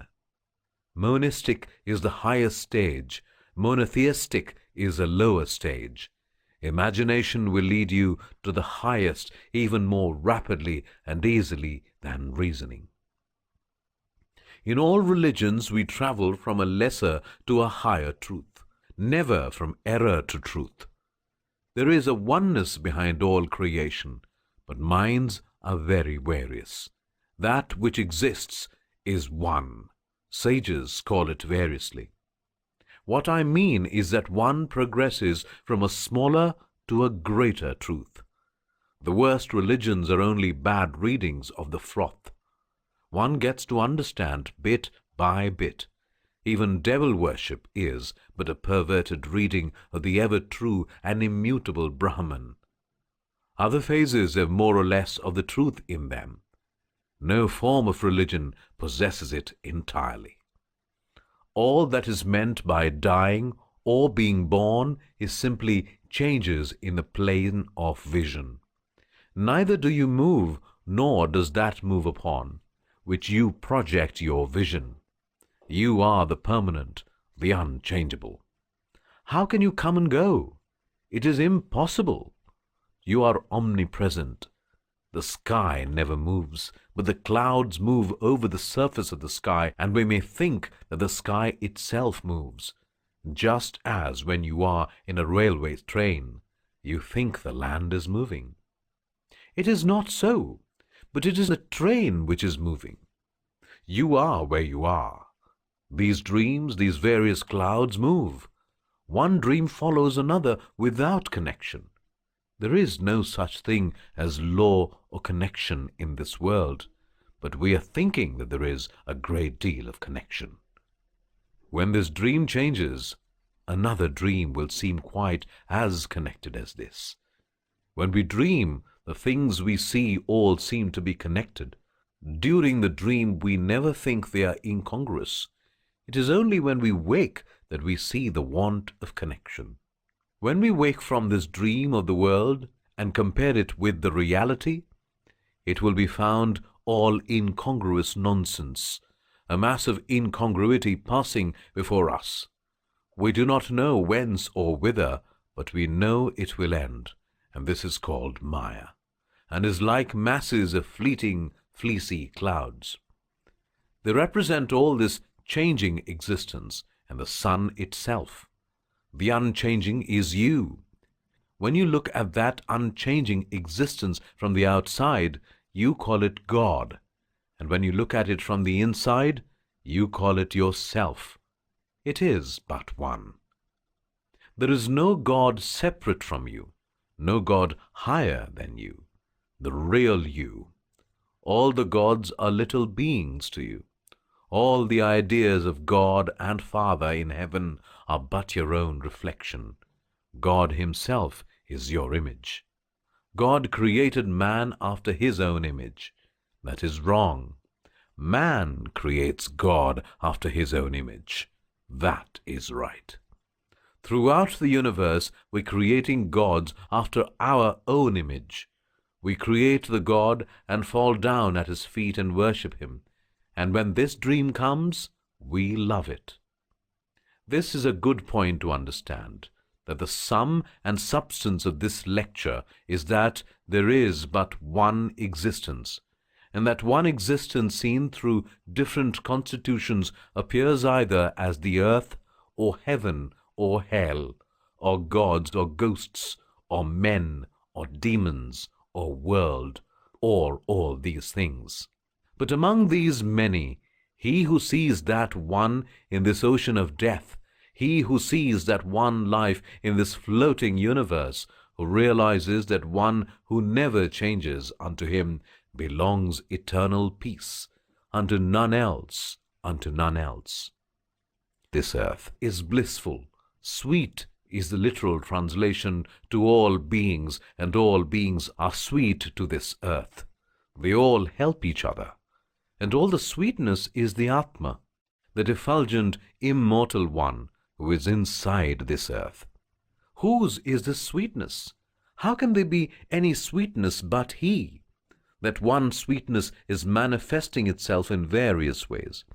Wherever there is any love, any sweetness in any human being, either in a saint or a sinner, either in an angel or a murderer, either in the body, mind, or the senses, it is He. Physical enjoyments are but He. Mental enjoyments are but He. Spiritual enjoyments are but He. How can there be anything but He? How can there be 20,000 gods and devils fighting with each other? Childish dreams. Whatever is the lowest physical enjoyment is He, and the highest spiritual enjoyment is He. There is no sweetness but He. Thus says Yajnavalkya. When you come to that state and look upon all things with the same eye, when you see even in the drunkard's pleasure in drink only that sweetness, then you have got the truth. And then alone you will know what happiness means, what peace means, what love means. And so long as Toll makes these vain distinctions, silly, childish, foolish superstitions, all sorts of misery will come. But that immortal one, the effulgent one, He is inside the earth. It is all His sweetness, and the same sweetness is in the body. This body is the earth, as it were, and inside all the powers of the body, all the enjoyments of the body, is He. The eyes see, the skin touches. What are all these enjoyments? That self-effulgent one who is in the body. He is the Atma. This world so sweet to all beings, and every being so sweet to it. But the self-effulgent, the immortal, is the bliss in that world. In us also, He is that bliss. He is the Brahman. This air is so sweet to all beings, and all beings are so sweet to it. But He who is that self-effulgent immortal being in the air is also in this body. He is expressing Himself as the life of all beings. This sun is so sweet to all beings are so sweet to this sun. He who is the self-effulgent being in the sun, we reflect Him as the smaller light. What can be there but His reflection? He is in the body, and it is His reflection which makes us see the light. This moon is so sweet to all, and everyone is so sweet to the moon. But that self-effulgent and immortal one who is the soul of that moon, He is in us, expressing Himself as mind. This lightning is so beautiful. Everyone is so sweet to the lightning, but the self-effulgent and immortal one is the soul of this lightning, and is also in us, because all that is Brahman, the Atma, the Self, is the king of all beings. These ideas are very helpful to men. They are for meditation. For instance, meditate on the earth, think of the earth, and at the same time know that we have that which is in the earth, that both are the same. Identify the body with the earth, and identify the soul with the soul behind. Identify the air with the soul that is in the air and that is in me. They are all one, manifested in different forms. To realize this unity is the end and aim of all meditation. One principle the Vedanta philosophy lays down, and that the Vedanta claims is to be found in every religion in the world, is that man is divine, that all this which we see around is the outcome of that consciousness of the divine. Everything that is strong and good and powerful in human nature is the outcome of that divinity. And though potential in many, there is no difference between man and man essentially, all being alike divine. There is, as it were, an infinite ocean behind, and you and I are so many waves coming out of that infinite ocean, and each one of us is trying his best to manifest infinite outside. So potentially each one of us have that infinite ocean of existence, knowledge and bliss as our birthright, our real nature, and the difference between us is caused by the greater or lesser power to manifest that divine. Therefore, the Vedanta lays down that each man should be treated not as what he manifests, but as what he stands for. Each human being stands for the divine, and therefore every teacher should be helpful, not by condemning man, but by helping him to call forth the divinity that is within him. It also teaches that all the vast masses of energy that we see displayed in society in every plane of action is really from inside out.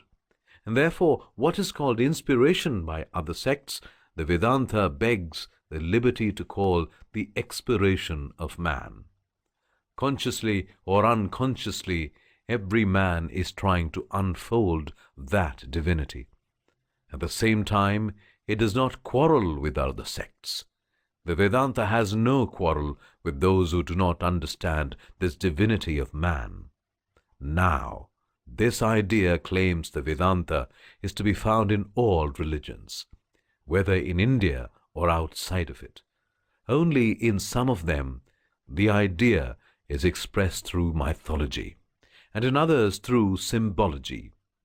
The Vedanta claims that there has not been one religious inspiration, one manifestation of the divine man, however great, but it has been the expression of that infinite oneness in human nature, and all that we call ethics and morality and doing good to others is also but the manifestation of this oneness.